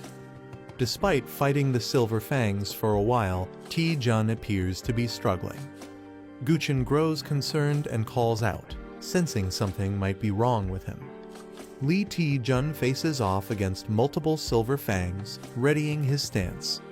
He launches into triple step, Phantom Flash Strike, dodging and attacking swiftly. He follows up with triple step, Dragon Fang Strike, striking the enemy head-on. Despite cutting through the blood veins, the creatures remain unaffected. Ti-jun realizes in frustration that no matter how many times he attacks, the blood veins won't break. Li Ti-jun realizes that attacking through the blood veins no longer works. With determination, he decides to execute his final plan. Stepping forward, he declares to Azazel that he's changed his mind. Shouting boldly, Ti-jun demands to be taught blood magic again. His allies are left shocked and confused by his unexpected decision. Li Ti-jun boldly mocks the monster, praising blood magic as unbeatable. He offers his entire soul, begging to be granted blood magic one last time. The demon attacks, furious that Ti-jun would try such a trick again. Ti-jun is pierced violently, shocking his allies as they cry out. But despite the pain, he forces his way toward the core, blood veins latching onto him. The demon rejects Li Ti-jun's body, claiming it's no longer useful due to his low blood levels. As Ti-jun screams in pain, the system warns of severe blood loss and shock. The demon's twisted form begins to materialize from gathered blood and flesh. It sets its sights on the others, intending to use them as fuel for full resurrection. As the monstrous figure grows, it taunts Ti-jun face to face with a mocking, "Hello there?" The demon screams in shock as Li Ti-jun suddenly appears inside the blood realm. Ti-jun smirks, saying the blood magic gave him a clever idea. He reveals he realized he could take what he needed directly from the demon. The demon panics, confused by Ti-jun's words and sudden confidence. Ti-jun mocks him, telling him to experience the pain for himself, laughing darkly. Ti-jun grins maniacally as he declares control over the blood tree, revealing he now holds an overwhelming 14,573 milliliters of blood magic. Seren and the older man witness a terrifying red monster hanging Ti-jun in the air. Seren screams Ti-jun's name in shock as he is badly injured. Angry and desperate, she blames the enemy's magic absorption for the failure. The older man insists there's no hope left now that Ti-jun has failed. Refusing to give up, Seren dashes forward, determined to rescue him herself. The older man warns Seren that rushing in recklessly will put her in danger too. Crying, Seren asks if she's supposed to just stand by and let Ti-jun die. She shouts that she would rather die fighting beside him than do nothing. The man silently reflects, blaming himself for waking the enemy and causing this. Meanwhile, Ti-jun remains impaled and motionless, trapped by the monster. A deep sound echoes as the giant red eye monster begins to speak. It introduces itself as the legendary mage, Azazel, addressing everyone. Seren and the others watch in shock as a strange green aura surrounds them. Azazel pretends to show regret, claiming he wants to apologize for his past actions. The old man and another hunter don't believe him, warning others not to be fooled. Azazel cries out in pain and claims he is truly apologizing to everyone. He says he no longer wishes to cause harm and wants to leave peacefully. Shouting farewell, Azazel begins to retreat into the sky. The older man stares in disbelief, trying to process what just happened. Confused and suspicious, he questions why Azazel would suddenly apologize. Saren doubts Azazel's sudden change, saying the one she knew would never act like this. She wonders if he's deceiving them or if something deeper is going on. She notices the silver fangs returning to their original spots, signaling a shift. The environment begins returning to normal, which surprises everyone. The old man reflects that Azazel could have fully revived if he waited, making his retreat suspicious. Someone notices a hidden figure near the tree and starts to suspect something. They wonder if everything that happened was part of a larger plan. A man laughs from the center, joking about the situation being like an avatar blind date. A system message reveals that the user's mana now exceeds the original entity, and all its powers have been transferred to him. The man laughs maniacally, saying he now understands why fame feels so good. Azazel tries to fight back, screaming for him to leave the body immediately. The man refuses and tightens his grip, mocking Azazel as he takes control. He uses blood magic to drain Azazel's power and claims its payback. A system alert appears, warning that the 1,000 blood wood can no longer be sustained due to low blood supply. The 1,000 blood wood begins to collapse, its power unraveling violently. Azazel is shocked, unable to believe a human could take control of his power. He laments that if he had just a bit more time, he could have fully revived. Screaming in frustration, Azazel fades as the blood supply completely runs out. A system message confirms the entity has been fully deactivated due to blood loss, and the sky starts to clear. Blood is transferred from the 1,000 blood wood to Taejun, stabilizing his condition. Taejun coughs and gasps, realizing he barely made it out alive. Looking at his hand, he reflects on how dangerous blood magic truly is. Saren and the others rush toward him, overjoyed that he survived. Saren hugs him tightly, crying in relief that he's alive and safe. Saren cries in Taejun's arms, saying she truly thought he was going to die. Taejun smiles and says he was just unconscious for a bit. Embarrassed, he politely asks her to let go while they talk, making Saren flustered. Saren quickly apologizes and tries to change the subject. She wonders if Azazel truly changed, noting that he restored the silver fangs before vanishing. The group admits they don't understand Azazel's actions, but are glad things ended well. Hangjin proudly claims all the credit, saying it was thanks to him.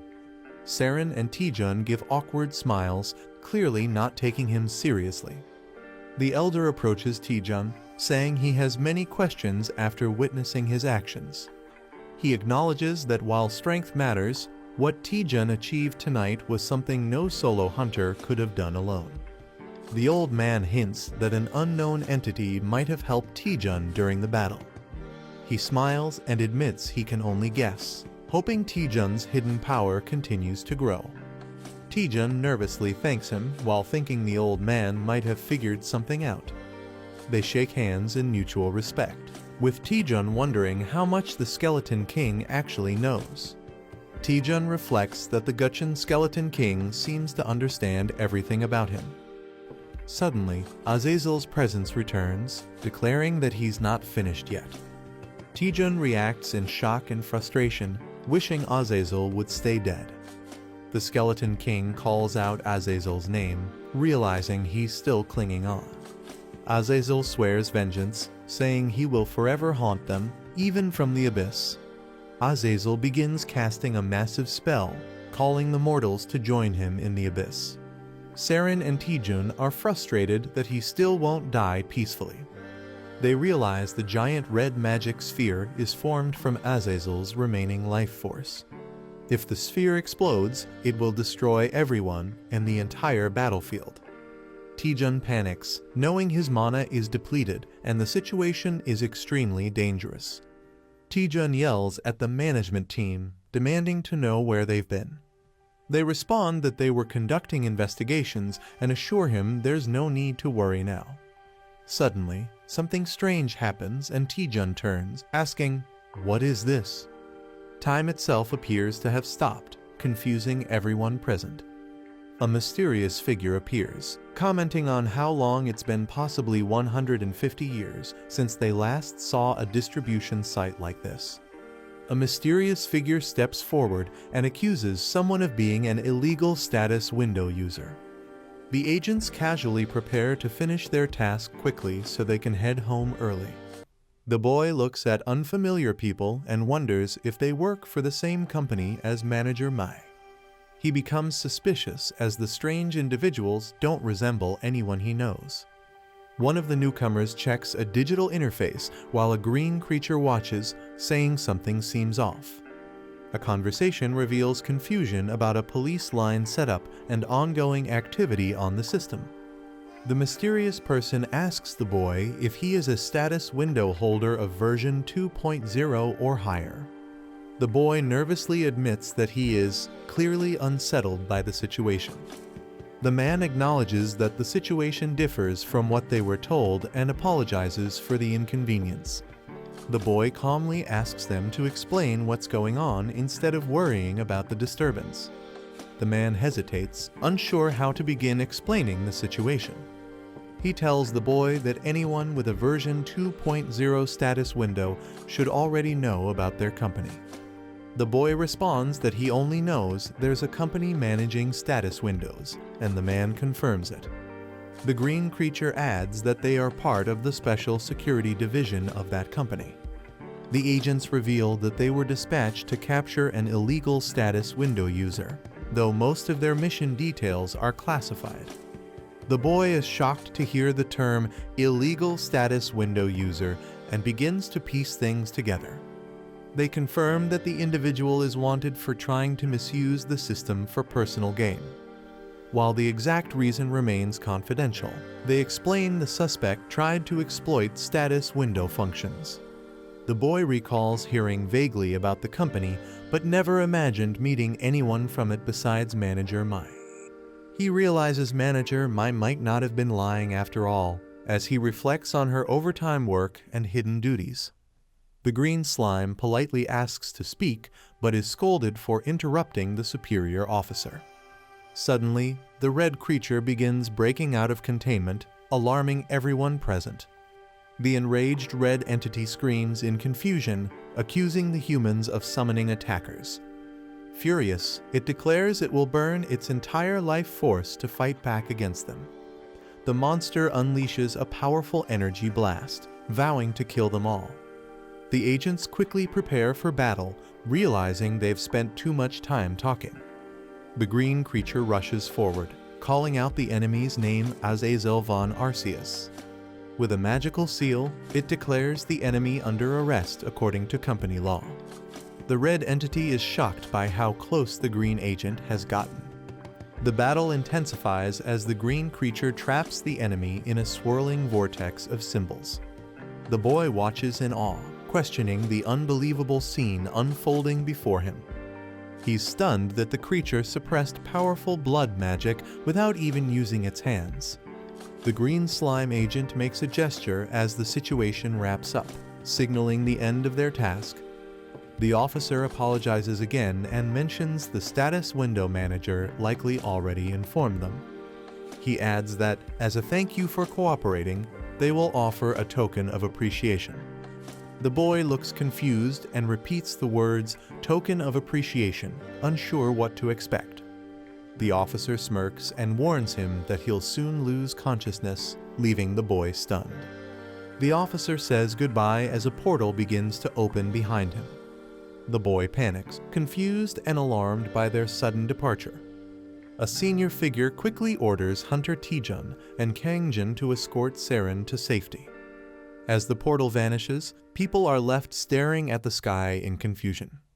Saren asks what just happened, realizing everything changed in mere moments. Suddenly, Hunter Taejun is violently thrown back, shocking everyone nearby. The boy is unconscious as someone urgently checks if he's okay.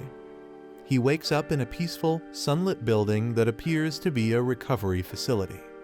Manager Mai greets him enthusiastically with exaggerated, outdated language. The boy yawns and questions her odd way of speaking, finding it old-fashioned. She asks why he lost consciousness when he still had enough mana to stay awake.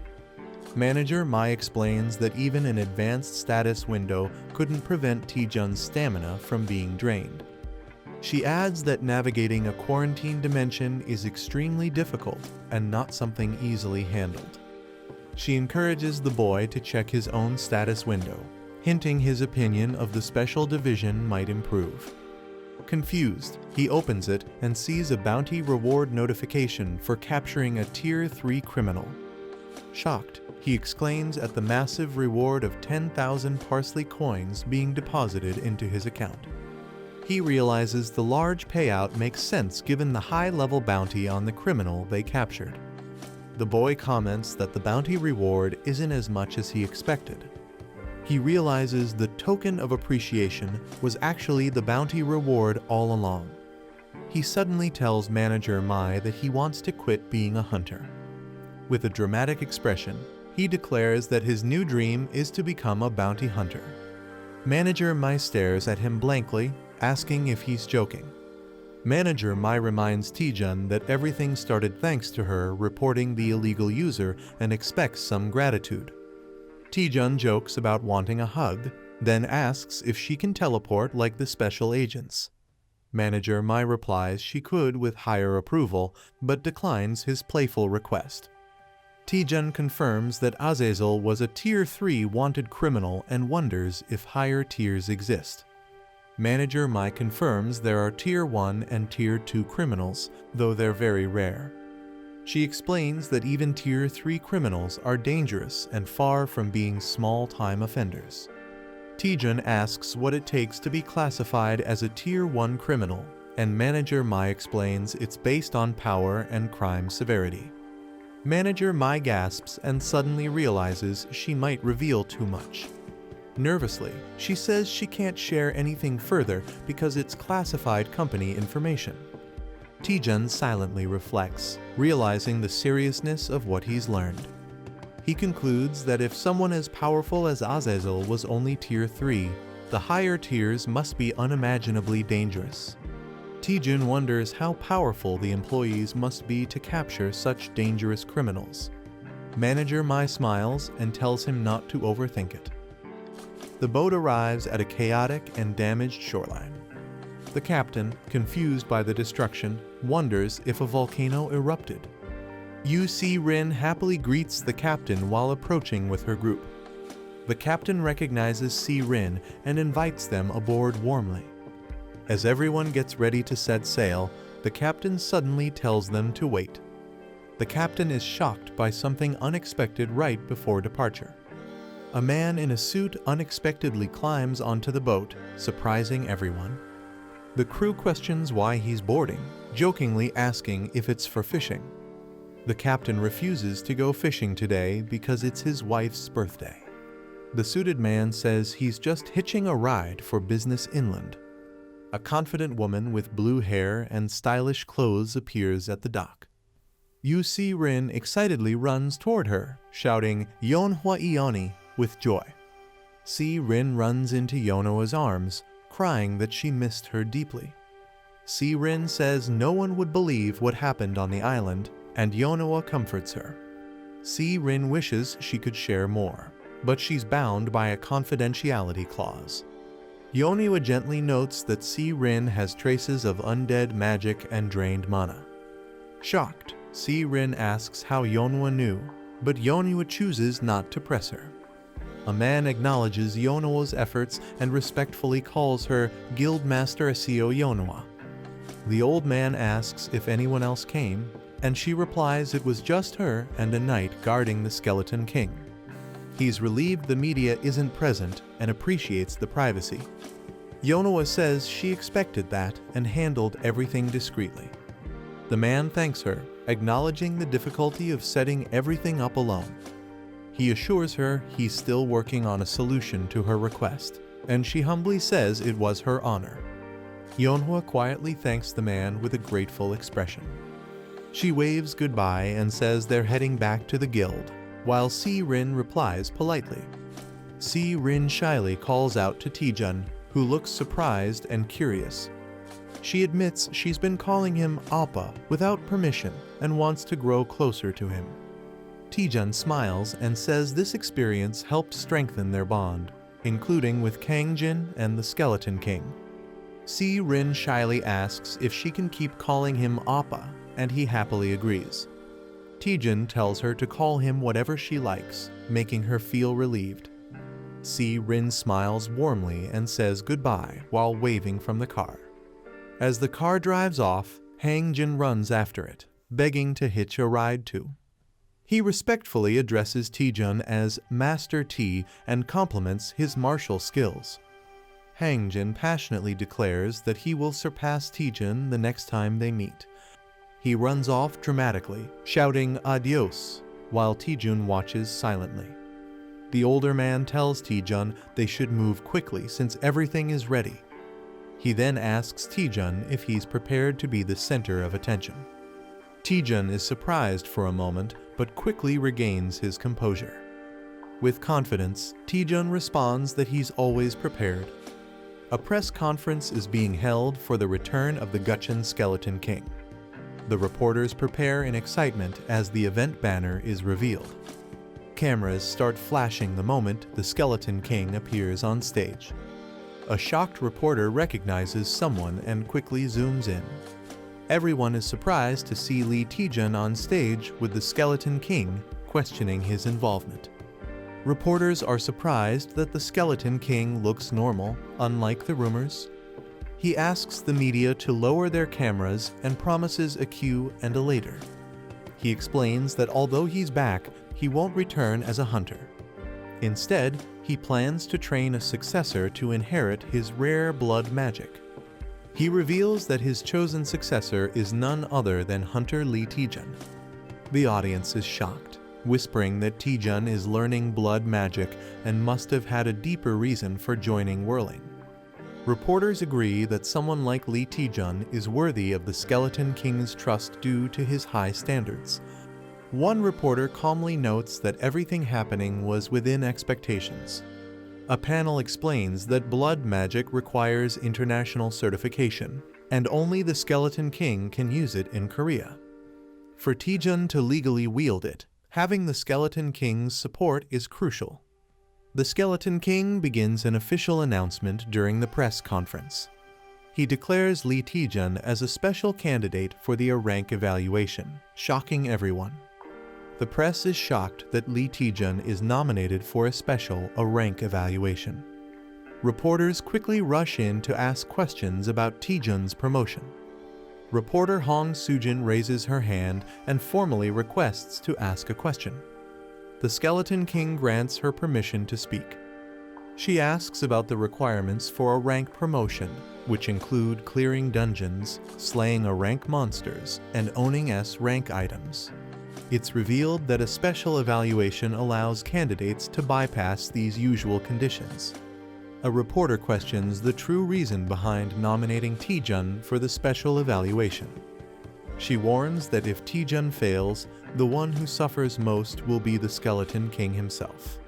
Taejun realizes the weight of the risk failure means a 5-year ban from taking another rank test. On top of that, his recommender would face serious fines and consequences. The guild's reputation would plummet, and the public would ridicule them. Despite the risks, the Skeleton King confidently states that Taejun is more than capable of passing. The reporter thanks the Skeleton King for his answer and prepares to move to the next question. She announces that the next question is directed at Hunter Lee Taejun. Taejun, slightly nervous, gives permission for the reporter to proceed. The reporter points out that the Skeleton King's return drew major media attention. She then asks Taejun what makes him worthy of a rank evaluation, given all the eyes on him. The reporter asks Taejun to briefly introduce himself in front of the press. Another reporter comments that it's a sharp question, basically asking, "Who do you think you are?" The room murmurs, realizing it's a clever way of questioning his special treatment. Taejun feels the pressure, knowing this is a question he absolutely can't dodge. Overwhelmed, Taejun screams loudly, shocking the entire audience. The press conference is suddenly disrupted by unexpected noise. One of the reporters expresses frustration, saying this isn't a place for childish behavior. A woman questions the speaker, confused about his random mention of ice. The man jokingly tells her to chill out, comparing it to ice in cold coffee. She's stunned and doesn't know how to respond. The man mocks her further, saying she's not chill and just uses fancy words to persuade others. He grabs a drink and says hunters should prove themselves with their skills, not their words. The man confidently raises his drink, saying he'll stay chill and let his skills do the talking. Reporters swarm him with cameras as one steps forward to ask a question. The woman at the table watches him, surprised by his attitude. Despite his ordinary appearance, he handles the pressure with confidence. A reporter acknowledges, it's been a long time since a rookie stood out like this. The scene shifts to Moscow, Russia, hinting at a global scale. A mysterious person holds a drink, saying they haven't lost a single night of sleep in 3 years. Sergei Mavrodi says he unexpectedly woke up at dawn today. He wonders if his awakening is related to the Bone King. He feels pain in the shoulder that was wounded by blood magic. His subordinate asks if they should take care of the situation. Jin Woo-young, a team leader, confirms the name of the disciple, Lee Taejun. Sergei asks if they have any information on Lee Taejun. Jin reports that Lee Taejun broke records during a rigged B-rank test and got a double promotion, even clearing an S-rank dungeon within 2 months. Jin adds that Lee also defeated a dangerous villain team and even overpowered a powerful vampire noble. The man explains that Lee Taejun earned his Vice Guild Master title through pure skill. He acknowledges Taejun as someone truly worthy of the Skeleton King's recognition. Another man asks if there's a plan moving forward. A woman suggests proposing a collaboration with the Hwaryeong Guild for an upcoming 72-gate expedition. She adds that if they refuse, they can use it to stir up a scandal and damage the Skeleton King's reputation. The man smirks and says he likes the idea. With flames in his hand, he vows to see how the Skeleton King's disciple survives from now on. Taejun lives in a luxurious apartment gifted by Manhwa. He enjoys a big bite of fried chicken, savoring it. Relaxing at home, he watches himself on TV while eating. A spirit questions if he's really okay just lazing around. The spirit warns that enemies are likely scheming against him right now. Despite upcoming challenges, Taejun is carefree and says he'll deal with it later. He knows people are targeting him after the press conference, but shrugs off the pressure, saying he can't fight everyone. Taejun believes taking a break now will help him grow stronger later. He decides to relax, eat chicken, and binge-watch some dramas. Suddenly, a notification pops up, catching his attention. The system says Horizon of Communication has been downgraded to version 1.1. Taejun is surprised and confirms that it's really a downgrade. The spirit wonders if the previous version wasn't already 1.1. Shocked, the spirit points out this is the first time they've seen a system downgrade instead of an upgrade. The spirit explains that the first version of Horizon of Communication is quite old. Taejun suspects his abnormal growth is interfering with system functions. He wonders why the system downgraded instead of upgrading and suspects a hidden reason. Taejun asks manager Mimi to explain what Horizon of Communication really is. Mimi compares it to a superior or possibly inferior version of the parsley market. She clarifies it's basically a community board for users from different dimensions. Curious, she taps to activate it and launches Horizon of Communication version 1.1. Taejun sees the Horizon of Communication and realizes it's just a basic forum. He notices that all the posts are extremely old and nothing new is there. Mimi explains the forum was already shut down before she even started working. Taejun wonders why he was given a dead forum as a feature. Suddenly, they receive a notification that a new post has been uploaded.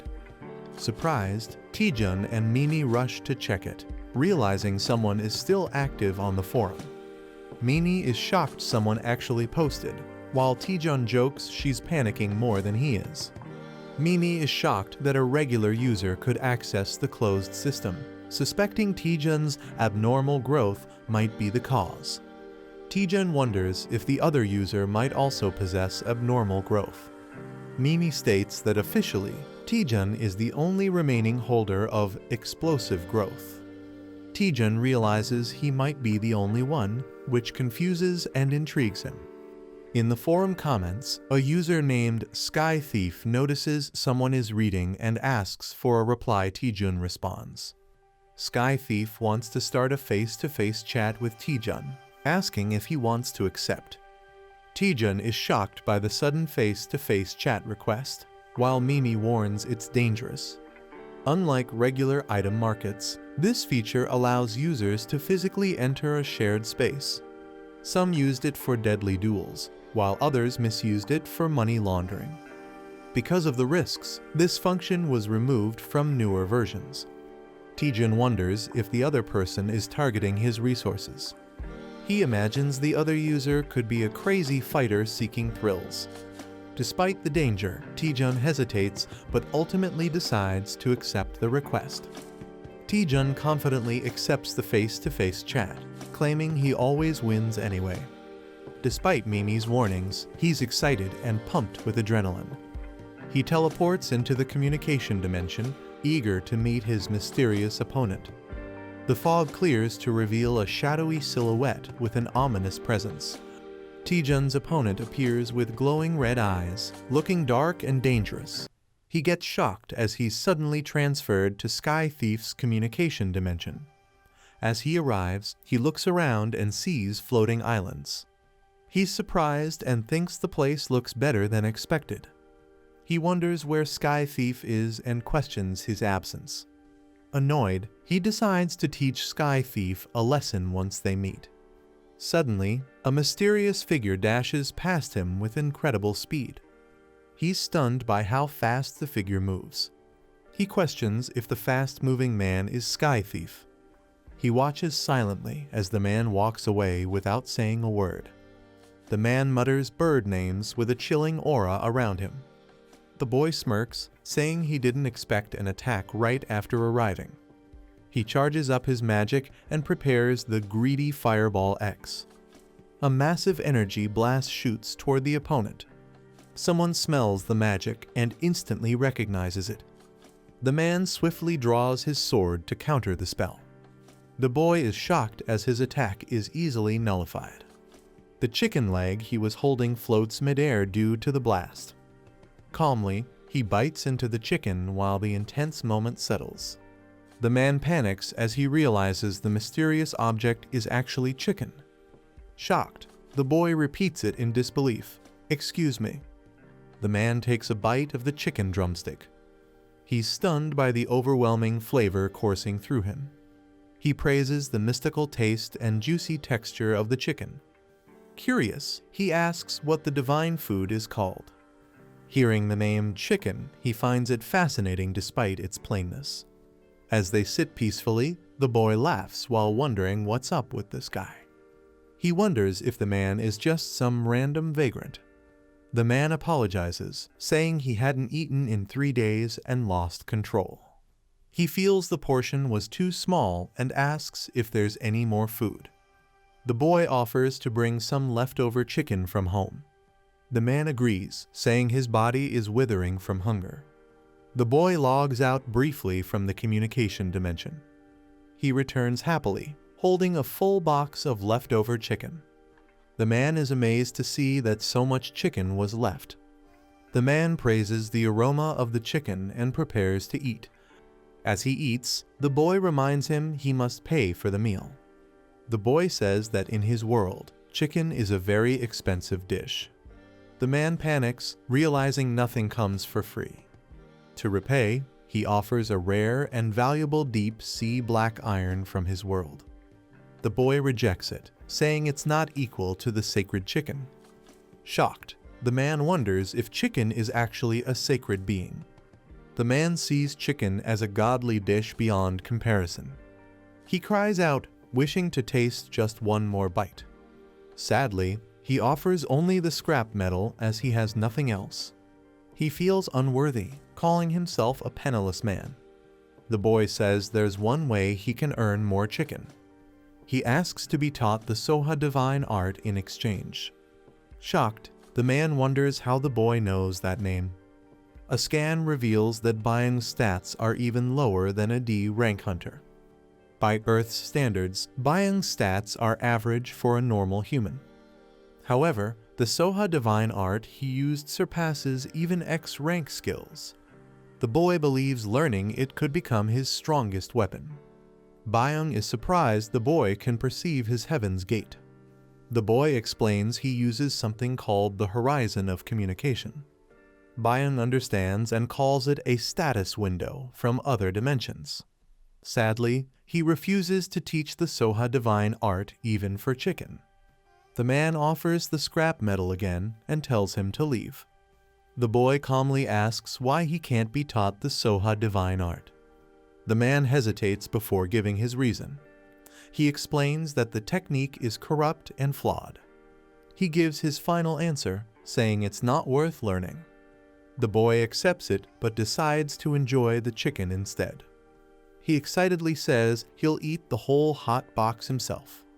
Shocked, the man tries to stop him, begging with a B but.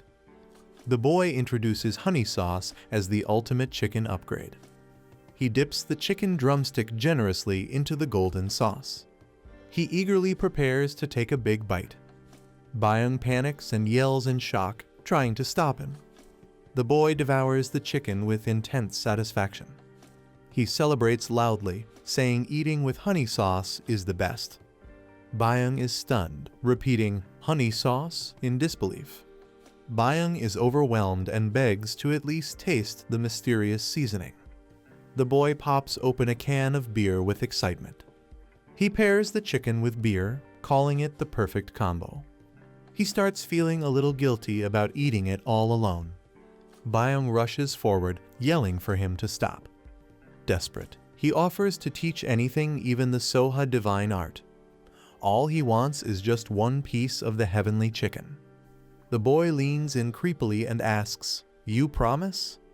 The boy grins wickedly as he calls to order a fresh, hot new batch of chicken. Byung leans back, satisfied after finishing the entire meal. He happily exclaims it's been ages since he felt so full.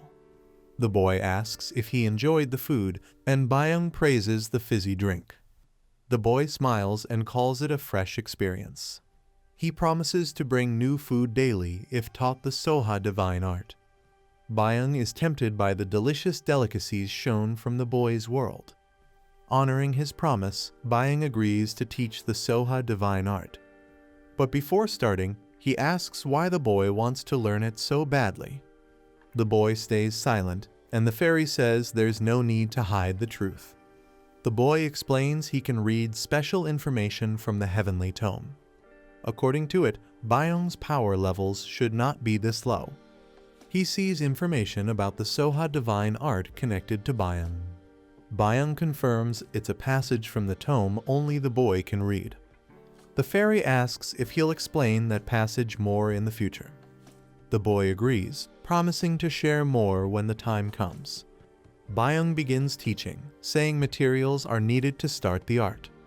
He points out the boy lacks internal energy and even a danshan to learn martial arts. Byung explains that an elixir is needed to open the acupoints and build internal energy. He begins listing the ingredients as the communication session ends. The boy sighs, realizing Soha divine art is harder to learn than expected. His companion notices his mood and checks if something is bothering him.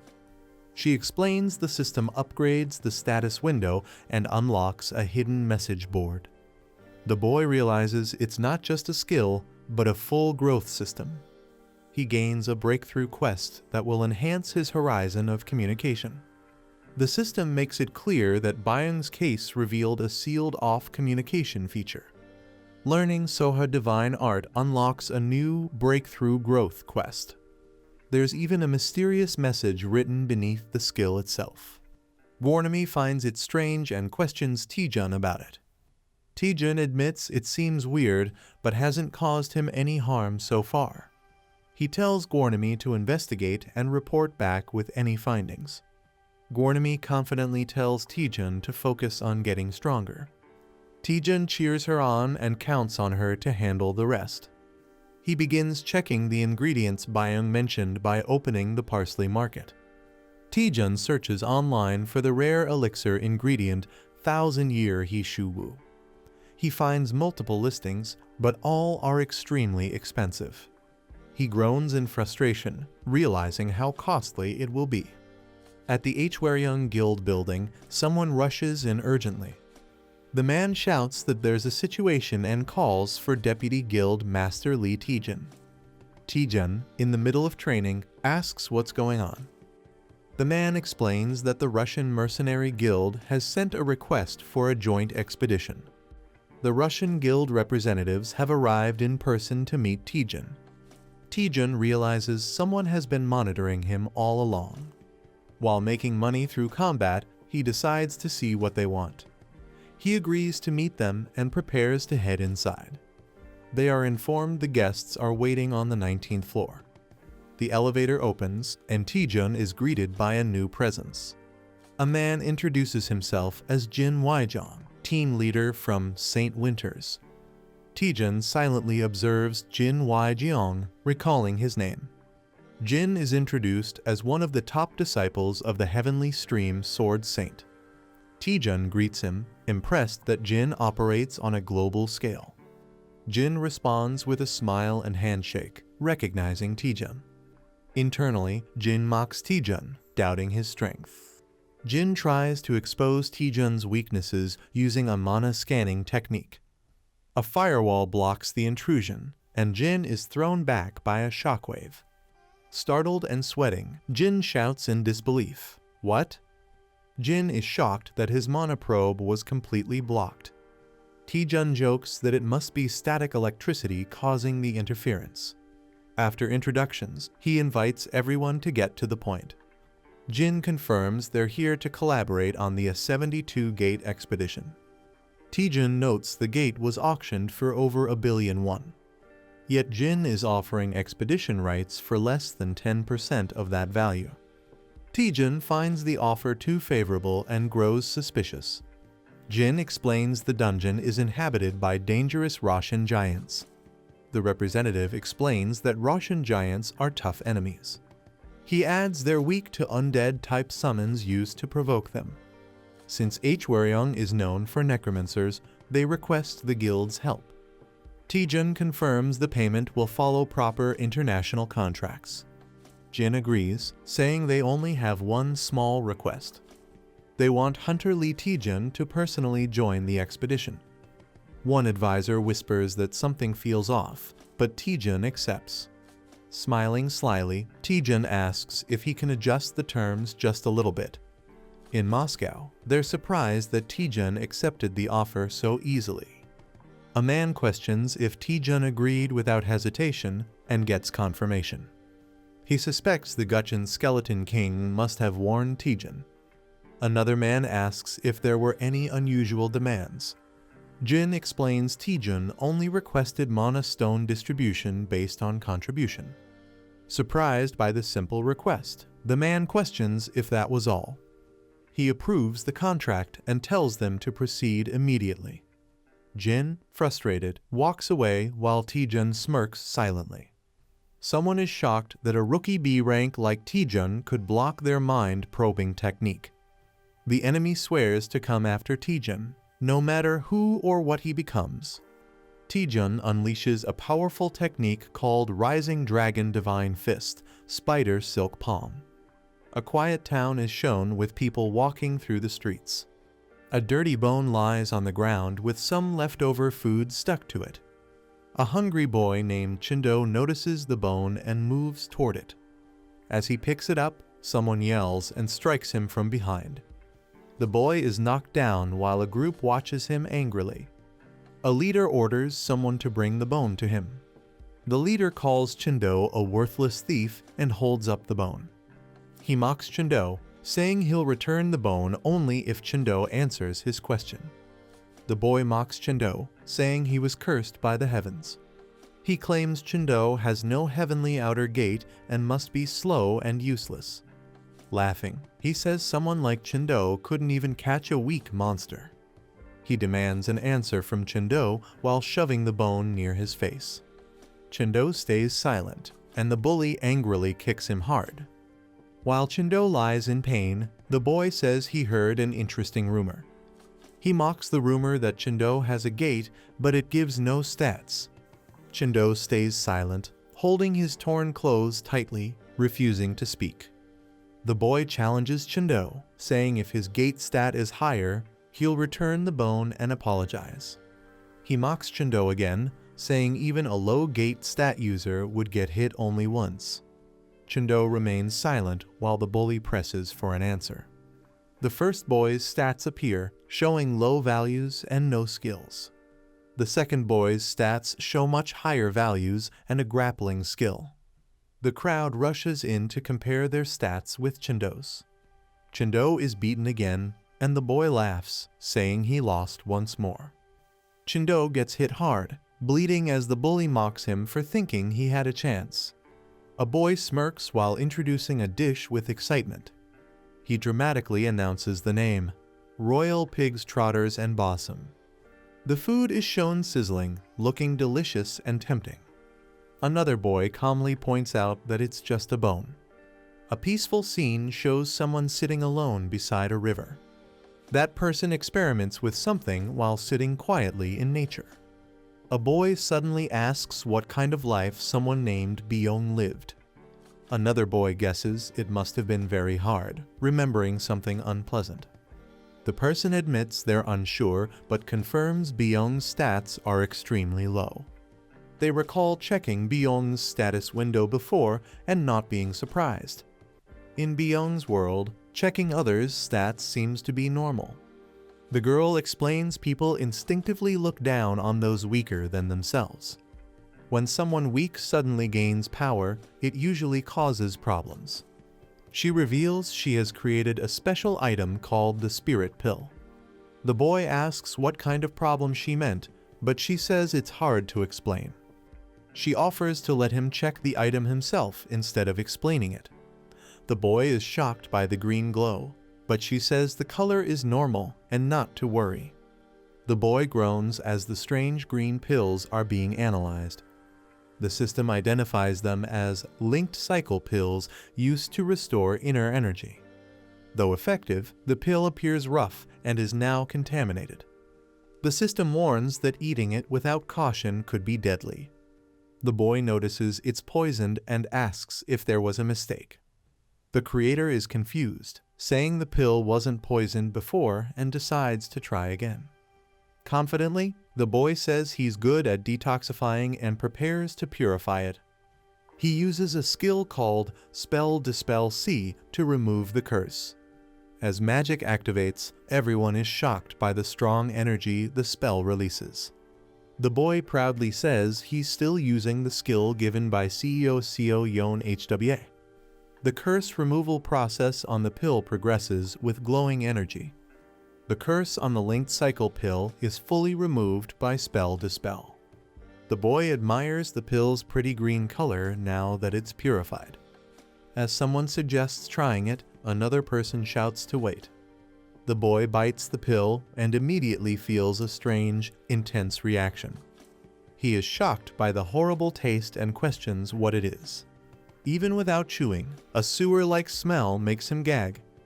A warning appears, saying the elixir must be chewed 20 times for effects to work.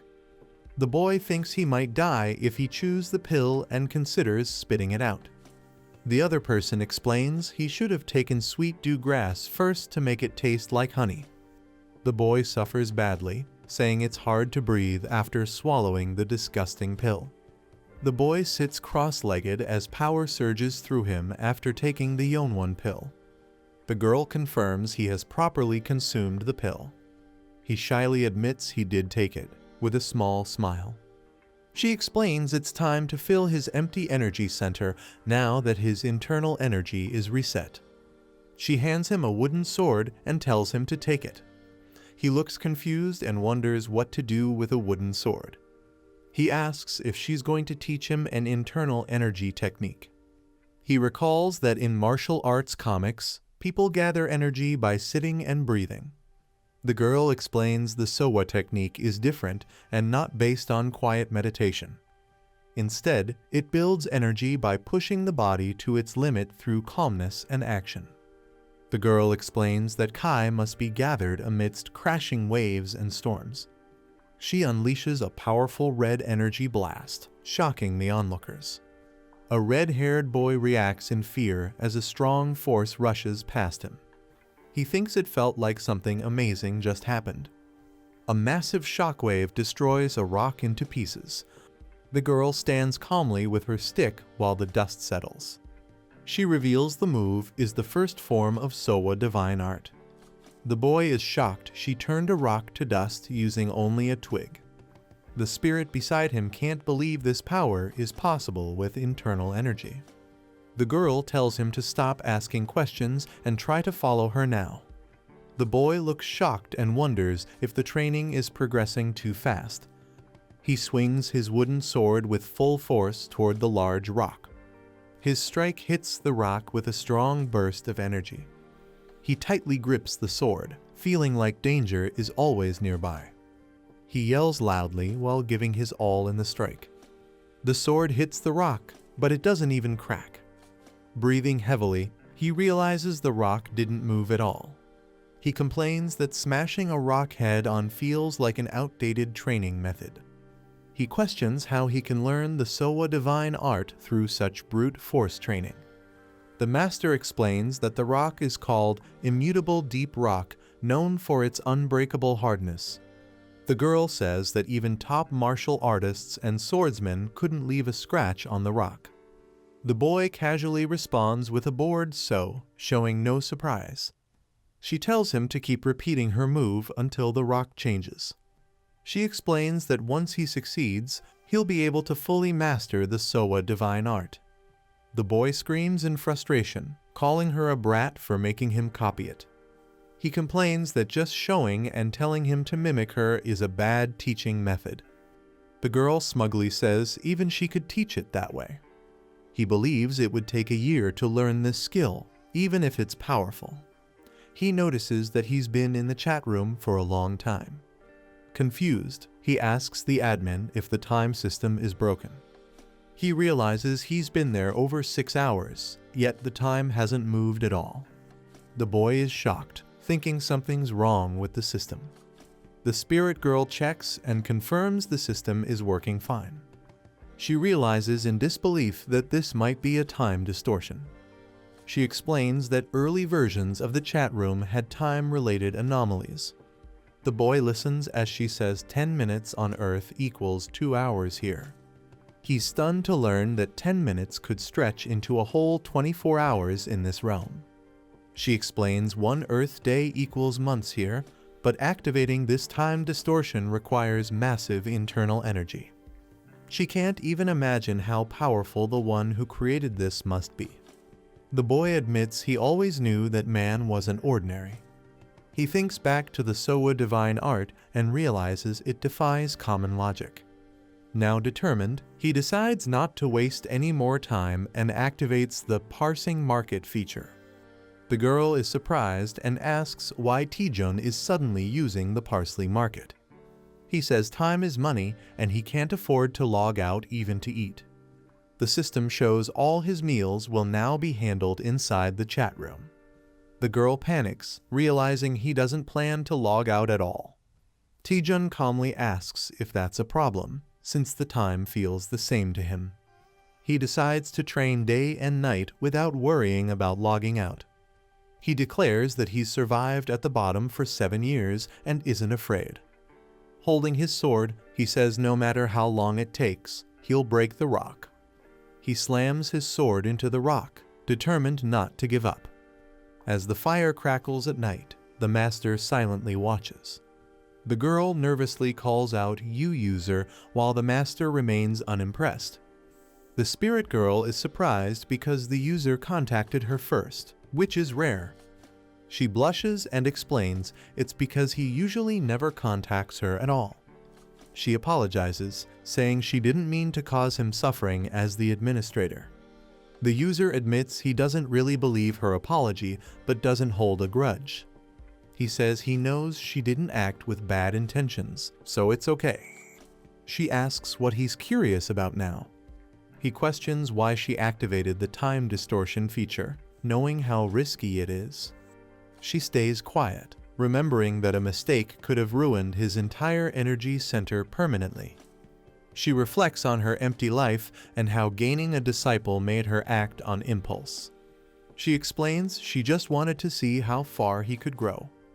She promises not to give him any more advantages from now on. The master says it's time and prepares to leave. She decides to visit her first disciple after a long time. She teleports down to the land, quietly approaching. She sighs, calling her disciple foolish.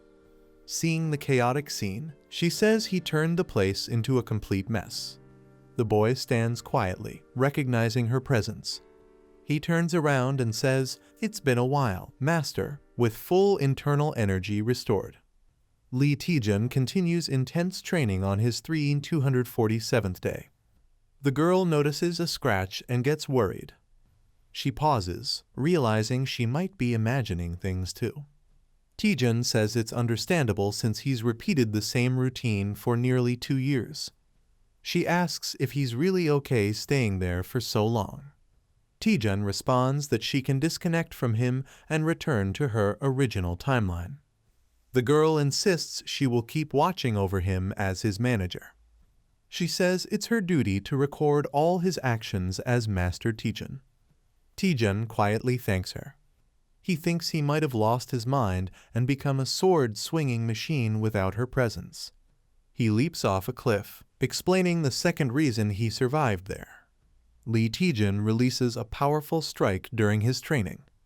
His internal energy keeps growing steadily over time. He unlocks a new passive skill called Weak Spot Inside Eye. The skill lets him detect hidden weak points in opponents or objects. On his 6,507th day of training, he asks his manager if she sees a glowing part on the rock. She looks but says she doesn't see anything glowing. Taejun confirms it's a weakness only visible to him. He decides to focus on this weakness as a clue for progress. He needs to narrow the entire surface down to a point to break it. He attacks the exact weak spot with precision. His internal energy rises again after the successful strike.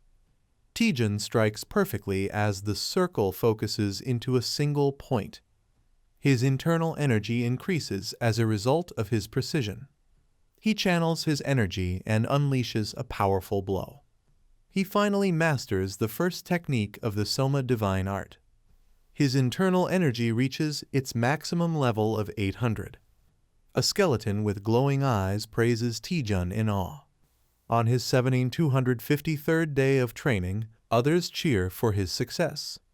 The skeleton claims Taejun's effort surpasses even other Lichdom warriors. He says no human has worked this hard to learn just one move. Taejun smiles as his manager excitedly calls him Aratus. The manager praises Taejun's tenacity as top tier among all users. Taejun smiles and says thank you. He reflects on training alone for 2 full years. He senses that his isolated training is finally reaching its end. He prepares to use 500 internal energy and activates Piercing Flow. With glowing energy, he strikes the heartless rock. The massive rock cracks and shatters from the impact. Taejun clenches his fist, saying he's finally done it. He smiles, proud of learning the difficult skill. He's greeted by someone who calls him Master after a long time. The man notes it's Taejun's first time accepting that title and asks if he's had a change of heart. Taejun acknowledges his master's guidance and addresses him respectfully. The master questions what Taejun thought of him before.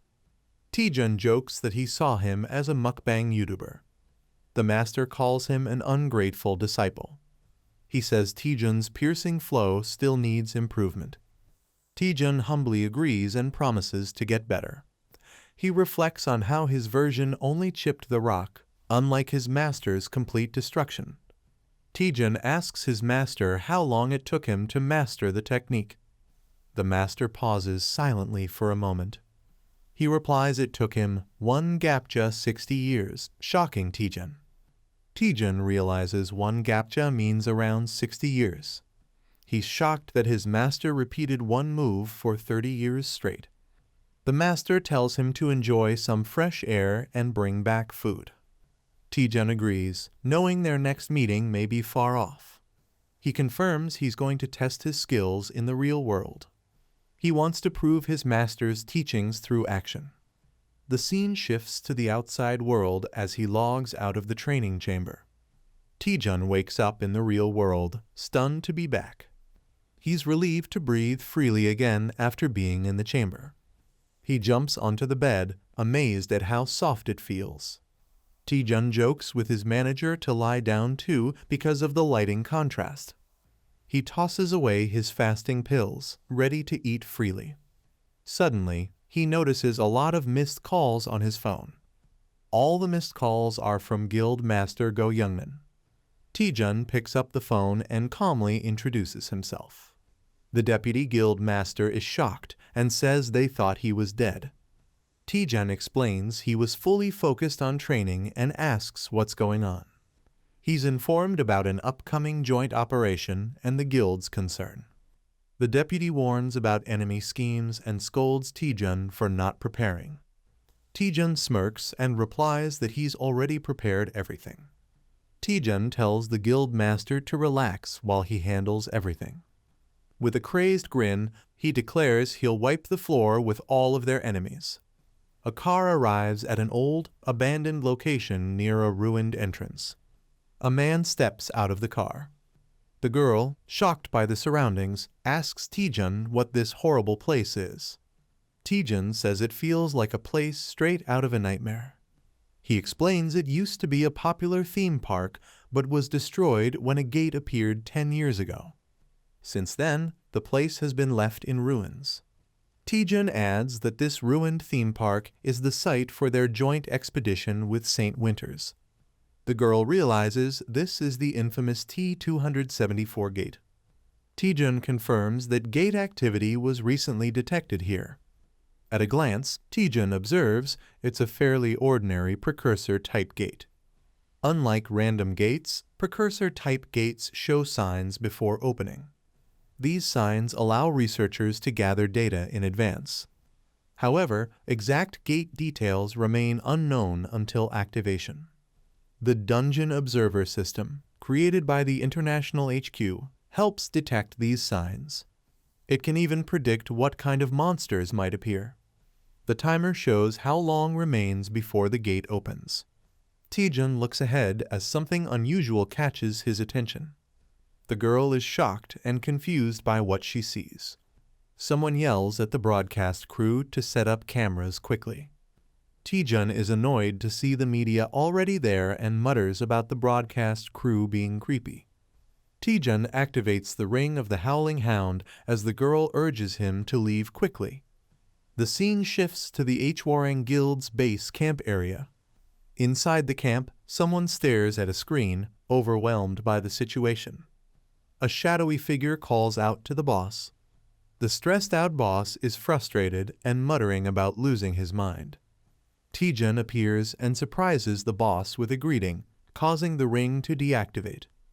The boss recognizes him with shock and stutters, "TT." The girl shouts Taejun's name dramatically and rushes toward him using a spinning hug attack. A monster suddenly charges in and gets slammed to the ground by Taejun.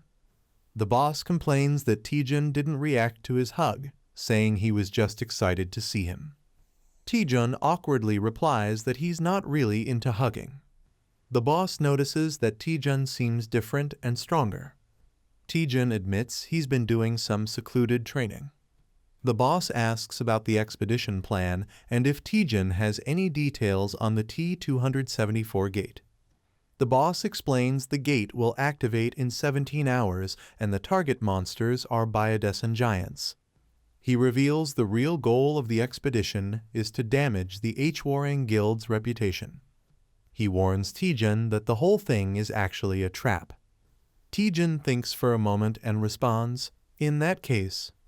Taejun jokingly says he'll back out and join the support team because he's scared. A man reacts with confusion, saying, "Excuse me." At the St. Winter's mercenary base camp, someone asks if the plan is going smoothly. A subordinate confirms they'll enter the T2 gate with Lee Taejun as scheduled. The boss is pleased and says success is only a matter of time. But the subordinate mentions something strange. According to the H-Warring Guild, Taejun won't be joining the main raid team. Instead, Taejun is assigned to the support team, surprising the listeners. The boss questions whether Taejun is a coward or has another plan. He orders them to stick to the original plan, kill Taejun after entering the gate. Meanwhile, the scene shows the base camp just 15 minutes before the gate opens. People are shocked to hear that Taejun has left the main party to join the support team. Lee Taejun walks silently through the crowd, drawing attention. A reporter reflects on Taejun's unexpected move, saying he stepped down like it was nothing. The reporter thinks Taejun must have a reason and notes his confidence even in risky decisions. A director tells the crew to pack the camera because they're moving. A staff member asks where they're going, and another complains about not having the main character. They decide to follow Taejun's support team instead. The team heads toward the gate area as time ticks down. One of the support members admits they're nervous despite not being essential. Taejun smiles and notes that usually the support team wouldn't matter in a raid like this.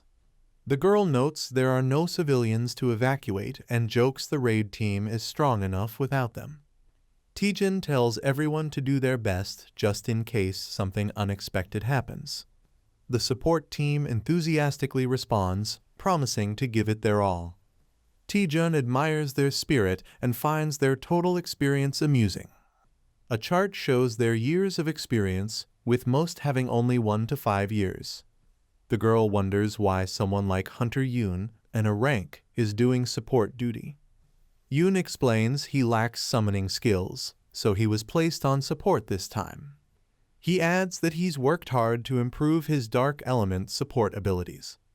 Taejun tells him that his skills will actually be quite useful. Yoon is surprised and curious, asking what Taejun means. Suddenly, something shocks Yoon before Taejun can explain further. One of the team members says the gate is about to open, and Taejun agrees. Taejun tells everyone to stay calm and focus in case something unexpected happens. The countdown to gate activation begins from 5. The team is shocked as a secondary dimensional portal suddenly opens. Someone screams that it's a top-level emergency. Taejun immediately commands the support team to follow him and attack the Birazin giants. He charges forward with a crazed smile, shouting about collecting all the magic stones. People look up in shock, wondering what is happening. Someone realizes it's not a transfer-type deployment. Another explains it's a pre-deployment. They conclude the main gate has limited defenses. Ferocious Burosan hounds appear, attacking. Chaos erupts as the monsters charge forward. A giant Burosan creature roars loudly. Someone panics, saying they'll all be wiped out at this rate. A powerful monk of the ascending dragon fist strikes the giant. A man checks if everyone is all right. He warns them not to fight the giant directly and to focus on rear support. He tells them he'll be counting on them. Some doubt what they can do against the monsters from the backline. Others agree they might just get in the way. A girl tells them not to be afraid and to listen closely. She says even if they work together, they'd still struggle against one giant. She points out that they have Deputy Guild Leader Lee Taejun with them. She rallies everyone to give their all in support. A giant roars as she prepares her weapon. She traps the giant with a skill called Bone Prison. Someone checks if the Deputy Guild Leader is all right. He notes that the situation is good enough to call a specialty. He thinks it's now much easier to hunt. He says the table is nicely set for battle. He prepares to farm like crazy using his skill.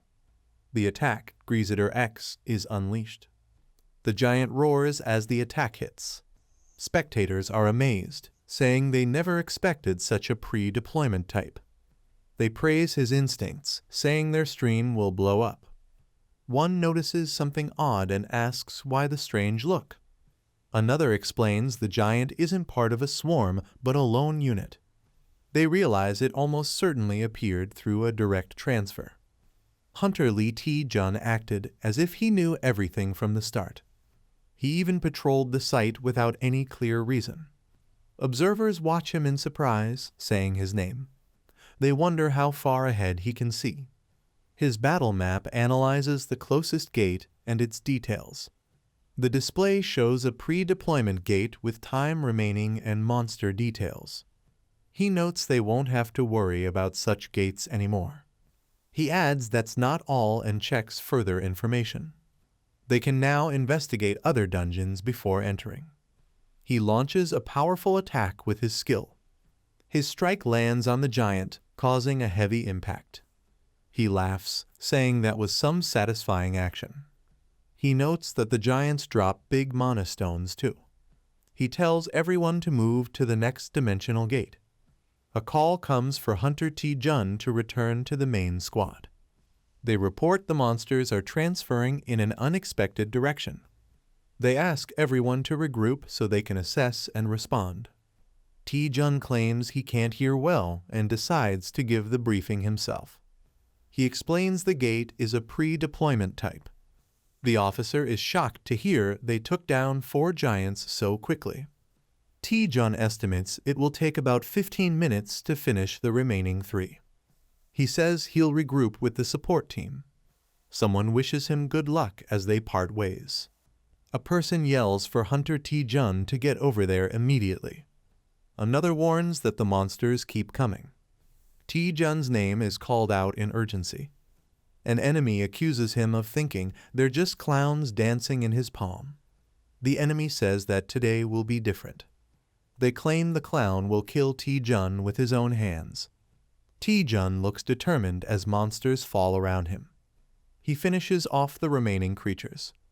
Taejun reports that he just finished patrolling and there are no more monsters nearby. They ask if they should proceed into the gate and inquire about the other Hwarang Guild members. They inform him that he missed the communications. The boss subjugation will be handled by their squad and Hunter Taejun. Taejun responds casually, saying it can be helped. He's asked if he's really that clueless. They explain that a critically injured guild member was part of his support team. Taejun admits he was so focused on fighting that he didn't notice. He laughs, revealing he made up the story himself. The bluff was to enter the gate alone with the others. Taejun says he's ready to start the mission. He thinks to himself that they're still dancing in the palm of his hand. A figure sits on a grand throne inside a hall. He catches a scent and recognizes it instantly. He identifies it as the blood of his subordinates. The team enters a large hall, surprised by the unusual boss field. They note that the room resembles some kind of temple. The glowing green aura suggests the boss monster is inside. They realize the boss hasn't been activated yet. One member hesitates, unsure whether to deal with Lee Taejun before or after the boss fight. He considers that, now that they're inside, outside help won't reach them. Just as planned, he secretly disables the communication on the team members' suits. Smiling, he thinks about defeating the boss first and then eliminating Taejun. Suddenly, someone shouts that Hunter Lee Taejun has disappeared.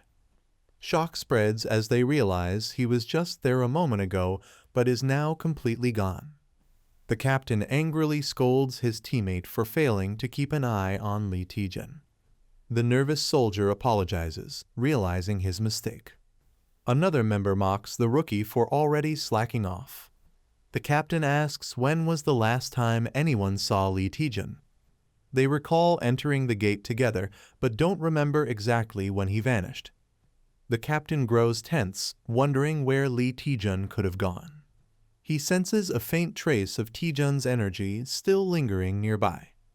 Realization strikes Lee Taejun may have already uncovered their plan. He identifies the hidden power as the Elixir of Obscurity, which cloaks mana. The others realize Taejun must have used it immediately and now knows they're trying to kill him. A soldier nervously wonders if Lee Taejun is now planning to hunt them instead. The captain dismisses that idea, saying it would be reckless. He explains that the Elixir of Obscurity loses its effect if the user is detected. They realize they cannot leave the gate unless they defeat the boss. The only exit available is through the dimensional portal that opens after the boss is killed. The soldiers decide to secure the exit and wait until Taejun's potion wears off. For now, the captain orders them to focus on eliminating the boss first. The team advances toward the throne, preparing to confront the monster. Suddenly, the boss grips its massive weapon, signaling the battle is about to begin. The giant boss suddenly swings its weapon, smashing a soldier brutally to the ground. The team is horrified by the overwhelming power of the monster. Another soldier trembles, realizing the dire situation they're in. Screams echo as more teammates are struck down without mercy. From above, they notice the giant isn't just strong, it's wielding a spear like a warrior. Shocked, one exclaims that the broken giant is actually using a weapon. Fueled by rage, a soldier powers up, determined to strike back. He launches forward, shouting that he'll kill the monster right now. But the giant effortlessly counters, gripping him tightly. The soldier struggles desperately, shouting for the beast to let him go. Meanwhile, the rest of the team watches in alarm, realizing how hopeless the fight has become. The giant slams its weapon down, crushing soldiers mercilessly. A terrified teammate stammers, calling out to the captain. They question if the creature is truly a broken giant. Another soldier screams for help as his body is torn apart. The horror spreads as blood and chaos fill the room. Shocked, someone wonders what kind of monster they are facing. Observing closely, the captain realizes its strength, speed, and intelligence far surpass normal. He concludes it is several times more advanced than the original giant. With determination, he prepares himself, knowing this is the only chance to use a secret technique. Clutching his weapon, he steels his resolve for a desperate counterattack. Blood splashes violently as the forbidden technique activates. The captain unleashes a dark, overwhelming power that engulfs his body. It's revealed to be a forbidden skill, banned even among advanced hunters. The destructive aura around him grows stronger and more unstable. He declares that this power will crush the enemy completely. With explosive speed, he leaps high into the air. His eyes burn with fury as he vows to kill the monstrous variant. Slashing downward, he pours all his strength into a devastating strike. The ground erupts under the force of his attack, blood and energy scattering everywhere. As he steadies himself, he declares that Lee Taejun will be next. But suddenly, his expression shifts to shock as something unexpected happens.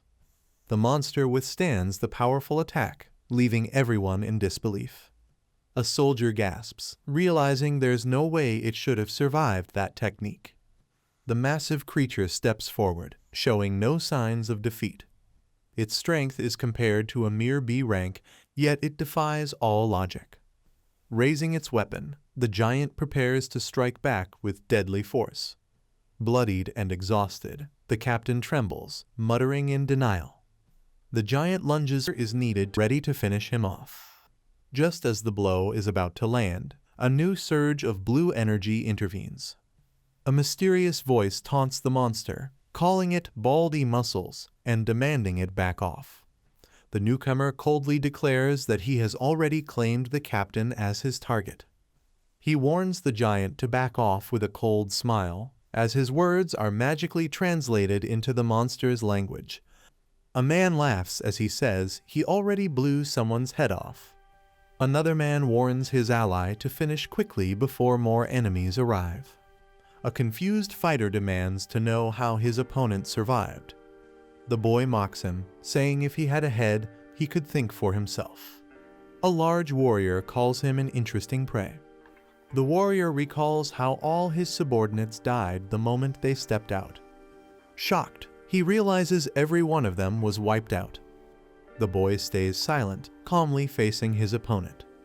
A system window scans the warrior, showing he is being analyzed.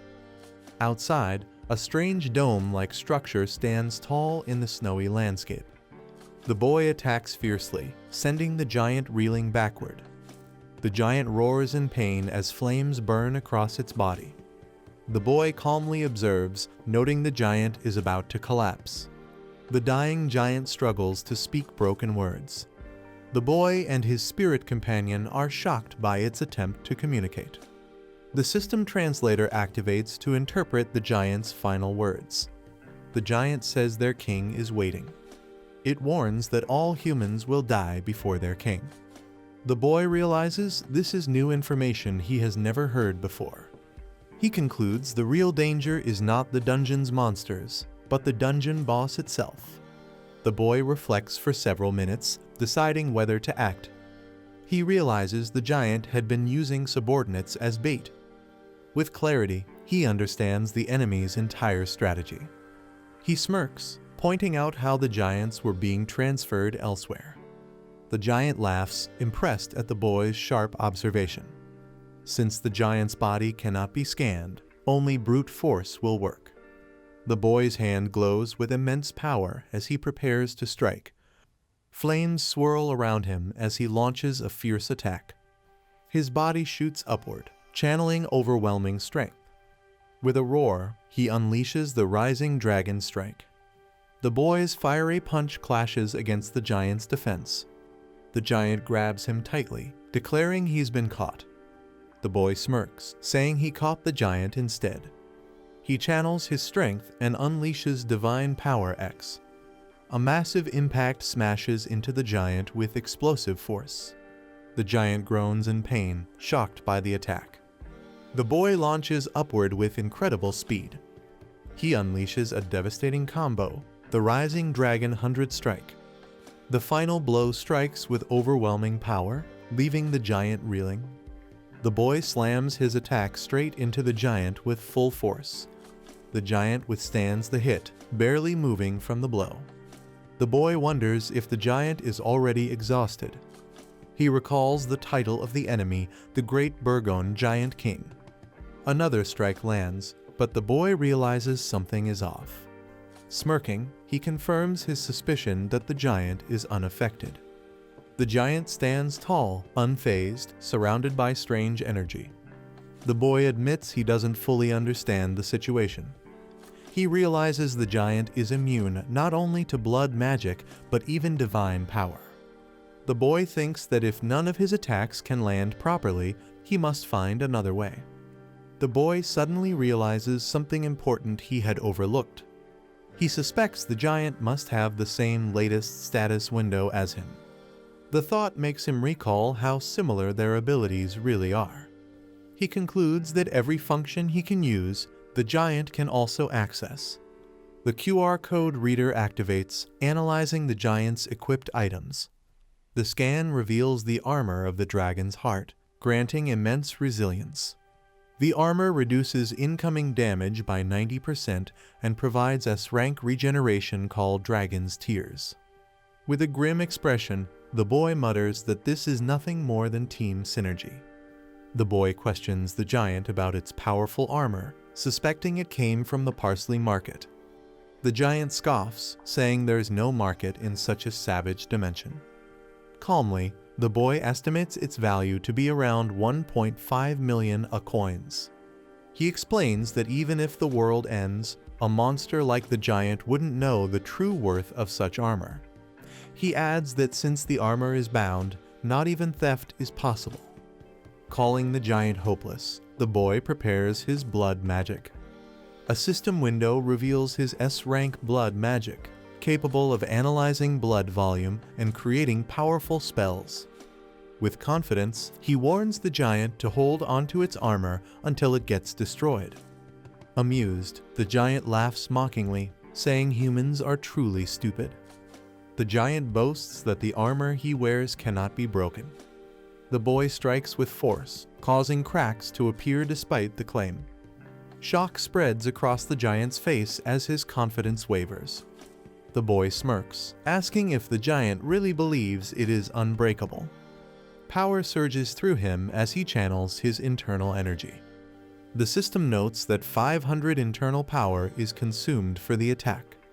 He unleashes the swordsman's fist, first technique, Insight Slash.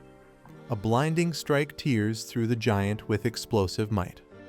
The giant cries out in agony, overwhelmed by the devastating slash. The boy reflects that this technique carries the will and obsession of his master. Holding his blade, he declares it as the sword of fate, the weapon that even changed his destiny. A strange red core pulses with energy, and someone senses that something feels very wrong. The hunters outside grow uneasy, noting that the raid is dragging on far too long. One of them reasons that the boss monster should be similar to the ones outside, so the team inside should have cleared it already. Suddenly, horrifying signs of corruption encroachment burst into view, shocking everyone. They realize it's a preemptive formation mixed with corruption encroachment, leaving them panicked and confused. Fear spreads as one hunter urges his senior to retreat before they all get wiped out. The leader hesitates, noticing something unusual amidst the chaos. A violent explosion erupts inside, shaking the battlefield with destructive force. The crowd outside grows restless, wondering about Hunter Lee Taejun's whereabouts and where the rest of the hunters have gone. A man orders Kim Digi to turn the camera toward the unfolding battle. Pointing with conviction, he declares that the star of this expedition is none other than Hunter Lee Taejun. Lee Taejun's eyes glow fiercely, revealing his determination and power. He charges forward with overwhelming force, unleashing a devastating attack. A monstrous roar echoes as his strike lands with explosive impact. The ground trembles and shatters, glowing with the aftermath of his power. His opponent, stunned, mutters in disbelief at what a mere human could do. The creature admits that such strength is absolutely impossible to comprehend. With a thunderous crash, the giant monster is violently thrown to the ground. The blonde spirit scolds him for nearly shouting about resurrection scrolls, while he nervously wonders if they killed the monster. The giant creature lies on the ground in a pool of blood, while his ally complains about him jinxing things. Its head drops heavily to the floor, confirming its death. He checks with relief, saying the monster is definitely dead. The spirit admits that without insightful flow, he would have been finished, amazed at how it reduces 90% of all damage. They laugh together, joking about how broken Sohashin arts are, while he proudly says 2 years of training paid off. A pool of blood spreads across the ground, hinting that something is still wrong. Though victorious, his body is heavily damaged, and a warning shows he can no longer continue fighting. A system message reports a complete muscle rupture and fracture, recommending swift use of Usamata's potion. He reflects that while he took the boss down in a single strike, he underestimated the backlash on his body. Admitting he still can't fully handle the technique, he acknowledges how far he has to go. Deciding to heal, he pulls out the mythical grade Eusimatus potion. The system announces a reward for the illegal status window user, granting him an upgrade point. Surprised, he wonders about being labeled an illegal status window user. He then realizes the earlier vampire wasn't the only one, as another menacing presence appears. Embarrassed under his administrator's sharp gaze, he hesitates and stammers, unable to explain himself. He hurriedly insists he didn't know the enemy was using an illegal status window. The administrator awkwardly excuses herself, disappearing as soon as things get complicated. He holds up the potion, pointing out how she always vanishes whenever things don't go her way. Confused, he stares at the fallen boss, wondering what exactly she is hiding. Noticing something unusual, he bends closer and questions the strange symbol on the monster's body. The mark reads Alpha, leaving him puzzled about its meaning. He realizes this boss had 2 eyes and an upgraded status window, perhaps branding itself with a unique mark. Despite these discoveries, a chilling unease washes over him, as something about it feels deeply wrong. He examines the strange marking and notes it looks less like a tattoo and more like a brand. Suddenly, a wounded hunter calls out his name, catching him by surprise. The man, bleeding heavily, accuses Lee Taejun of dragging them into this deadly trap. Taejun calmly replies that they were the ones who set the trap, not him.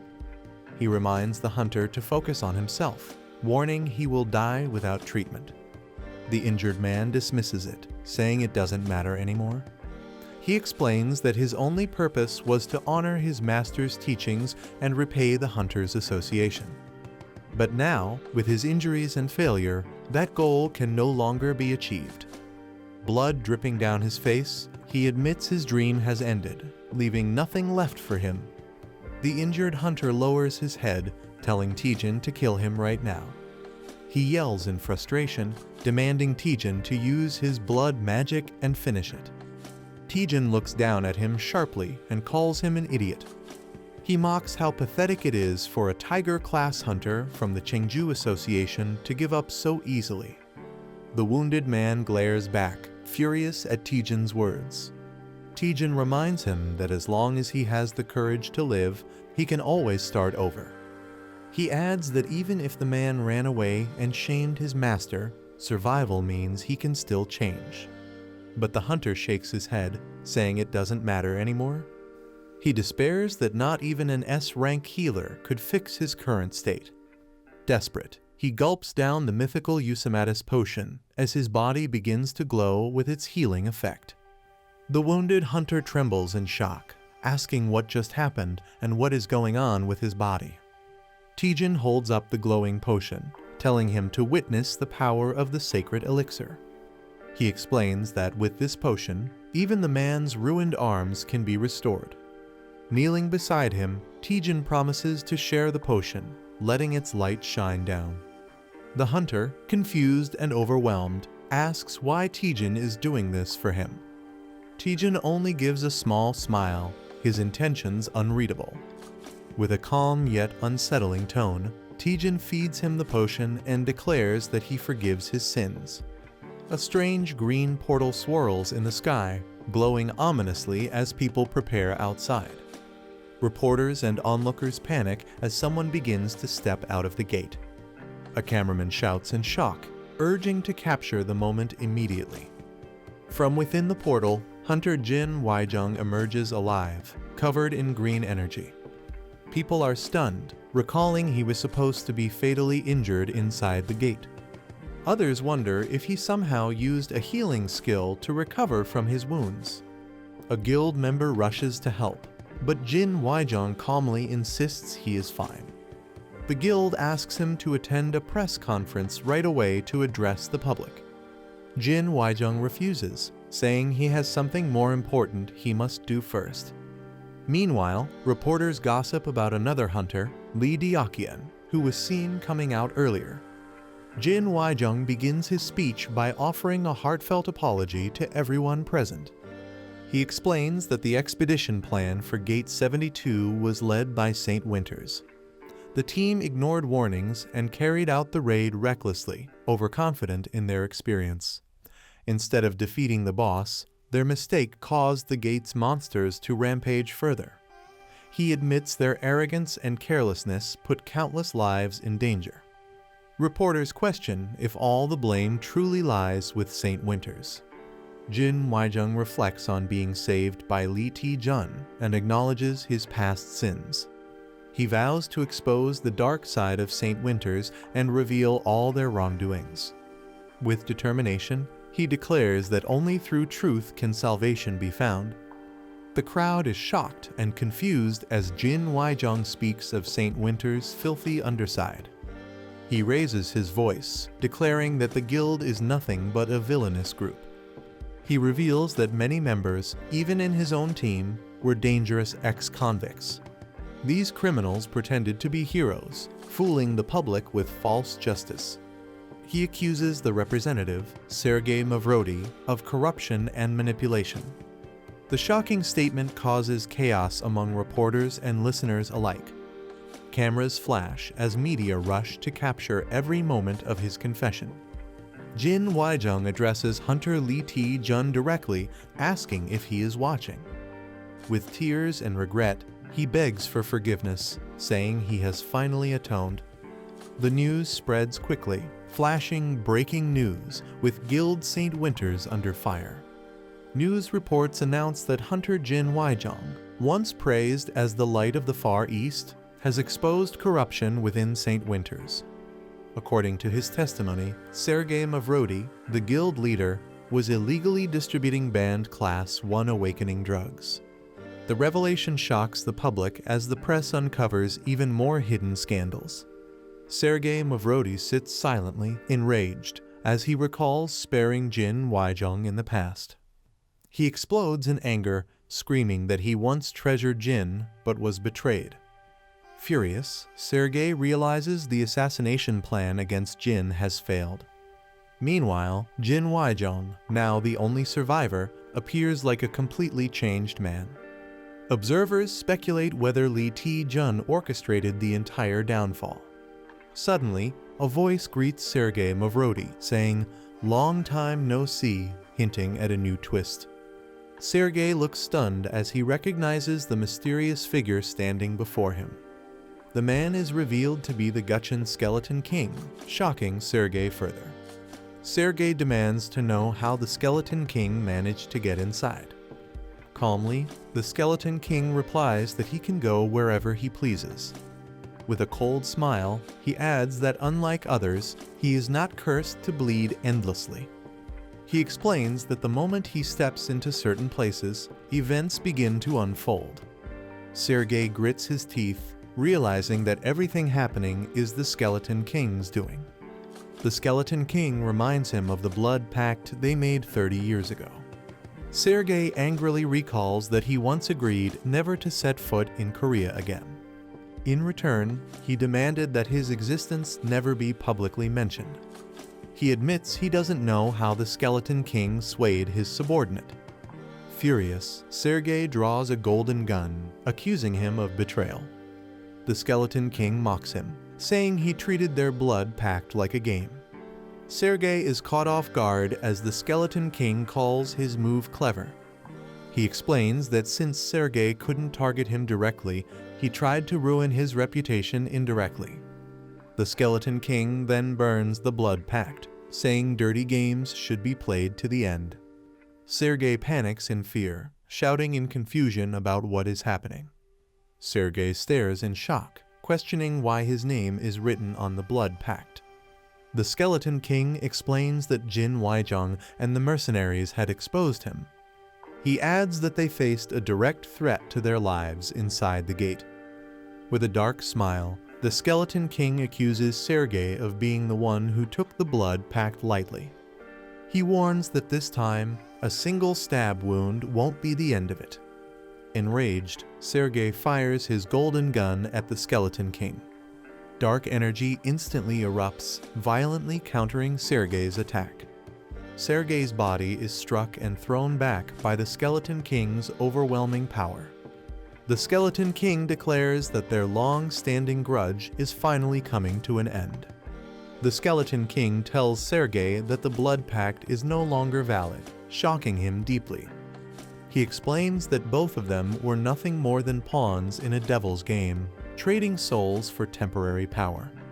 Now, he declares the curse of the blood demon no longer remains within him. He reveals that this freedom was made possible thanks to the very man Sergei despises most, Lee Taejun. The servant looked at his mobile to check the news and offers that had arrived for Lee with great excitement. He showed Lee that many offers had come and how much benefit he would gain from them. He elaborated on the amazing number of views on all of Lee's social media accounts, insisting that this was a very good thing. But he noted that Lee's reaction seemed cold and questioned why he appeared that way, since he had become a great superhero in just one night, which was very surprising. Meanwhile, the servant took out some papers from his bag and presented them, pointing out how many proposals had arrived in only 3 days since Lee had raided the gate. Then, the agent, who was his assistant, explained thoroughly that they were receiving offers from everywhere investment would be given. They would be featured in ads, and casting would occur in different shows. They would be called, and there was no place where they had not received an offer. His assistant was very excited about this, adding that if it continued like this, if their name kept being made, then there would be a time when Lee would be seen as a global superhero, and his fame would keep increasing. At the same time, Lee asked a question: had any international HQ come to them or hired them yet? His assistant thought about it and responded that Lee was referring to the application submitted after the raid, whose result was due. They needed to check on it, as it seemed someone had seen something in the morning. In the meantime, the assistant began searching through a box, eventually finding a card which he handed to Lee. Upon catching it, Lee saw that it contained his complete information, revealing a special raid permit card exclusive to the top 10 dungeons, with Lee now counted among them. It was shown that Lee Taejun had become rank A, and his ID number was displayed. The assistant admitted that he had thought Lee's application would be cancelled denied because of the incident involving St. Winters, but he expressed great happiness and gratitude that it had not become a hindrance. Then, the assistant stated that they had done everything on their side and should now come to work. He explained that he had prepared a full schedule for Lee, detailing when to move overseas, which shows to attend, and how much to earn. However, Lee responded very lovingly that he did not want to be busy with all that. He simply wanted to do his work. Lee inquired of the assistant if there was any work that did not require his direct involvement. The assistant, with great surprise, began looking at his schedule and questioned what Lee was saying. He explained that without Lee's appearance, they only had 4 opportunities ready to work with them, specifying that sponsorships had come from Haver Young Guide and 2 ads from Hunter Young Hannah, and that Lee had been cast due to his interest in them, with them paying the patent for it. After this, Lee said smilingly that they did not need so much work. He suggested working with all 4, but focusing more on their core work, not merely business deals.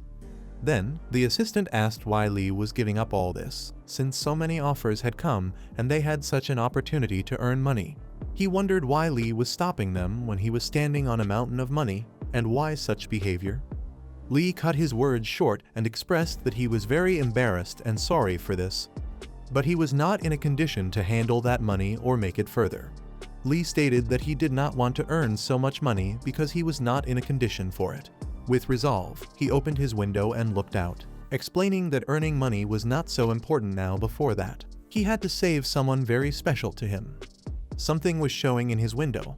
The time remaining for the Sova Divine Master Art was about 10 days, 4 hours, and 39 minutes. After seeing this, he began thinking deeply about what to do with it. 3 days passed, and a scene of a building was shown. A voice came from behind, and it was an AI robot addressing Lee.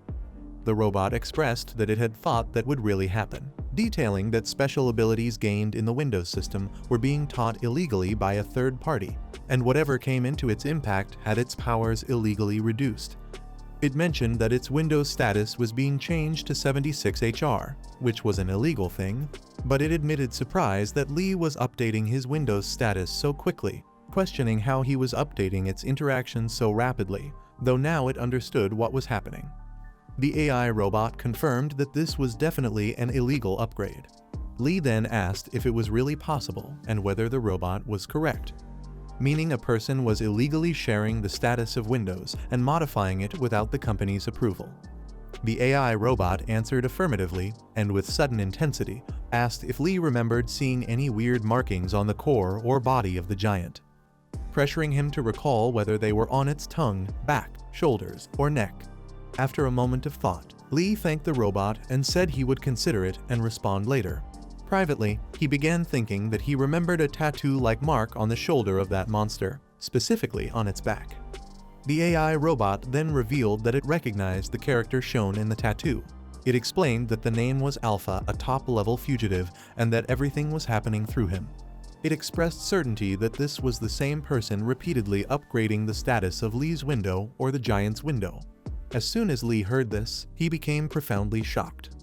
He began asking about Alpha, and after, the AI robot explained that it was not allowed to share Alpha's real name with Lee, as it was against company rules and strictly prohibited. With great concern, it then questioned how a top-level fugitive could be present and how dangerously threatening that would be. It urged Lee to consider this deeply. Reflecting on their last raid, the robot noted that the monster they faced was only Class 3 level, yet its power had been so immense that it caused extensive damage even at that tier, so a master-level Class 1 entity would be far more perilous. It emphasized that Alpha was relentlessly trying to spread terror and increase the number of criminals. The real purpose behind this was to cause more damage to the world. Additionally, it revealed that Alpha was being actively searched by the security department. Throughout, the robot repeatedly prompted Lee to ponder these grave implications, underscoring the urgency and scale of the threat. Lee was surprised by the revelation that Alpha's real purpose was to increase criminals and cause global damage. Realizing this meant Alpha was growing its skills explosively through a list that rewarded illegal upgrades. The AI agreed this was the case. He pondered the connection between Alpha and X-World, noting that Alpha not only sought to upgrade things, but also had the power to interact with his screen and detect changes. From a villain's perspective, Lee found it weird that upgrades could be so volatile, either upgraded or downgraded, making a huge difference. He also thought about how to decode Alpha's access and control over skills, questioning why Alpha would give skills to others and enable notifications, which seemed strange since it increased his chances of being caught. Yet he remained at large. Finally, Lee considered that the AI assistant would likely answer him by advising him to focus on his own growth to move forward. With relentless determination, he investigated the situation, striving to move forward through his efforts. He also thought about focusing on his growth to ensure progress. The alarming realization hit him that if he did not upgrade the system, his skills would be denied access and reset a very bad outcome for him. In a moment of levity, he concluded that the fastest way to earn points was to buy something to eat, and he laughed uproariously at this. He felt confident that the AI assistant would understand his intentions, and he was very happy because he had devised a plan to seek guidance from his master. He continued to pursue the most points and advance with all his might. When he achieved that goal through the connection at that moment, he became overwhelmingly happy about having come here again.